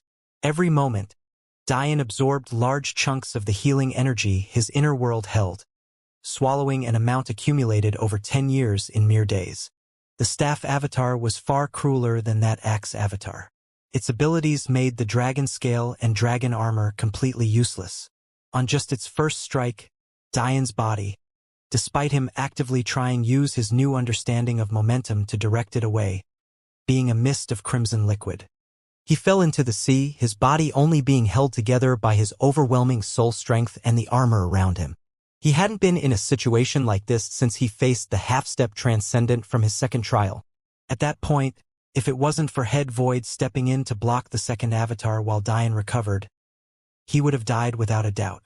It was only after many feeble attempts did Diane learn the essence of the staff avatar. Even with his second stage selfless state, the complexities of these trials seemed to only increase every moment. While the axe avatar dealt with versatile momentum and ability that allowed nimble changes in battle without losing the power of your strike, the staff avatar was a master of resonance. Blunt weapons were rare in the martial because much like the soul path, they were difficult to use well and gave a poor return for time invested. Simply put, in most cases, masters of equivalent strength in the midst of a battle would have the advantage given to the opponent with the sharper weapon. It wasn't difficult to understand. The sharper a weapon, the easier it was to do damage with. Even a child could kill someone with a sharp knife, but could they do the same with a stick that weighed the same? Usually, the only way to alleviate this weakness of blunt weapons was to raise their weight to inconceivable levels, much like Diane's great sword. However, that then gave way to speed issues. And even when you purposely accepted this disadvantage, having a heavy and sharp weapon was still better. Yet, the staff avatar spit in the face of this. Not only was his staff as quick as lightning, the damage it dealt was so devastating that Dian would have died many times over had it not been for his undead body and strong soul. The monk was able to use concepts of resonance to ignore the defense of his dragon armor, sending the power of his strikes directly into Dian's body. The far more fear-inducing part of it was that this ability seemed to work through space. During one exchange, Dian managed to stop his staff with the dragon scale, yet the collision made not a single sound. Instead, a split second later than it should have, a shock wave blasted into Dian's armor, sending him flying into the distant ocean once more. Although this strike was less powerful than if it landed directly on his armor, Dian still had to withstand severe damage. By the time he managed to grasp the concept of resonance to the same level as the monk, 3 days had passed, a full 6 times longer than it took for him to defeat the axe avatar. But without any rest, the glaive began to vibrate. The concept of the glaive seemed to be far simpler than the first two, but its challenge still somehow increased by yet another level. The glaive avatar was surprisingly a woman wearing valiant armor. If it wasn't for her piercing eyes, Dian could imagine many men drooling over her, especially considering the deep crevice at the chest of her armor. Still, the moment she attacked, Dian regretted ogling her. In the elven tombs, Ree snorted. "Serves you right." The glaive's range seemed to have an indefinite range. Even when Dian felt like he had dodged, he would once more find his body erupting into a mist of blood. Due to his grasping concepts of momentum and resonance to a rudimentary level, Dian's control over his silver mirror constitution had increased to a new level. He felt like his ability to deflect and reflect energy had reached a new level worthy of his new constitution. Yet this glaive avatar didn't seem to care. Dian knew that his attempts at deflection were useless. This trial had been scaled up to match the level of a Dao formation expert. He had no chance at blocking such strikes and only watch as his energy continued to deplete. The ability of the glaive was simply to extend. However, Dian immediately realized that it too carried concepts of momentum. Anyone who understood simple physics knew that if an object was rotating at high speed, extending its radius would cause it slow. It was simple conservation of momentum. Yet somehow the glaive avatar could extend her glaive without this restriction. Dian suddenly realized that this concept of momentum was on an even higher level than the axe avatar. It wasn't simply about conserving momentum, it was quite literally shattering the laws of the universe. In the end, it took Dian a week before he finally defeated the glaive avatar, only for the halberd to immediately vibrate afterward. By now, the entire Earth had been alerted to the tribulation. After an entire week of violent explosions and tremors, the planet's leaders finally found the source. They could only be astounded when they found the cause of all of the recent natural disasters was Dian himself. What kind of tribulation is this? Those who had gathered several hundred kilometers away couldn't help but mumble to themselves. The fact that this was a tribulation wasn't to be doubted. The dark gold and menacing clouds couldn't be ignored. But they were much too used to normal lightning tribulations, with the occasional fire tribulation added in sparsely. Sometimes those with god-grade constitutions would undergo tribulations as well, but theirs were fairly normal as well because they didn't have the ability to fully awaken them here in this poor universe. Those of the various god clans gathered, or rather what remained of them. Aside from the still unconscious King Belmont, everyone seemed attracted by this event. "Oh my God! The Elven Island is gone." No one knew who said it first, but afterward, they all began to get a hold of bearings. Soon, they realized the person who spoke was correct. These were the exact coordinates of the Elven Kingdom, yet it wasn't here. Soon, even those of lower-ranking clans had no choice but to send individuals to investigate. Even the Sapientia clan that hadn't appeared in public for almost a decade made its presence known on that day. Sarad clutched his fists tightly as he watched Dian get battered and beaten time and time again, only for him to shoot back up as though nothing had happened. Princess Stella, who stood by his side, looked from this oversized young man to her uncle in the distance, her feelings just as complicated as Sarad's. None of them here were stupid. They could very clearly feel that this trial was far more difficult than it should be, and judging by the fact there were two silhouettes and not one, the reason why was obvious.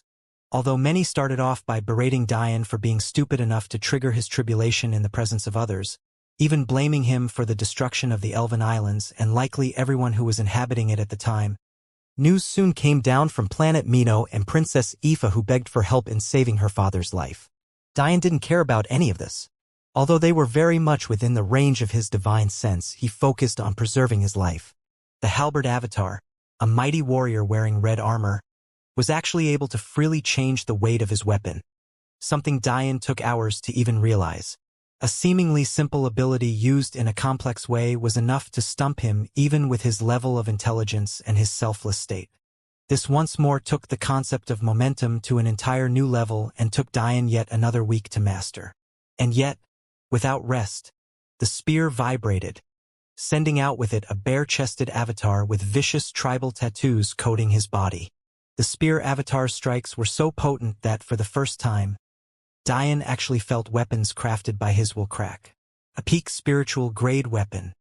A weapon of the moon grade, actually almost shattered in Dian's hands. The spear avatar not only seemed to layer his strikes, it carried a partial will of the staff.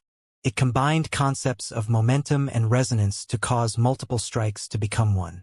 However, it wasn't until Dian understood a third concept that he finally passed this trial after 2 weeks: effortlessness. It wasn't just about mastering your movements to the point that they seemed to flow from your body, but also about effortless attacking. Why ram into your opponent's shield when a chink in his armor was obvious? Why attack where your opponent had momentum when you could attack him on his back foot? The spear was a weapon that took advantage of range even more obviously than the glaive. It was a weapon made to ease effort, to defeat your opponent before they had a chance to defeat you. This was the inner working of the spear. The bow avatar appeared next as a beautiful blonde woman with flowing robes. Her dress was far more conservative than the glaive avatar, but her eyes were even sharper and more vicious. If it wasn't for the existence of the dragon armor, Dian would have died millions of times over. If his head was destroyed beyond repair, what was the point of an undying body? No one in the distance could understand the kind of pain Dian was undergoing. To them, he was shot backward and immediately came back, so many thought that his armor was simply impregnable. Little did they know that every strike he took filled this armor with blood and organ tissue. Not only did the arrows of the bow avatar follow him wherever he moved, they grew faster and faster the longer they spent in the air. The worst part was that Dian's arrows didn't stand a chance against them. Although all of the arrows Dian produced were of the moon grade, there was something about the bow avatar's arrow will that he simply couldn't replicate. This fight was by far Dian's hardest, and he only managed to win after he deviated from his normal path. Before, he had focused on emulating the abilities of the avatars, but no matter how much he tried, it seemed impossible to replicate the abilities of the bow avatar. Constant acceleration, homing. He seemed to be lacking something he couldn't quite grasp. These abilities were simply too heaven-defying. In the end, he used his spatial will to make up what he was lacking. He took advantage of the fact the avatars only used their respective weapon wills and nothing else. It was even more convenient that the bow avatar never moved personally, only using her bow to deflect all attacks. It took more than a month for Dian to come out victorious. Yet the rumbling of the saber seemed even more ominous than the bow. The moment Dian tried to attack, the red-haired saber avatar's weapon absorbed the strength of his attack before slashing forward with a saber chi that blotted out half the sky. The battle between Dian and the red-haired saber avatar was one the oceans below couldn't withstand. Tsunami-like waves rushed outward, towering hundreds of miles as the focal point of their battle caused whirlpools of dark liquid to form. A chasm opened in the waters below, so deep that even just a bit more power might introduce the ocean floor to world. By the time Dian figured out the hidden ability of the saber avatar, he once again realized just how lucky he was. The saber wielder could absorb the attack of its opponent and incorporate it into its own strength, but that wasn't the end of it. Even when Dian avoided attacking the saber directly, it was able to absorb the energy in the very atmosphere itself. If it wasn't for the fact the energy of this universe was so scarce to begin with, Dian could only imagine the kind of power such an attack would have elsewhere. Although on the surface, Dian's tenacity had still not lessened. He was inwardly growing anxious. It had already been more than a month since he began fighting the Saber avatar, and not only had he just barely begun to grasp the concept of his technique, he could see signs of his healing energy running out. This was just the first challenge. According to the twins, there were 3 total. If the others were like this, how could Dian survive? Dian grit his teeth. He only had enough energy left to be used at this pace for 3 more months. At that point, he wouldn't have any of the healing-type energy left to be used. He had somehow drained more than 40% of an energy the bullbird took 10 years to accumulate. Is this selfless state really not enough? Dian thought of entering the 3rd state. Even if he had to give up his life, it was better than dying. However, it was impossible to enter the 3rd state willfully. When Dian entered the legendary state, his mind had been so focused on one train of thought that he gained the recognition of the heavens. That was what it took. If entering such a state could be done so casually, it wouldn't mean a thing. Dian had to be willing to die to enter that state. Yet, the reason he wanted to access it was to live. That was a contradiction the heavens would never accept. Dian roared in anger, the 12-meter-long blade of his saber swinging with such rage that it lit a fire. His fury seethed as he thought of what put him in this situation. If he didn't make the Kitsune pay after getting out of this situation, his name would no longer be Dian Sacharo. To his back, Head Void felt Dian's change in momentum and couldn't help but smile bitterly. All this time, he had been used by Dian and could only accept it. By surviving to this point and forcing the avatars to split in 2, he effectively alleviated half of Dian's burden. He gave up thoughts of attacking and only continuously defended. As a Dao formation expert, even when facing an opponent so much stronger than him, stalling was well within his abilities. But he would be naive to think that Dian was thankful to him for this. For one, Head Void could only bet on Dian's success or else he would die. And 2, if it wasn't for him, Dian wouldn't have been in this situation to begin with. He would have already passed his first tribulation and entered the ranks of the saints smoothly. Not only this, but Dian couldn't forget the face of King Mino. He had no time to find out whether or not that king had survived the Kitsune's assault, but whether he did or not wouldn't lessen Dian's rage in the least. He had only fought that man for a few hours, but Dian learned a lot about the kind of person he was. He was prideful and willing to sacrifice for the good of his people, but he wasn't deceitful or underhanded. To find that kind of man in the martial world was akin to looking for a needle in an ocean, yet the Kitsune dared to play with his life on a whim. A domineering aura erupted from Dian. He suddenly remembered what he had learned about the saber when fighting Soxak. The king of weapons had always been the sword. It was the weapon of emperors. However, the saber was the weapon of warlords. It was unyielding, unforgiving, and willing to take anything by force. This was the momentum of the saber. This was what it meant to wield a saber. Your energy? Mine. Your will? Mine. Dian raised his saber high into the skies, his emotions flaring uncontrollably. His royal blue blood raged through his body, seething with an unfettered will for dominance. The presence of the Titan Emperor couldn't be ignored, and the saber's will seemed to resonate with it perfectly. Suddenly, the domain of energy swirling around the red-haired saber avatar began to deplete at blinding speeds. Before it could react, Dian's domain grew larger as his saber expanded to a grander size. A domineering chi with the will to block out the skies blinded the vision of all watching before a wall of dense black flames engulfed it all. And then Dian swung. The world seemed to split down the middle of Dian's blade. Even the tribulation clouds above almost couldn't withstand the force, causing them to tremble and rumble with anger. To dare attack tribulation clouds? Was your initial punishment not enough? The saber avatar didn't even raise his weapon. In the end, he simply disappeared to the tune of the knife vibrating behind him. Dian didn't wait. His anger was raised to such a height that he shot forward without thought, coming upon the dark hooded knife avatar with a single flap of his massive wings. The truth was that the longer Dian fought, the more he understood the deficiencies in his technique. Those who were lucky enough to have winged abilities in the martial world were without a doubt the fastest in existence. This was why Dian was so shocked when those iced wings developed from Ri's delicate back. Yet, unlike Ri's ice wings, Dian didn't have any matching techniques to make use of his own. In fact, his efficiency in using his wings was so poor that he barely experienced a boost in speed with each increasing set. By simple logic, the more wings he had, if he used each set to their maximum, he should have experienced manifold increases in speed. Yet he hadn't. It was yet another thing that frustrated him to no end. Almost as to confirm Diane's thoughts about being too slow, the trembling knife disappeared before he could even reach it, right along with hooded avatar. Before he could even begin to process just what happened. A deadly blow hit the back of his head, turning the entire base of his brain and spinal cord into minced meat. Diane's eyes dulled as he fell almost too slowly to the roaring waves below. The ocean, still separated from his final saber attack, began to collapse around him mere moment later. From beginning to end, Diane didn't understand just what happened. Not only his eyes, but his divine sense completely lost track of the hooded avatar. For all intents and purposes, Diane's head was detached from his body.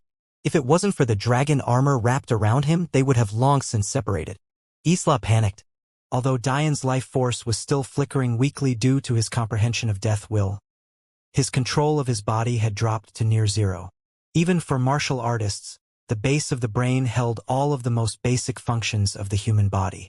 For Diane's to be destroyed so wholly, even if his soul was awake and aware of what was happening, it would have trouble taking control of the body. The hooded avatar shot after Diane, blazing forward at a much faster speed than Diane's natural falling pace could match. It knew its prey wasn't dead yet, so it wanted to make certain to finish its job. Its body inexplicably vanished once more, disappearing into the dark sky like fleeting smoke. Head Void wasn't fast enough to do anything. And even if he was, he couldn't sense the hooded avatar at all. This is really how I die. Curse you, Snow Clan heiress. Curse you, masked bastard. I haven't laid eyes on any one of you, yet my life is forfeit. The heavens truly wish good luck upon you. The next moment the hooded avatar appeared, it had already reached a space below Diane's falling body. Time seemed to slow. Millions of tons of water collapsed around them as a flash of two red lights beamed out from under the avatar's hood. Isla was panicking. She could feel Ree sending her all of the energy she had, but it simply wasn't quick enough. Even if it was, what would Diane do about the knife careening toward his head? If his entire brain collapsed, there would be no saving his mortal body, and his soul would be all that remained. In the distance, silence fell over the spectators. They were completely powerless to do anything but watch a young hero seemingly at the end of his life. Within Diane's mind's eye, he was roaring in anger. You damn toddler, aren't you me? You can open your eyes and obliterate everything for tens of miles casually. But when my life is on the line, you remain silent. This wasn't the first time Diane had implored the meditating toddler to do something. Yet it never seemed to listen. Diane simply couldn't understand how it worked. When he awakened the seed of his sovereign Tao heart, one of the 9 highest grade hearts there were, what he was certain was a soul attack obliterated the space around him.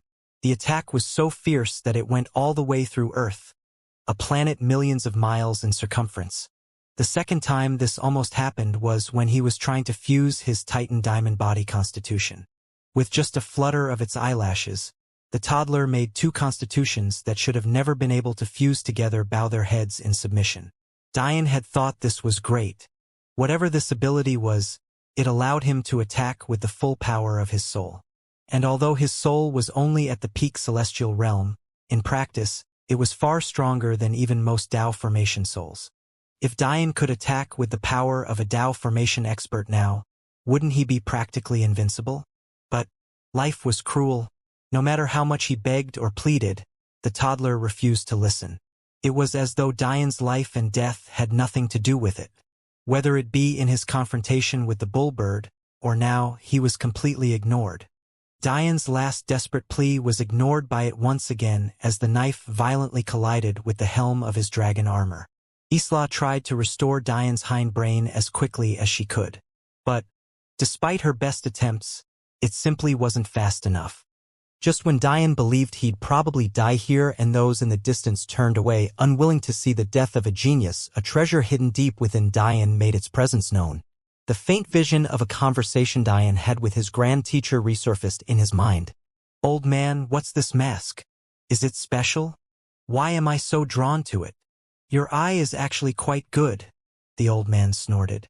Although the aura of this mask is only of the 4th supreme grade, that's because it has some internal damage despite its outward appearance being so pristine. It was once of the 10th supreme grade. Its name is actually quite pretentious and long-winded, but given its abilities, it's quite deserving of it. It's called Swallowing Lightning Willows Danced.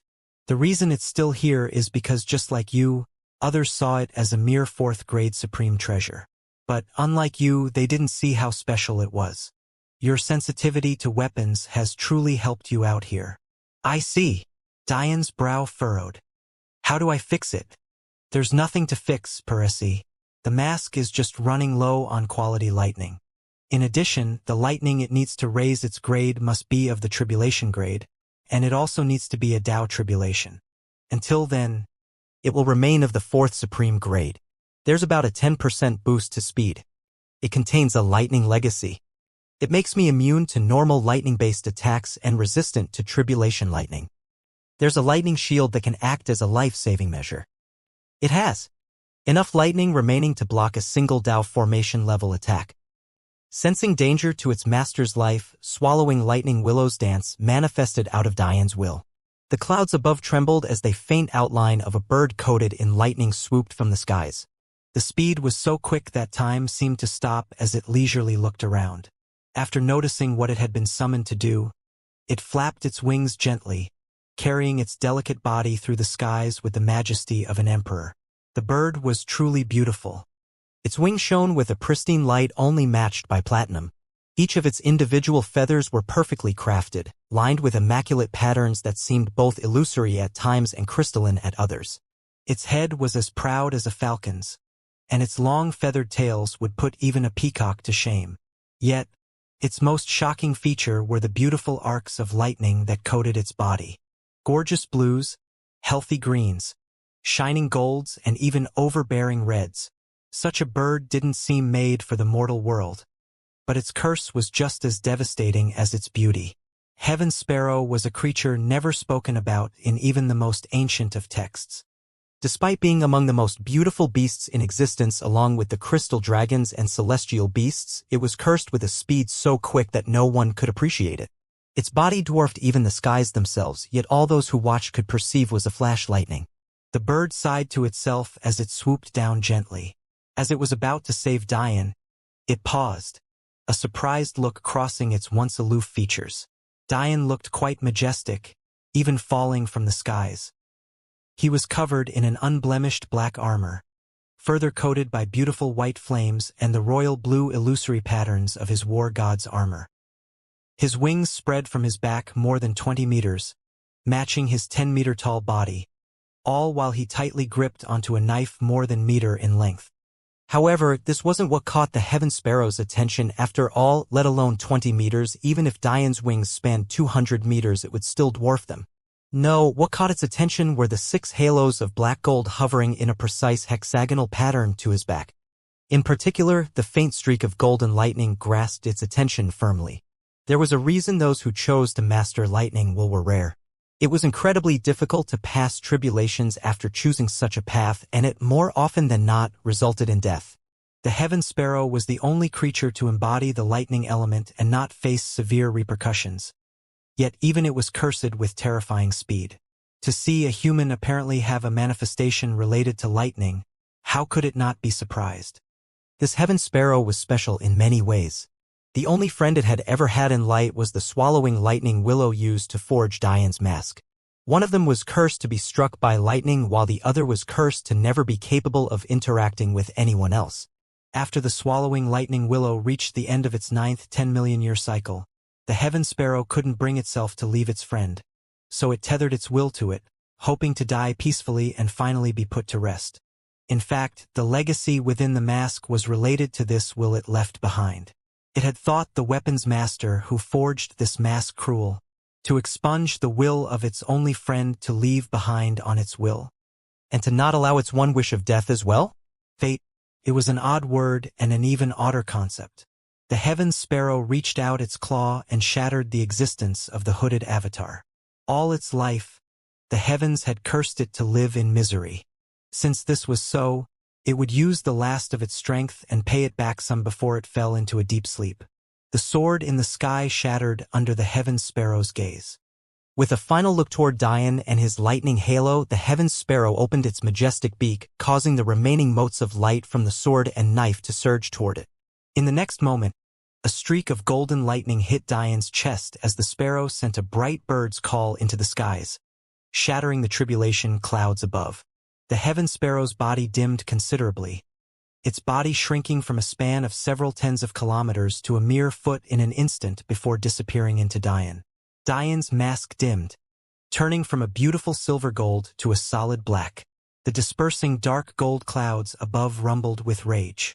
But the deed was done. How could Saint Tribulation clouds withstand the strike of Tao Tribulation lightning? That said, everyone who understood tribulations understood what the result of forcibly ending them was. Even as Saint energy surged into Dian's body, danger was waiting on the horizon. Whether Dian would survive celestial tribulation remained to be seen. The rage of the heavens was bottled for now, but its explosion was coming. The speed of the heaven sparrow was far too quick. Even with Dian's thinking speed, his flashback to his memories about his grand teacher had only just faintly begun before a blinding flash of lightning came and went. Maybe the most shocking part was that this flash of lightning wasn't the sparrow itself, but rather the lingering rage of the Saint Tribulation clouds. Isla, who was still panicking, and Ri, who had frozen completely in despair, didn't realize what happened either as dark waves of water towering hundreds of meters crashed down around Dian. To those in the distance and even head void, Dian had died. The tribulation must have ended because the one who triggered it was no longer among the living. However, those who thought that way forgot one very important thing. Head Void was still alive. Months ago Are you really who you say you are? After months of searching, Clara was finally able to find all 12 Legacy World locations. Normally, this would have been impossible for her to do so quickly, but due to the supreme grade treasure Dian had gifted her, she was capable of boosting the range of her control and divine sense a larger distance than she already could.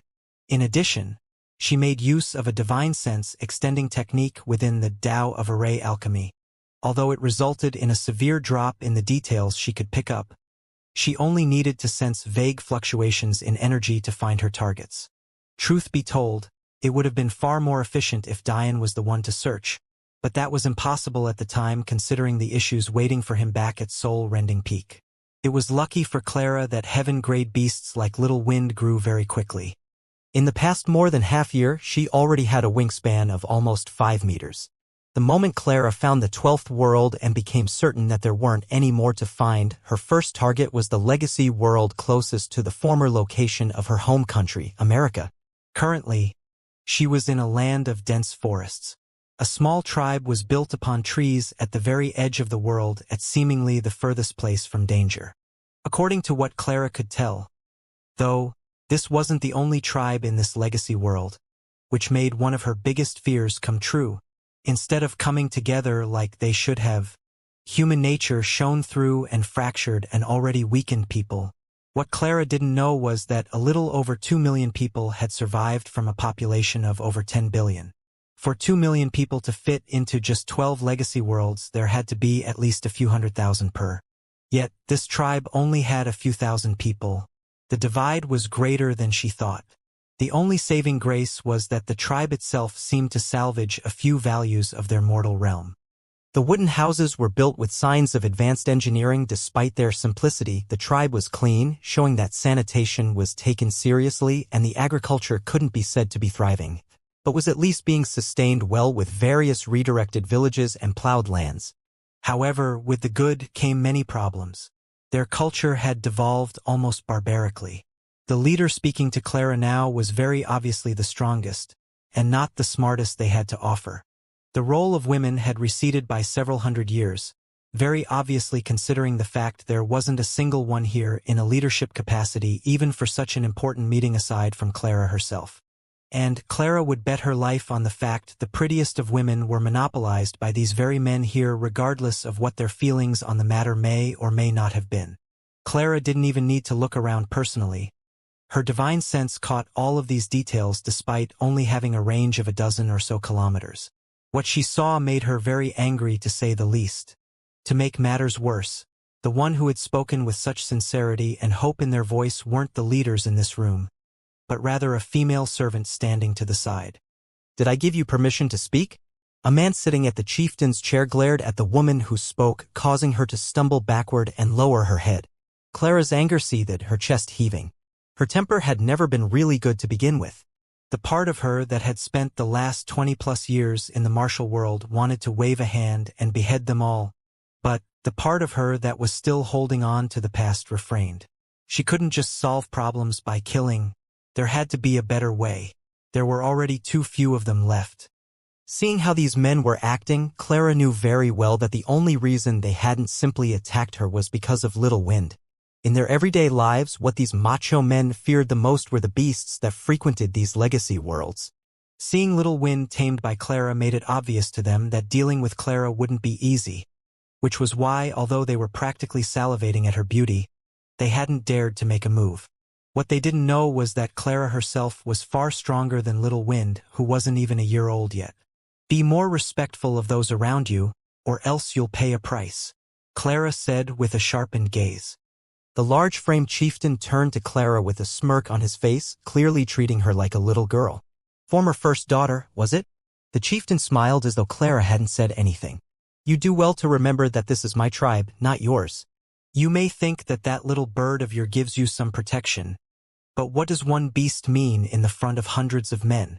We've survived here for decades eating and killing beasts just like yours. Do you think that I won't strip you naked and let everyone here have a taste? The more he spoke, the more vicious his eyes grew.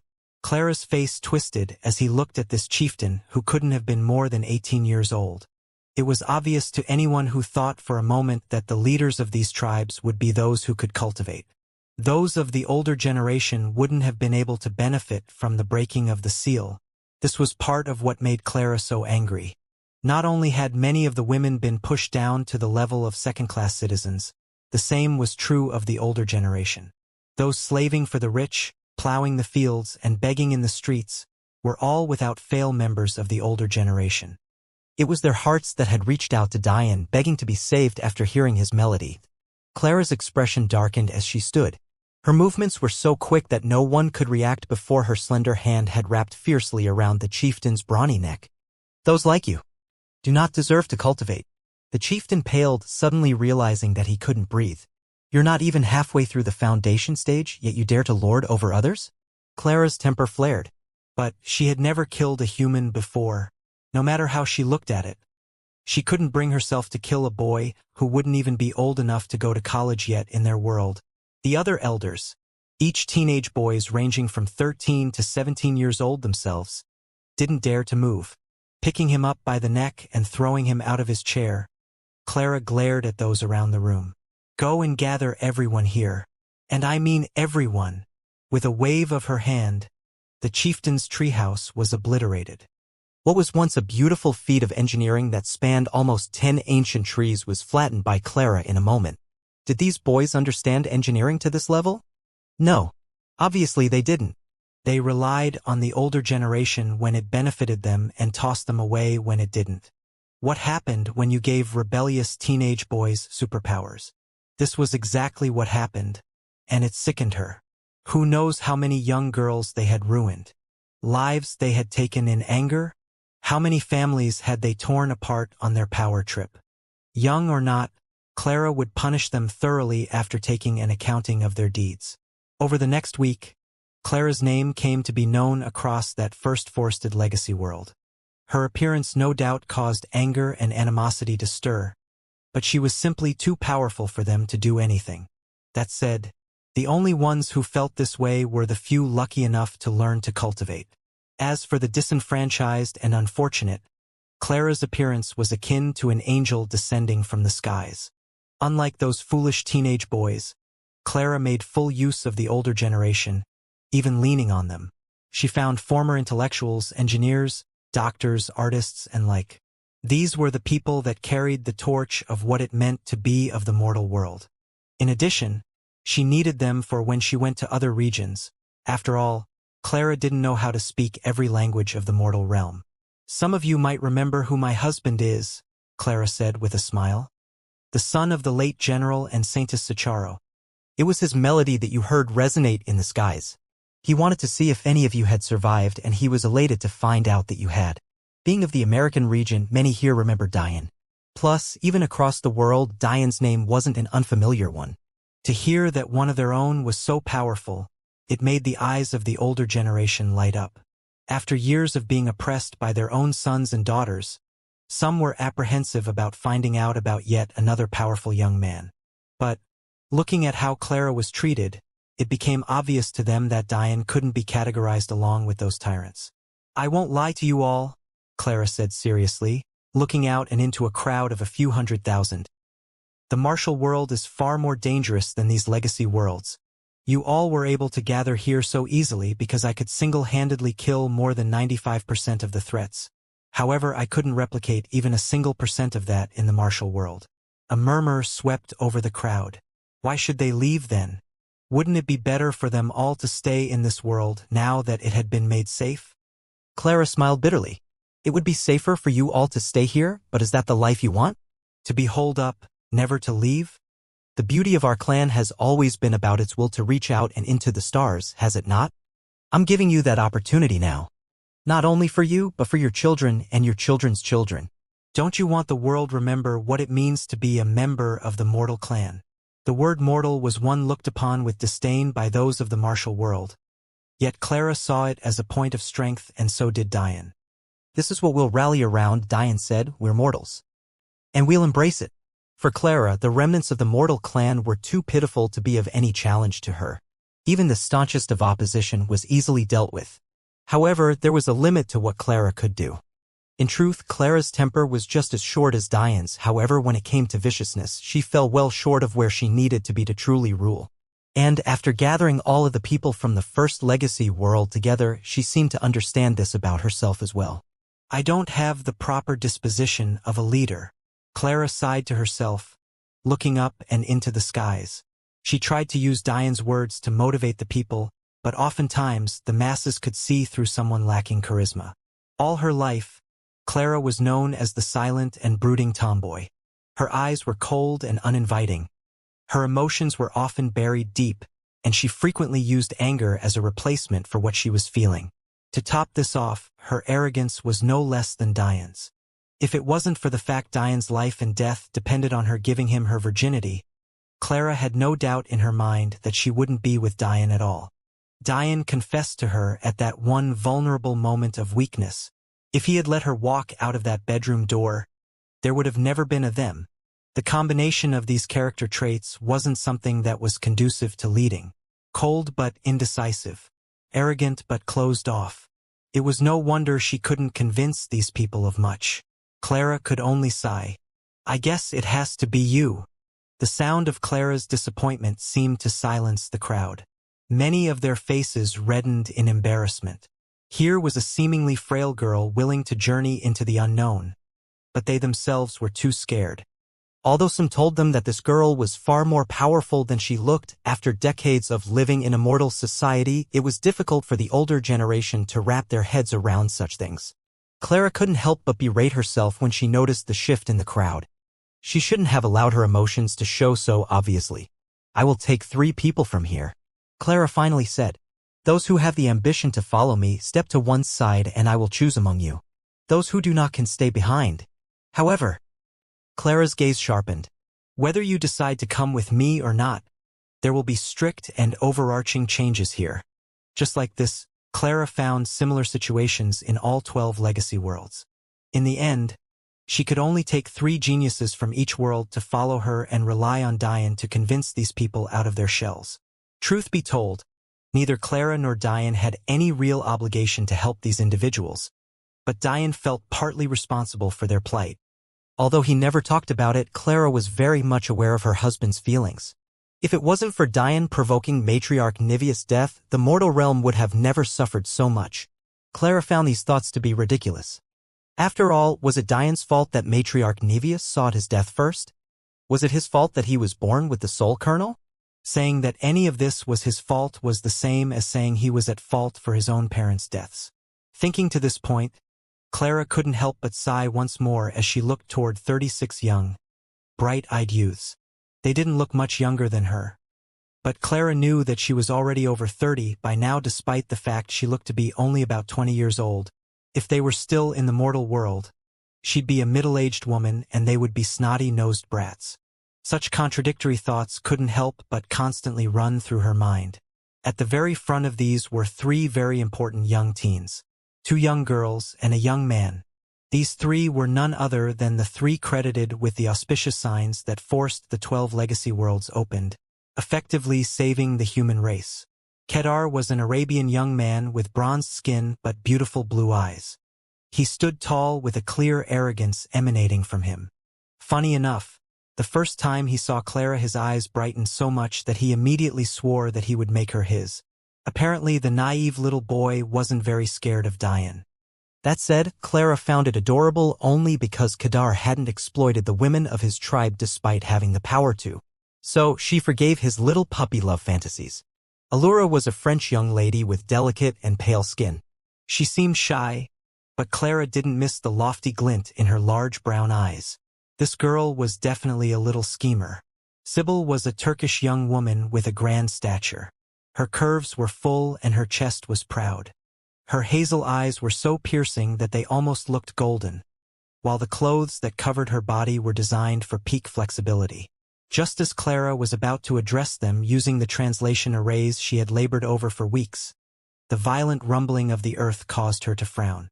What she didn't know was that this exact moment was the moment Diane triggered his Saint Tribulation. Clara was torn. Although she had warned them of the dangers, she still didn't want to put these kids in harm's way so soon. They weren't even meridian formation experts yet. "Big sister, let us go." Before Clara could even finish her thoughts, 3 voices combined to call out to her. Looking at the glint in their eye, it seemed she didn't have much of a choice.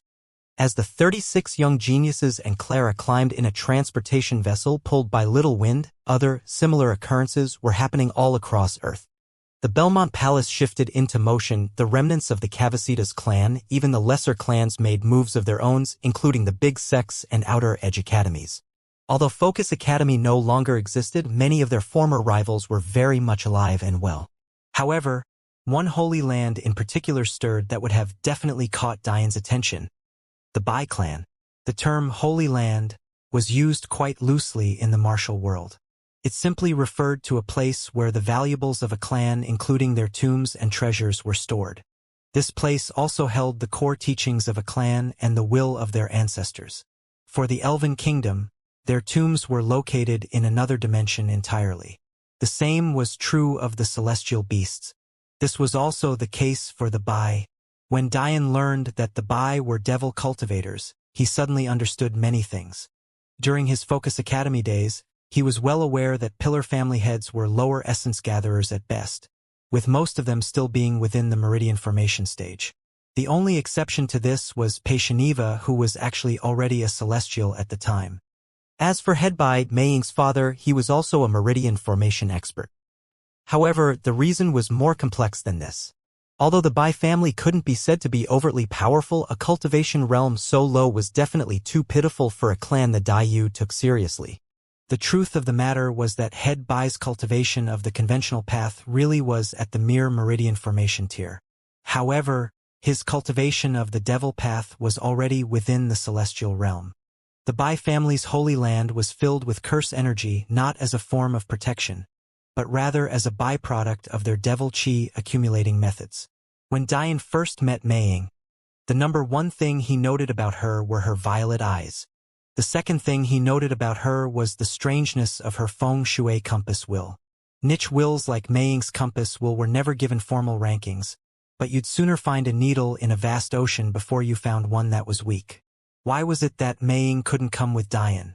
Why was it that her family placed such importance on this will? And why was it that they found this will to be so important, yet still ship off Mei Ying to be married to the Daiyu? The truth was that Mei Ying's feng shui compass will was the key to accumulating the devil chi that the Bai family needed to properly cultivate their core family teachings. By making use of her comprehension of the nature of the heavens, Maying was able to find and lay formation that allowed for the accumulation of energy where they might otherwise not appear. As for the answers to the remaining question, Dian didn't know. All he could guess was that the Bai family was trying to recover from a devastating blow they suffered in the past. Father? Maying's brow furrowed, clearly looking very much annoyed. Her appearance had matured since the past, her beautiful oriental features blooming in full force. However, she still had that same mischievous character. Let me go. There's a massive disturbance in the heavens. If you keep holding me up here, I won't help you or the family out anymore. Headbai's short stature snorted at his daughter's words, clasping his hands behind his back and gliding across the throne room. The outside world is not safe. It's filled with hypocrites and fools. Yet you treat it as though something is waiting for you. Maying rolled her eyes. Do you really believe that you'll become all-powerful hiding in this hellhole and relying on your daughter? What kind of man are you? Maybe a normal father who heard these words would fly into a rage, but Headbai was so used to his daughter's fierce tongue that it rolled off his shoulders. Wait, don't answer that, Maying snorted. You're the kind of man who sells his daughter off to the highest bidder, then pretends to love her when she comes back. If you hadn't helped the Belmonts at the last moment, we wouldn't still be in this hellhole. Headbai remained unmoved. You expected me to cause the death of my big sister's husband? Drop-dead old man. Plus, I helped them out far too much, yet they still failed. Clearly, the better bet was Dian. Yet you're too stubborn to admit it. Maying sneered. I can practically smell that impotent emperor energy you're giving off. Unwilling to admit your mistakes, but still overcompensating for something your crotch lacks. The guards at the entrance of the throne rooms bit down on the inside of their cheeks hard. No matter what, they couldn't allow even the faintest of snickers to escape into the world, or else the consequences would be dire. What kind of daughter spoke to her father like this? Bet on that arrogant little boy? He's lucky I didn't kill him when I first met him. Those Focus Academy bastards might have been scared of the mortal realm's retaliation. But what have I, by Changda, ever been afraid of? Maying clapped happily. What a big man you are. You're not afraid of killing a little boy who had just stepped into the martial world? Too bad for you that P20 was also a celestial at the time and would have never allowed it, which is the real reason you never made a move with that temper of yours. Headbai's face twitched and reddened slightly, but he was used to thickening his skin around this daughter of his. Let's make a bet, old man. Maying stood from the throne that should have been only her father's to sit in. If Dian can defeat you by now, we'll do things my way. If you can defeat him, I'll never question you again. Just like this, the clans of Earth converged onto Dian's battle.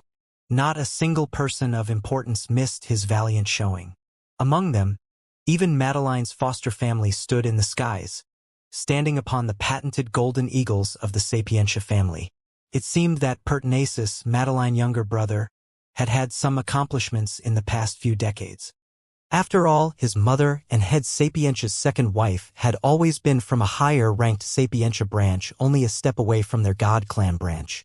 That said, this wasn't the only reason he succeeded, even surpassing his elder brother, Oliver. Madeline had no love lost for this foster family of hers, but she didn't feel right cutting off all relations with them. As a result, during the time Dian was in a coma, she often helped them out. By now, Pertinacis had graduated from his carbon frames glasses and finally entered the ranks of crystal-framed Sapientia. He was the hope of his family. However, Oliver was truly a tale of two sons. He never truly got over the fact he was nearly responsible for Dian's death. Although Dian didn't care to trouble him for it anymore, he forever lost the love of his younger sister. Aside from Madeline's foster mother and father, her brothers were not aware of the fact Madeline wasn't their blood-related sister. So, from their youth, they had always treated Madeline like their own sister. Oliver always doted on her, and Madeline always doted on Pertinacis.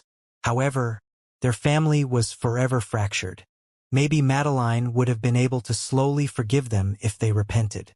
But, after she learned that her own father and mother tried to do the bidding of Connery Sapientia and steal away her unconscious body during the World Tournament War, she felt like they crossed a line she couldn't forgive. She could forgive one mistake, but the same mistake twice? Even for the kind-hearted Madeline, it was too much. Now, Oliver had his own sons and daughters, having married a young mistress of the big sex. But instead of being happy, he continually fell into an abyss. After all, his love had always been Eli's elder sister, Venus. Yet he was forced to marry Jessica Noton. This said, this Sapientia branch family weren't the only ones with complex feelings about Diane's appearance, though. Remnants of the Cavasitas clan and Niveus sect were also present. Ace Cavasitas had been brewing in hatred for decades. He was aware that his father died under the schemes of Loki, but he couldn't rid himself of hatred for Diane at the same time. The chaos arenas of his family fell into ruin. Various once loyal elders had been executed for their role in the rebellion, and his clan, once a mighty god clan, had become nothing more than a normal family no different from the dregs of Earth. As for Evelyn Niveus' younger sister, Aria, she too was present. After her elder sister ran away with her fiancé, Lionel Belmont, the responsibilities of the Niveus sect fell onto her shoulders. Since they no longer had a celestial in their ranks, they too were no longer among the ranks of god clans and sects, but she still did her best. For obvious reasons, her feelings were also mixed when seeing Diane again. In truth, she met Diane at the same time Ace met Diane. However, unlike the other young geniuses of the god clans, she didn't join in the 1-on-11 fight Diane was forced into. But she didn't do much to try and stop them either. On the surface, it was Diane's fault that her sister's virginity being lost became public knowledge, causing a stain on their Niveus sect's name. It was also Diane's fault that her master, matriarch Niveus, died. It was also Diane's fault that her sister was gone, likely to never be seen by her again. Yet, she knew that Diane wasn't truly to blame for all of these things causing her to have nowhere to place her anger. All of these people stood in the distance and watched Diane fight the fight of his life. Whether they hated him or loved him, they were all there, watching silently. Some may have had some comments in the beginning, but who could watch a man fight from days on end, see his struggle with his life on the line without ever showing a sign of giving up, yet remain unmoved? None of them admitted it out loud, but they were impressed to their core. The events of Diane's Saint Tribulation were ones that they would never forget in their lifetimes. Men and women alike stood with their fists clenched, and although Diane was too distracted to realize it, his sovereign's heart grew slowly, but surely. There was no noticeable change for now, but the seeds of such a thought were planted in the minds of millions during those days. So much so that what looked like his final moments caused their hearts to seize in unison. They suddenly realized that they didn't want this valiant young man to die. The moment Diane took the first strike from the hooded avatar, Clara's heart seized. Uncaring for the situation around her, she surged forward. Despite the fact she was only a saint, Clara's wind spirit constitution made her among the fastest individuals in her realm. Her body was as light as a feather, and the delicate illusory wings that spread from her back boosted her speed to inconceivable levels only a celestial could match. She covered hundreds of miles in mere seconds, coming into the sights of Head Void in just a few moments. The geniuses of the mortal clan didn't have time to stop Clara, and even if they did, could they have? They were all aware that that valiant warrior in the distance was Diane. They all knew that he was their big sister's husband. Over the past few months, they had grown incredibly close with Clara. Although her personality was cold and her words were often harsh, she had an adorable air to her that irrevocably attracted people to her. It hurt them to see her face distort in such a way. Across the field of spectators standing in the air, many stood completely stunned. Was this really how it would end? Bai Qiangda and Bai Meiying were just as stunned. Meiying had quite literally just been bragging to her father about how fierce her brother-in-law was, yet everything happened so fast. Xianxia had long since accepted that Diane was more powerful than he was already, but even he couldn't help but feel a bitter taste welling up in his mouth seeing him fall like this. In the distance, Head Void looked stunned and confused. According to the rules of a tribulation, if there was interference, the only path to survival was to pass. If the one who triggered the tribulation couldn't do so, then those who interfered were doomed to die. So, why the hell was he still alive? As he was distracted, he noticed a streak of white blazing toward him at impressive speeds. It seemed incredibly slow to him, especially after so many months of fighting avatars that were more aptly classified as monsters, but he had to admit that such speed was impressive for a saint. Wind spirit body? Head Void's eyes flashed. but he immediately grunted in pain as injuries he had been suppressing flared. It seemed that the moment he relaxed, his energy seemed to be flying from him. The worst part was that his soul was severely damaged, even worse than Lilith's had been. When Lilith's soul was injured, her 7th level intents lost their power to seal space, and that was a relatively minor soul injury. One could only imagine how devastating Head Void's was. His soul fell from the celestial to essence-gathering realm. If it wasn't for the special properties of enigmatic energy, he'd be bedridden. As a Tao formation expert, his life force was tenacious, but even he had limits. Seeing his own state and the fact he had somehow survived, anger he had buried for months surged. Even worse, he suddenly realized that with Diane's death also came the death of his grandson, Aki.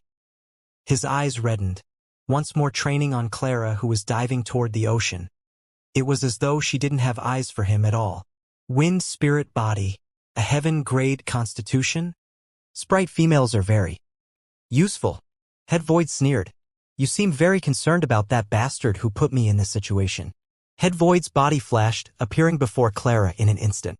Even at less than 10% of his full strength, a Tao formation expert was still a Tao formation expert. The power gap between a peak celestial and a Tao formation expert was 10 times at worst. Simply put, even a peak celestial would have to turn tail and run if this injured Head Void turned his mind toward them. Within Clara's mind's eye, Princess of the Skies and Princess of Strategy had been yelling at Clara to pull back, sensing Head Void's shift in attention. But Clara had completely ignored them. The only thing in her eyes were the dark ocean waters below. Clara's body came to an abrupt halt, hovering just 3 meters from Head Void. But such a distance was as good as nothing to even a saint, let alone a Tao formation expert. Get out of my way. Clara grit her teeth. Although she didn't know what happened, she was certain that this person was the reason Diane's tribulation was so fierce. Judging by the injured tails swinging to his back, she didn't need much to understand what happened. She didn't understand how the Kitsune found this place, but none of that mattered now. Head Void didn't answer. Clearly the fear he had disappeared into the wind. Despite being covered in wounds from head to toe, even having grotesque bone-deep gashes making their presence known to the world, he once more carried the air of an expert. Judging by your reaction, you seem close to him, Clara's gray eyes froze over. The wind around her responded to her emotions, making her body flicker into and out of existence as the once cold, salty air also became sharp. Under normal conditions, this wouldn't even be enough to make Head Void blink, but the sharp and salty wind against his open wounds felt like pouring alcohol onto a severe burn. Head Void frowned before sneering. Good. I had planned to kill you to relieve some of my frustration, but it seems making you into a toy and watching you suffer would be far better. In the distance, the faces of those watching contorted. Was this really the demeanor someone so powerful should have? It was at that moment that a massive hand appeared from within a void, grasping onto Head Void's head as though it was nothing more than a toy. An ancient temple manifested in the air, shattering an array wrapped around it to sprinkle golden motes of light onto the dark ocean surface. In the next instant, Head Void felt a crushing pressure descend onto his already severely injured soul. You dare have thoughts toward my wife? A layered voice akin to the rumbling of an awakened volcano shook the world as Clara's eyes brightened. I had planned on making you into a toy and watching you suffer. But I would feel far better killing you. The weight that had involuntarily appeared in the hearts of those spectating disappeared. A majesty only capable of emanating from an emperor stifled the world as the universe resonated with his will. Diane's rage had reached the pinnacle. Even the space around him trembled in anger. The moment Diane realized that the tribulation had somehow ended ahead of time, he realized that he now had an opportunity to deal a blow to Head Void.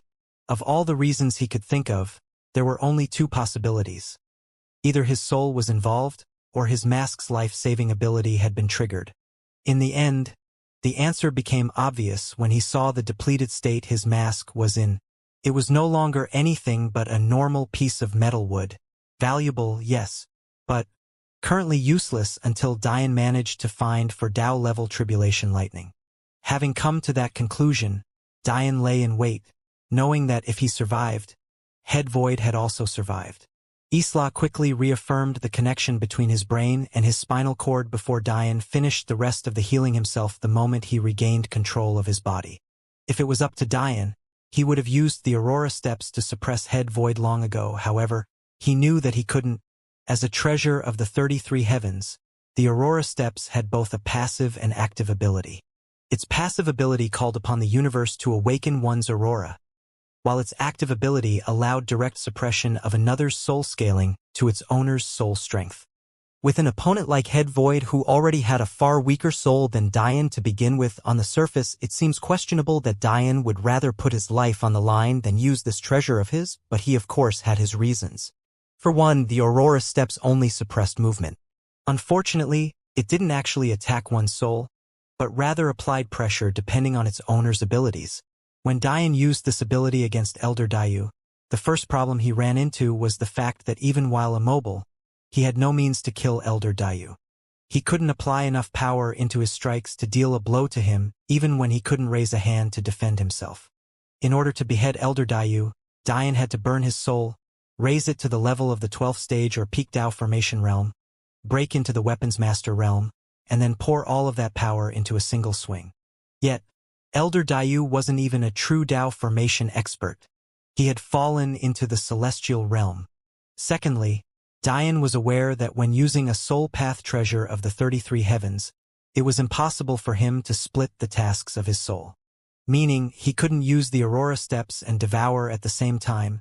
At best, he could only switch between them. He was too weak to use these treasures for more than a few seconds at a time to begin with. One had to remember that Dian had to burn his soul to even have enough strength to use his manifestations and the Aurora Steps at the same time during his fight with Elder Dayu and Loki. Simply put, if Dian used the Aurora Steps, he and Head Void would enter a stalemate where neither could do anything. In the end, Dian would run out of stamina and pay severely. That said, Dian saw through this issue beforehand and devised a different plan entirely. His first step: do as much damage to Head Void's soul as he could. His second step: deplete his energy to the lowest levels possible. And his third step: Dian's hand clasped over Head Void's head. He didn't bother wasting his time squeezing. However, his actions alone filled Head Void with a sense of undying humiliation. There was nothing Head Void could do. His energy remained dormant, his wills were even further away due to this soul suppression, and even his lips could only quiver with great difficulty. Dian's fierce eyes warmed when his gaze shifted to Clara. His original plan involved him being injured severely by a Dao formation level attack. However, with Clara here now, there was no longer a need to do so. However, he hesitated. Clara had never killed in before, even until now she hadn't, although Ree and Madeline had long since been baptized in blood. Clara had spent her days in a forging room before a furnace. Seeing Dian's complex expression, Clara's heart seized. She was too clever to not understand what Dian thought of asking her to do. "Back away," Dian said in a gruff voice. "I'll be fine. At worst, I'll lay in bed for a few weeks. Promise. If you're too close for the next step, you'll get hurt." Clara's eyes glistened as she looked into Dian's. To everyone else, Dian's current appearance was too much to handle. Their hearts couldn't help but tremble at the sight of him. His body stood over 10 meters tall. The armor that coated his body and the wings that spread from his back made him look like a god descended from the skies. But the blood that caked the outside of this once pristine black dragon armor struck fear into all those who stood before him. Yet, to Clara, she could only see the same kind eyes of the little boy she had grown up with. She knew that Dian's stamina would run out in just another second or two. So that was when she made the decision to finally step over the line. From this day forth, no longer would she think about what her life would have been like as a person of the mortal realm. Today, she stepped into the martial world in full force. With a determined step forward, Clara glided through the skies, pressing her delicate hand to Head Void's forehead. "Devour!" The moment Clara's hand touched his forehead, Head Void fell into a state of panic. This panic only increased when he realized that his soul was being eaten away at. What did an essence-gathering level soul have in front of a celestial soul? Not a damn thing. "No. Please. In a mere fraction of a second, Head Void's eyes lost their color as his body became nothing more than an empty husk. Diane tossed his body into the seal and leaped forward to catch Clara's paling body. By all rights, using Devour on someone who couldn't fight back should have made you stronger, but Clara seemed completely devoid of strength. Diane's armor disappeared along with the Aurora steps as his body shrunk down. He held onto Clara's trembling body. Even though they had won, somehow he felt that it was the opposite. Clara's body was as light as a feather. This wasn't just due to Diane's overwhelming strength, but a direct result of her wind spirit body. Usually, the wind spirit body was only categorized as a heaven-grade constitution because when it manifested in a human, it would have many drawbacks. This is because like Diane's Titan constitution and Rhee's Elven constitution, it too was meant for its race. This was none other than the race that dominated the modern era, the sprites. This, in combination with the fact that wind is a relatively weak elemental will, is the reason why the wind spirit constitution wasn't deemed good enough to be a god-grade constitution. However, Clara had something other wielders of this body didn't have. The third constitution Clara chose was the very same one Diane chose: Eternity's balance. Because of this god-grade constitution was able to perfectly balance the sprite race characteristics with Clara and allow her to tap into more of its abilities. One result of that was this drastic change in Clara's weight. For a girl who stood around 5 feet 7 inches like Clara and Rhee, a weight of about 120 pounds was normal. However, Clara weighed half of that. In fact, Clara could become even more weightless if she so chose. This ability, in combination with affinity for wind, was responsible for the wind spirit body's blazing speed. Having her in your arms was akin to holding a fragile work of art. Diane almost didn't dare to squeeze too hard. Clara's arms involuntarily wrapped around Diane's large back, sinking into the warmth of his skin. Although he was sweaty and bloody, he somehow smelt like the best thing in the world, a combination of pine needles and cinnamon that made Clara's legs feel even weaker. Diane grit his teeth. His anger should have dissipated, but it was still there. Diane Sacharo, was put into such a pathetic state that he had to put his wife in danger in order to escape. What kind of man was he? If he stood above the universe itself, would anyone dare to make his wives do something they didn't want to? Would anyone dare to even have a bad thought about him? He held Clara's head to chest gently. Never again. Clara trembled, but didn't say anything. She only shook her head. Her meaning was clear. Even if she had to do in 1,000 more times, she would. Pulling back, Clara looked up at Diane with reddened eyes. You look much better like this, she teased. My husband is prettier than me, how embarrassing. Diane grinned. Never that. Just as he was about to continue teasing Clara, a streak of blue light crossed the dark ocean's surface to fly into his arms as well. Who else could it be if not Rhee? Stupid. Stupid. Stupid. Stupid. Rhee coated her fists in void will and pounded away at Diane's chest. Diane grimaced. This was definitely not a pain he could ignore. Okay. I'm sorry.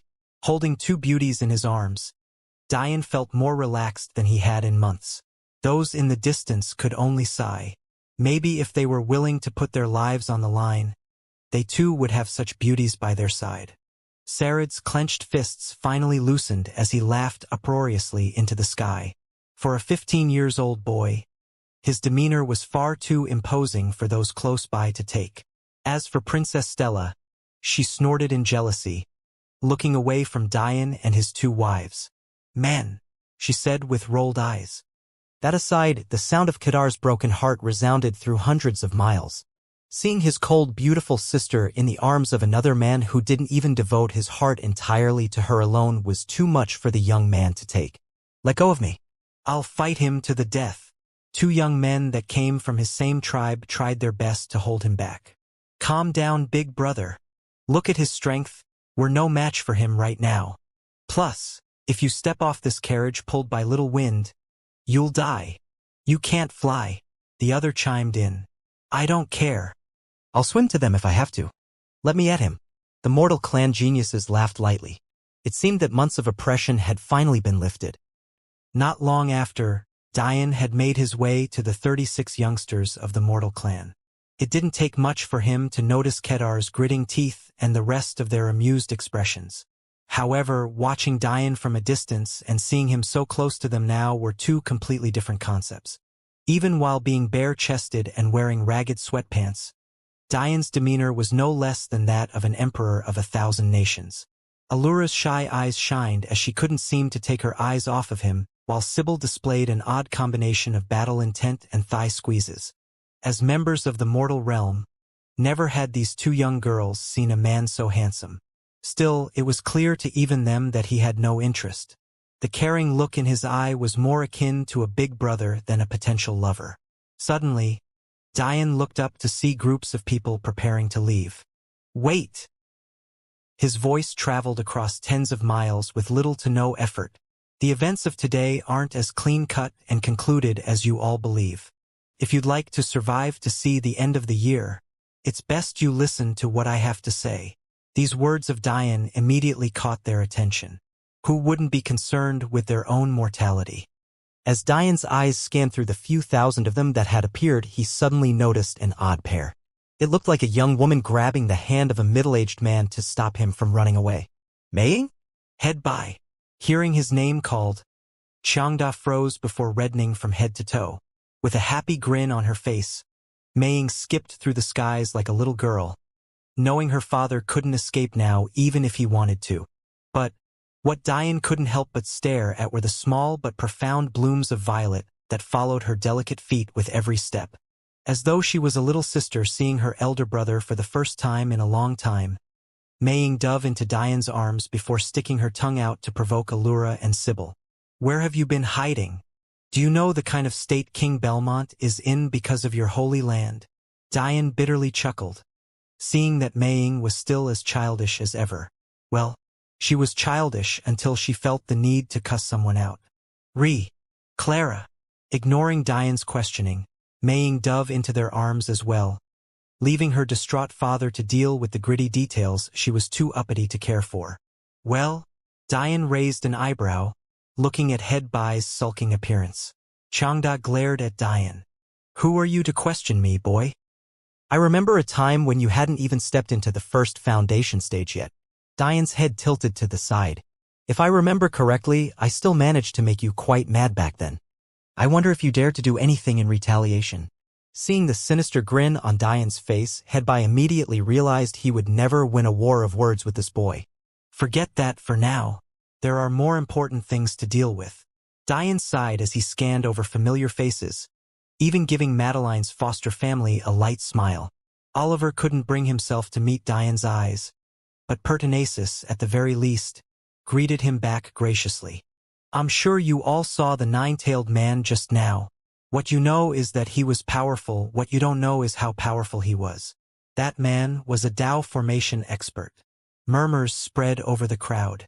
How could they be expected to believe that?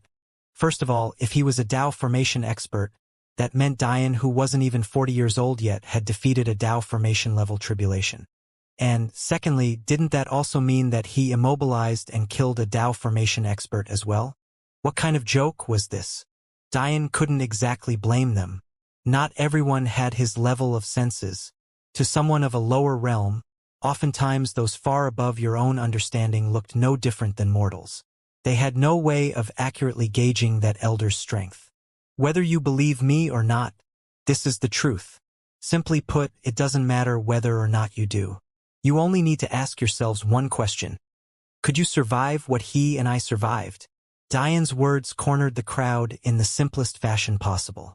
They had all seen the strength of the tribulation. They had all seen how quick the movements of the avatars were. Could they themselves even fight a battle that shook the entire planet? Especially one so large as Earth? The answer to all of these questions was a resounding no. The realm of the opponent after that point was just semantics. I'll keep this short. If you want to survive to the end of the year, go home, pack your things, and be ready to leave within half a year. If you want to die, feel free to stay. If you want to make a life for yourselves outside of this universe, prepare your hearts to swear loyalty to me. If you want to die in the outside world, feel free to go along your own separate path. If you want to grow to be powerful to the point where you can face the tribulation I faced and still keep your head held high, then come with me. If you want to live a life of mediocrity, well, that's up to you. Dian's presence laced each and every one of his words. He had no doubt that any thoughts of not following him were squashed under the prowess of his emperor's aura. They simply stood no chance. That said, he had no intention of taking any Sapientia with him. As for them, he had other plans. Within a dark palace room, the groans of a large man caused the eyes of those around to brighten. "Father? Father."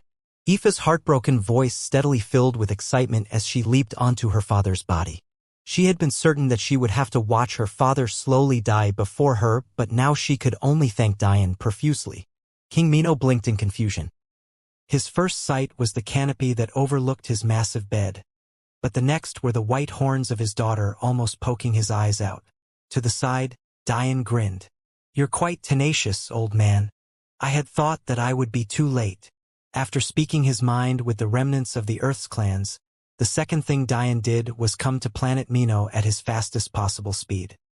He left in such a hurry that he could only leave the 36 geniuses with Ree and Clara. He didn't even have time to wonder why the rest of the elves hadn't come out. When he arrived on planet Mino, he breathed a sigh of relief when he felt the embers of life still flickering within the king. He hadn't known him for long, but Diane had a sweet spot for overgrown men that turned out to be nothing but large teddy bears. Zabia and Sarid were other examples of this. Eli too, if you considered that he towered at over 7 foot tall. "Who are you calling old man?" King Mino coughed while holding his daughter's trembling body. "I'm not even 300 years old yet. Watch your mouth, kid." "Oh," Diane laughed. "You are younger than I thought you were." "No wonder you weren't a part of King Belmont, King Acacia, and Head Sicarius' fight for first place in the world tournament." King Mino snorted. "If I had been born, I would have slaughtered those bastards." After consoling his still sniffling daughter, King Mino turned a serious expression toward Diane. "What happened?" "Well, in terms of how you survived so long without a heart, it's because you have 2 of them." King Mino rolled his eyes. "You think I need you to tell me this? I mean, what happened to the bastards that made my daughter cry?" Diane chuckled. The Mino clan had 2 hearts simply because of evolution.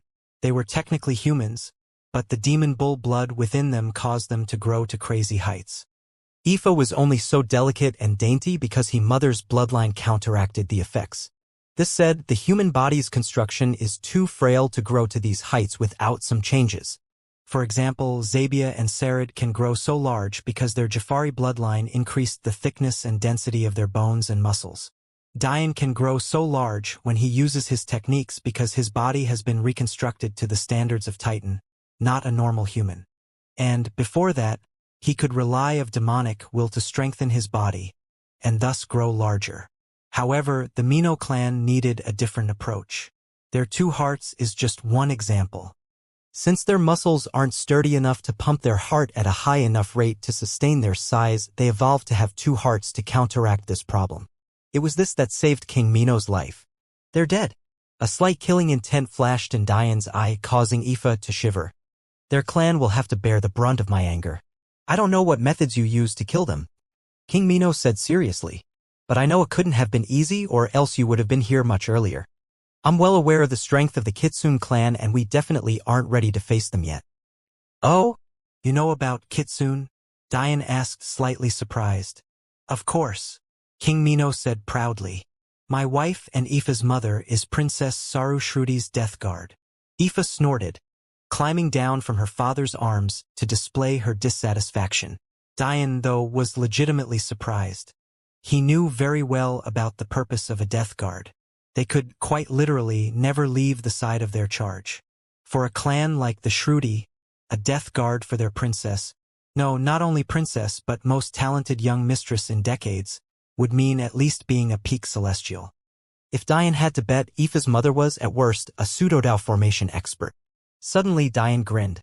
"You sly dog. You betted such a great a woman? I'll have to ask you for some pointers sometime." King Mino's uproarious laughter shook the Mino palace, clearly feeling an unending level of pride. Aoife snorted once more.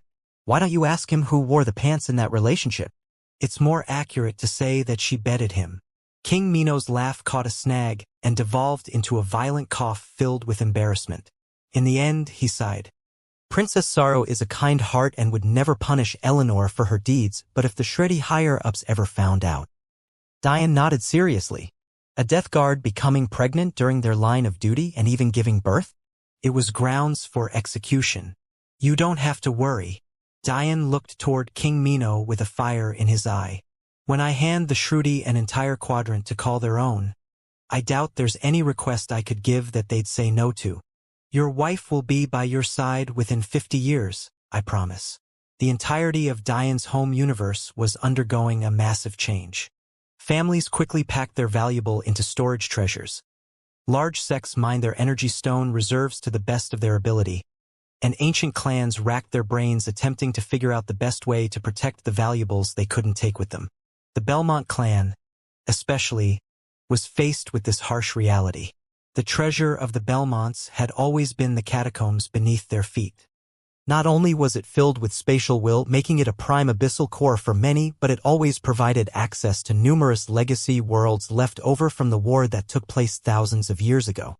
Still, they could only force themselves to come to terms with the idea of leaving all of this behind.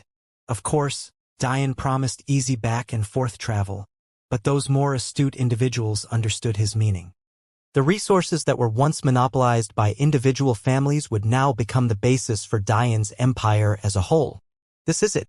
Dian frowned as he stood in the basement floor of Mino Palace, staring at their ancient ruin. Long ago, my demon bull ancestors were chased out of the beast quadrants and ended up here. Without the celestial deer sect to maintain order in the quadrant, everything fell into chaos and beast kings and emperors wanted to assert their dominance. Unfortunately, my Mino clan lost out because we were too humane. Beast quadrants? Dian asked. Yes. Back then, the Ragnar and Pakel clans had just started to rise up. The Weta hadn't even conquered a single universe yet, and most of the quadrants were controlled by beast clans. I see. In truth, it was because of this treasure that my Mino clan was able to escape. But it was also because of this treasure that we were chased out to begin with. You said that this was only half of it? How do you know that? Everything I know was written in the ancient texts left behind by our ancestors. Every time I use it, I can also sense the other half, which is why I know that it also happens to be here as well. Once controlled by the elves, right? According to the ancient texts, the elves once had both halves, but one of their sages gave this half to my clan, believing that if they stayed together in the elven kingdom, it would bring about disaster. Why your clan? You may not know this, but the elves are the greatest species of a beast masters to ever exist. The only examples of dragons being subdued to serve a master in history was accomplished by the elves. Dian's eyes flashed. He suddenly thought back to the vision of a world that Ree described to him. She had said that she saw a beautiful landscape, filled with ancient trees and beloved by creatures of all kinds. She had even said that baby dragons followed by their parents flew happily in the skies. Dian would be stupid to believe that these things were unrelated. Currently, the only family in the Elven Kingdom to rear beasts was the red-headed Grimbold family. In fact, the first time Dian met little Lila, it was a member of the Grimbold family riding a crystal-toothed tiger that tried to stop him from taking her. However, it seemed to be a lost art to them. It was likely for this reason that the elves were no longer in the peak species of this era. We demon bulls were a subordinate clan to the elves in the Golden Era. It wasn't until later that our bloodline became diluted by humans marrying into our main line, but our clan was never strict with such things. Unfortunately, it was because we were kind-hearted that we weakened. Dian sighed. He found arranged and controlled marriages disgusting, but he would be a fool to say that it didn't serve a real purpose. Now that the demon bulls were more human than beast, it was no wonder that they were weaker than those beast clans. Then, what exactly does this treasure do? Dian asked curiously. A few years ago, Dian allowed Zabia to form a team with the disciples of Madeline's parents to go out and search for his Jafari family's treasure. From Dian's understanding, the Jafari family existed ever since the Chaotic Era, while his grand teacher was born between the Primordial Era and the Golden Era. Somehow, over that time, the treasure of the Jafari family landed in the hands of the elves, triggering the Golden Era. Afterward, the Golden and Shortest Era came to an end when this treasure was split. This was likely also related to the fall of the elves as well. That said, unlike others, Dian didn't have to try and stumble around to learn this history. He had the celestial hamster twins. The moment these halves came together when Zabia accomplished his goals, the truth would be revealed. For now, he'd have to make do with a portion of the story. It's probably one of the greatest defensive treasures ever created and the reason the elves and dwarves were able to rise up so quickly. In fact, if it hadn't been for the dwarves, it's unlikely that the elves would have been able to use it so effectively. With this treasure, I was able to block attacks from the Dao formation expert, albeit only for my daughter. The more King Mino explained, the brighter Dian's eyes grew. In the end, he laughed so uproariously that he too shook Mino Palace. Later that day, Dian had made his way back to Earth to allow the Mino clan to prepare for the move as well. At first, he had planned to take a visit to planet Naiad, Delia's home planet, and planet Deimos, home planet of the now headless Amun, Geb and Horus clans, but he put it off for now. He wanted to deal with the King Belmont situation first, which entailed visiting the Bai. From inside the protective violet-black fog that covered the Bai Holy Land, Headbai snickered to himself as he watched Dian approach. Let's see how you deal with losing your mind like that arrogant King Belmont. Father, open the barrier. Maying glared at him. No. Xiangda looked away and pretended not to hear the rest of his daughter's long-winded speech. You old bastard. You nearly caused the fall of Earth because of your useless pride. Now you want to act like a petulant child. Xiangda snorted. They should be thanking me for making King Belmont go insane. If it wasn't for me, Earth would have never lasted so long. Your so-called brother-in-law's plan would have failed without me. Where are my thank yous? This was entirely a lie. Because King Belmont lost his mind, the Aumans believed they could win alone, which delayed their desire to ally with the Mino. In addition, the Mino disdained to gang up on someone who was now an unworthy opponent and as such stayed out of it until they came to learn that the Weta were involved. Because the Weta took part, the Mino were forced to action so as to not allow the Weta to gain everything. It could be said that the appearance of Abraham completely ruined Dian's plans.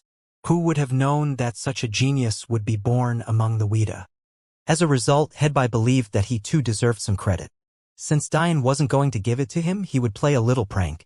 However, his dreams were crushed when Dian paused outside of the barrier and snorted. A blaze of white flames coated Dian's body, causing the fog barrier to shy away from the purity of the light. In the end, Dian destroyed half of the barrier and entered with absolute ease, much to the devastation of Headbai. Many of the Bai family members and guards charged forward to see what all of the commotion was about. In fact, some even prepared to attack because they didn't recognize Dian. But they were stopped by Maying, allowing Dian to descend from the skies and land before the father-daughter pair. If I had known dealing with curse energy was so easy, I wouldn't have had to wait to cure King Belmont, Dian said with a faint chuckle. At this point, even Maying's lip twitched. Easy to deal with? Who fed you that nonsense? Dian knew that his body was essentially immune to poison due to reaching the one with body realm with his white flames. But he hadn't immediately thought to apply it to curse energy as well. The devil path is quite interesting, Dian said nonchalantly. But that simple statement caused Headbai's face to freeze over with hostility. You've said something you shouldn't have. Did I? Dian asked, unperturbed. I just thought it was best if we got everything out and into the open. Headbai's eyes narrowed as Maying started with a bit of nervousness. Although she knew that Dian could defeat her father one-on-one, she also knew that if her father truly wanted to fight, he had more methods than just his own prowess. One shouldn't underestimate the foundation of an ancient family. Maybe if you were less open, I wouldn't have to kill you now. Headbai's gaze froze over. Kill me? Dian laughed. Why would you have to do such a thing? Did you think I came here to kill you? At that moment, an odd and dark energy exuded from Dian. His eyes dimmed from their bright hazel green, immediately becoming replaced by a deep black. His hair darkened directly afterward, absorbing every ounce of light that bounded toward it. In an instant, his body's prowess ballooned to almost 3 times what it was before, and those around him recognized the energy immediately. This was Devil Chi. Breathing outward, the energy disappeared into Dian's body once more, returning everything to normal. Dian only smiled without explaining anything. But the origin of this energy was quite obvious. That said, it was the scarcest type of energy the bullbird had accumulated. Headbai's fierce gaze boiled over into shock. You? Who are you? Diane laughed. What kind of question is that? Haven't you known me since I was a kid? The devil path is just a path. Who cares what kind of energy you cultivate? That said, while I'm not strong enough yet, you'll have to put more energy into the conventional path. I would be too embarrassed to have an essence gatherer as one of my elders. Diane pinched his nose as though he was wading through garbage. Maying burst into a fit of laughter as Headbai's face reddened in embarrassment. It seemed that getting the bai on his side was easier than he thought. At the same time, Diane realized another benefit of his inner world. While others had to cultivate a new path from scratch, Diane had no need to. As long as he had his inner world, he could make use of whatever path he needed. Wow! After Diane finished teasing Headbai, he finally took a look around the Bai Holy Land only to see a scene that could only be described as breathtaking. Yet, as beautiful as it was just as difficult to explain. It was as though every brick, every patch of grass, every delicate curve or sharp turn was perfectly laid. It felt like even if Diane tried his best, it would be absolutely impossible to improve anything. This was the true essence of architecture. Diane looked toward Mei. You did this. Mei blushed before nodding and then, to Diane's confusion, shaking her head. My mom did more than 80% of it, I only did some. Diane almost couldn't believe his ears. The firecracker that was Mei could speak in such a soft voice? It's beautiful. Diane might have never meant something so much in his life. His sincerity made Mei's heart tremble as a small smile crossed her delicate features. Even Headbai remained silent. Maybe under normal circumstances he'd be pissed off that Diane immediately assumed it was Mei who did all of this and not him, but when it came to his late wife, Headbai didn't like to joke around. A normal person might see how beautiful the Bai Holy Land was and admire it without truly understanding. However, Diane was different. He saw this place as it should be seen. The architecture itself was cultivation. Diane suddenly laughed to himself. And here I thought I understood architecture because I read a few books decades ago. He paused, lost in thought. Yes. It has to be you. It can't be anyone else. Will you help me, Mei? Help you. Mei looked up at Diane with reddened eyes. Is architecture something you love? Diane responded with his own question. Mei nodded seriously. Her feng shui abilities were often seen as evil. Mei quite literally had to kill her own mother to receive them. Something that cast a shadow over her young heart even to this day. But using it in this way brought beauty to something Mei usually only saw darkness in. For as long as you love it, I'll give you all of the materials you can dream of and all of the time in world. Diane smiled warmly, rubbing Mei's head. You can build to your heart's content. Mei burst into a fit of tears and dove into Diane's arms. Those Bai family members around couldn't help but sigh. Mei had always been the little violet devil of their clan, always running around, causing mischief and cussing her elders out. This was the first time they had seen her so vulnerable. Diane sighed to himself as he walked into Belmont Palace. If even Mei could cry, the world really was too evil. He couldn't help but think back to his comprehension of his black flame. He didn't ask about Mei's abilities or the history behind them, but the pain it caused was obvious. Diane swore to himself to never force Mei to use her abilities for something she didn't want to do. The ability of the feng shui compass will was so potent that in combination with Diane's understanding of array alchemy, forging unbreakable war machines to sweep the martial world would be as easy as just thinking of it. But when Diane saw the kind of pain Mei felt in connection to that will of hers, he couldn't bring himself to do it. She already tied so much evil to her abilities. Diane refused to be responsible for more. What kind of man would he be if he had to hide behind the abilities of a little girl? The martial world would kneel before him in one way or another. Plus, the abilities Mei possessed even without going to such an extreme already caught Diane's attention. She and her mother were able to forge a city to such perfection that it actually accumulated devil chi to such a dense degree. One had to understand that Diane's home universe had such a small quantity of devil chi that it couldn't even be sensed by a Dao formation expert. Yet, Mei's architecture was able to call upon it to such a level that it completely matched the density of conventional energy in the normal atmosphere. That was a boost of several hundred times. Imagine if such an ability was applied within an academy or a sect or a palace. The speed of cultivation would be blinding.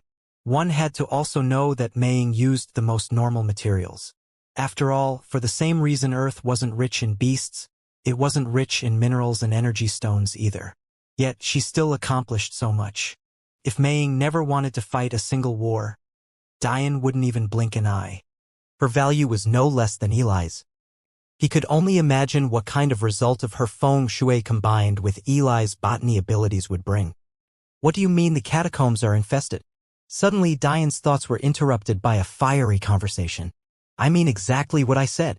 I tried to go down there to retrieve the ancestor relics for our move, but I was actually attacked by a swarm of rodents. Stella's irritated voice responded to Sarid. How could the Belmont catacombs have rodents? Sarid looked at the violet-haired girl throwing a tantrum before him. The Belmont catacombs have always had rodents. It's just that we usually send teams to wipe them out every so often. How could those furry bastards not love the warm, damp and dark tunnels down there? But because of the war over the past decade or so, we weren't able to send these teams as frequently, so they steadily grew. Now I can't even take a step without those bastards nibbling at my legs. I'm a princess, not an exterminator. Rodents, you say? Dian walked into the room leisurely. However, the bright smile on his face didn't match the grossness of the situation at all. Within the 30th ranked Kitsune Shruti rage had boiled over into a heavy silence that pervaded over 30 universes. Not only had the heads of the 3 ruling clans convened, but the heads of the 10 founding clans and the heads of the various unranked clans were present as well. The ruling and founding clans made up the 13 Kitsune clans that contained a faith seed creator in their lineage.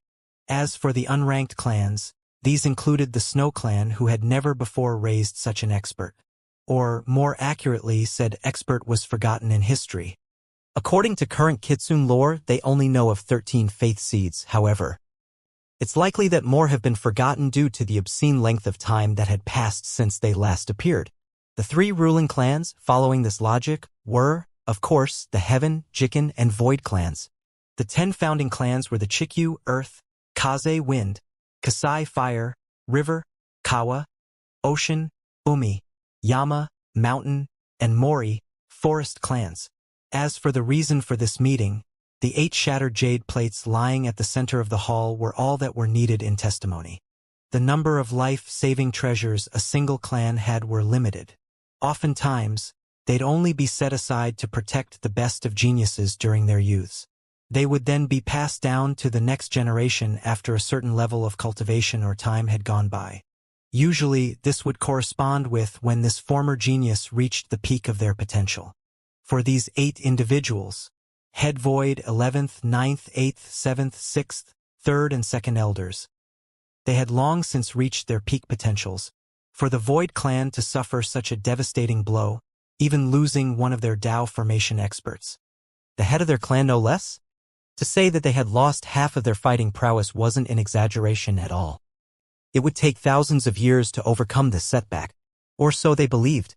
At the center of it all, the Grand Elder of the Void clan stood trembling in rage, his void will involuntarily shattering the space around him time and time again. His 9 tails whipped fiercely against the ground with a vitality that didn't match his aged appearance in the least. Who did this? Grand Elder Void was not just among the most powerful reserves of the Kitsune clans, he was quite literally among their 3 most powerful experts in combination with Grand Elder Heaven and Grand Elder Jikin. After hours of trembling, Grand Elder Void's roar finally tore through the silence. With the other Grand Elders in seclusion, no one here matched his status, and thus no one dared to speak before he did. The trouble was that Head Heaven and Head Jikin had already painstakingly described the situation to him, and didn't know if his roar really meant he wanted to hear their explanation again or not. You lose my great-grandson Aki, and after years, you still have no answer for me. And now you're telling me that you not only lost 7 of my elders, 7 of my nephews and nieces. 7. But my son as well. What do you have to say for yourselves? Is this how you want to uproot my Void clan? Have we not always been brothers in arms? Grand Elder Void roared. Have we not always fought those bastard Shruti side by side? What has my clan done to deserve such deceit? Such schadenfreude? The various heads were quick to raise objections. They understood the Grand Elder's plight, but this kind of careless talk could fracture their clan. Sure, from the outside looking in, it was odd that such a dangerous mission was undertaken by the Void clan alone. After all, were Masoka and Jin among the captives along with Aki? So why did the Void go alone? Where were the Heaven and Jiken clan? However, everyone here knew the late head Void's personality. He was impulsive and fiery-tempered, just like his father. It was more likely that he rushed forward alone than to say that he was plotted against. Tell me where this masked man is. Tell me where his clan is. I'll destroy them myself. The surrounding elders didn't know whether to laugh or cry. Wasn't this the same mistake your son made? Why are you making it again? Grandfather, please hold on a moment. Just as the various heads were losing hope in reining this old man in, a collective sigh of relief passed over them as a family young man rushed in. This young man was none other than Aki's father and head Void's son, Kaori Void. Although he only had 8 tails unlike his son, father and grandfather, his genius still seemed to surpass them all. He was truly an anomaly of the Void clan. Kaori. The Grand Elder's expression softened slightly. Do you see what these bastards did to your father? Revenge. We need revenge. Kaori sighed, looking toward the shattered jade plate of his father. His heart hurt, but his temper was far more cool-headed than his predecessors. In fact, he was responsible for teaching Aki that a man should rein his emotions in. However, it seemed difficult for even him to do so. His son was kidnapped. His clansmen and fellow brothers and sisters were killed. And now, even his father was gone. Months ago, when the first 7 jade plates shattered, they had believed that head Void escaped. But, just a few hours ago, even his plate shattered, so this could no longer be kept a secret from the Grand Elder. We need to think careful, Kaori said heavily. This might be a ploy of the Shruti. A heavy atmosphere shrouded the already gloomy air. The Shruti? If this was true, in reality, the Void clan repurposed a void tunnel they had constructed for the Shruti. Under normal circumstances, this wouldn't mean much. However, it wouldn't be a stretch to believe that the Shruti would continue to monitor said tunnel. After all, it was in their territory. If it hadn't been, the Shruti would have never taken the chance to ask for the Void clan's help. According to the information we have, Kaori began to explain with a pensive attitude. Alexandria Snow is the child of Kawa Snow and the most recent completer of the River Trials, an elven king Acacia. From the information given to us by the River clan, Alexandria Snow's home universe is exceedingly weak. However, clan heads, Kaori continued in a grave voice. It's not my place to say this as a mere 10th elder, but your actions were far too impulsive. From what we know about the Masked Man, he has the ability to suppress the bloodline of the Emperor Giant clan. This fact alone should have made you rethink not just twice, but even 5-10 times. Kaori's anger seeped through his words, startling those who knew him since he was a child. This young man was known for never losing his temper, but it seemed the combination of his son's kidnapping and his father's death was too much for even him to handle. Head Heaven and Head Jiken lowered their heads. Under normal circumstances, they'd slap Kaori across the room for disrespecting their position, but would Grand Elder Void allow such a thing to happen to his favorite grandchild? Not only does he have a bloodline capable of suppressing faint angel blood, he alone had the battle prowess to toy with numerous kings and emperors while handicapped. This was a man who flaunted high-grade treasures with ease, whether it be his supreme-grade mask, or his grandmaster and spiritual-grade array plates. You believe a man with so many resources wouldn't be able to protect the family of his wife? The more Kaori thought about it, the more pissed off he grew. He hated his father for being impulsive, but he was still his father. These bastards also had their own children taken away, yet they didn't act. At the very least, they should have died along with his father. Even worse, Kaori continued, still seething in rage. You made use of a tunnel constructed by us with Shruti territory. Short-sighted. The Shruti are aware of our working relationship with the Emperor Giant clan. Do you believe that they wouldn't be making preparations? What you did was nothing short of handing them an opportunity on a silver platter. You're going too far, 10th Void Elder. Head Jiken emphasized Kaori's position, anger clear in his eyes. Too far? You tell me how you would react if you saw your arch-enemy suddenly take the risk to use a tunnel within your territory. Silence pervaded the room. But they weren't dumb individuals, they understood perfectly well. The Shruti, knowing that the Kitsune were in bed with the Emperor Giant clan, would be panicking. However, what if they suddenly got the opportunity to form a link of karma with a clan even more powerful than the Emperor Giant clan? Everyone believed that the clan of the masked wife-stealer was unfathomable. So, what kind of debt of gratitude would be forged if they tipped off this masked man about an impending attack on his wife's family? Wouldn't such a relationship be far stronger than the one held by the Kitsune and Emperor Giant clan? Yet, until now, none of them had thought of any of this. Kaori might have only been a 10th elder, a mere middle celestial, but his insight was far deeper than any of theirs. If Dian had been there, he would have been wholly impressed. Such a line of thinking is exactly why he was completely ill-prepared to deal with such a powerful attack. Of course, Dian had no idea about void tunnels, but what he did know was that enemies kept tabs on each other. If the Kitsune were sending so many powerful experts, the Shruti should know. It was unacceptable for them to not. However, it was during these past days that Dian learned that he must plan not only for intelligent opponents, but also stupid opponents. Unless he could plan for them both, he would continue to run into such situations. For centuries. Kaori's voice lowered. I've done nothing but lay out plan after plan for our supreme Kitsune clan to rise. In just a few more 100 years, I was confident that we would be able to call this quadrant our own. But time and time again. First Princess Saru was born, then my son was kidnapped. Now my father has died, and we of the Void Clan had lost 10% of our fighting power. The Kitsune frowned when the heard 10%. Only 10%? You lost a Dao formation expert, yet you dare to say the losses are so low? However, Kaori only looked up at them like they were fools. Giving a mere 8 individuals an evaluation like this was already too high in his estimation. He only said 10% so as not to insult the memory of his father. Plus, he knew quite well that although his father was impulsive, he wasn't stupid. He only took the elders at the end of the potential. As for the remaining 10th, 5th, 4th and 1st elders, they still had far more room to grow. I didn't want to start this so soon, but you all have forced my hand. It's time we wipe the Shruti clan from existence. Grandfather. Grand Elder Void nodded.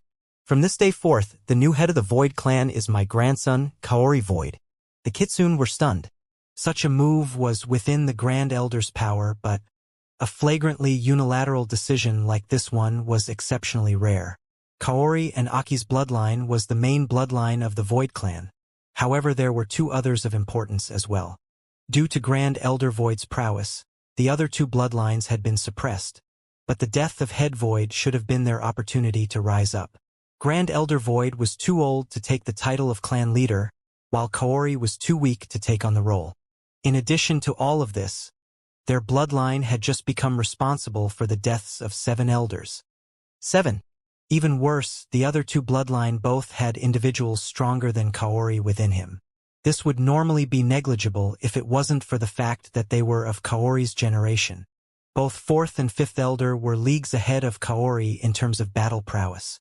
One only need look at their elder rankings to see the truth. In addition to all of this, there were many sleeping giants within the other 2 bloodlines, many of whom had retired from their elder duties to live in seclusion and seek a higher path. Since they knew the path of sovereignty was closed off to them due to the Grand Elder's bloodline, they sought other lanes of self-improvement.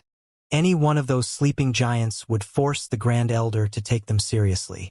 While Kaori's bloodline had First Elder and Grand Elder, each of those 2 dormant bloodlines also had 2 sleeping giants of their own as well. Weren't they just talking about uniting the clan? Were this grandfather and grandson pair trying to light the flames of civil war? None of these men and women of the Kitsune clan realized just how ironic their thoughts were. They suddenly listed so many hidden powers within their lofty clan. Yet they scoffed when the Kaori said they had only lost 10% of their power. Seeing their reaction, Kaori couldn't help but shake his head. This was the reason for the decline of their Kitsune clan.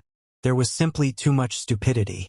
Sister Midori, brother Nobu, Kaori called out lightly. In an instant, two flashes of black tore apart the void, causing two nine-tailed kitsune to appear. One was a delicate beauty with fierce eyes, while the other was a scrawny young man with an unfathomable gaze. Those within the hall immediately recognized these two. They were none other than the fifth and fourth elders of the Void Clan, the very same members of Kaori's own generation that surpassed him in strength. "Are you willing to follow my lead? Clan head," they both spoke at once, kneeling to a single leg and crossing their arms across their chest. "Good." Kaori's presence filled the hall, stunning those watching. A flood of faith blossomed within him. In an instant, what was a mere Duke-grade presence skyrocketed, shattering the King-grade barrier and settling within it firmly. The Kitsune had just given birth to their first king in a long time. Suddenly, Head Heaven and Head Jicken felt a sense of crisis, an undying curse of inferiority. "Tai Gen!" Kaori's voice roared once more, causing a pale old man to appear. Judging by his mere 5 brownish-red tails, he was a wholly inferior talent. Yet, somehow, his cultivation was that of a pseudo-Dao formation expert. "Clan head, I have failed. Punish me." Taijian fell to both knees, slamming his head against the sturdy ground. "There's no need for such things, Taijian. My son was kidnapped in the tower. It's obvious that a death guard cannot follow him in. I do not blame you. In fact, I called you here to pardon you." Taijin's shoulders trembled, but he didn't lift his head. As a death guard, he waited every day by Aki's jade pendant, prepared to kill himself the moment it cracked. It was a truly tragic fate. The teachings of the Kitsune clans have been barbaric and foolhardy. Kaori's sharp gaze traveled around the Void Clan hall. "I'm well aware that what I'm saying is taboo. Many of you are afraid to lose the protection our ancestors have accumulated by changing their rules. However, I have no such fear. Every day, every year, every decade and century and millennium, we follow these rules only to steadily decline more every generation. Kawa Snow was our first faith seed wielder in several 100,000 years. Yes, she neglected her duties and abandoned the clan, but what do you think would have happened if we were more open? More understanding? Wouldn't we have gained not only a genius of the River Clan, but also a rising star of the once lauded Elven Kingdom?" The various elders looked down in shame. "Alexandria Snow was our first 10-tailed in millions of years. Yet you old fools didn't try and make her feel welcome. You didn't ask her what she wanted, nor did you care about her feelings. Instead, you ostracized her and allowed my foolish son to humiliate her." The more Kaori spoke, the more passion seeped from his voice. His presence laced with his words, moving even the stone-cold hearts of those elders who hadn't thought of changing their ways in thousands of years. "Do you think Alexandria Snow had to come here? Judging by how powerful her husband was, do you think she needed us? No. She came here to make amends for where her mother went wrong, yet you only proved Kawa Acacia's course of action correct. These old thoughts, these old methods of doing things will only lead to our death." Kaori's hand flashed as a golden token appeared. "Don't be impulsive, Kaori," the heads roared. Every single one of them knew what this token meant. With the competing interests of so many clans coming together to form their current environment, control was something that was very difficult. The Kitsune were often very close to becoming a pile of loose sand akin to the Dragochilan lands,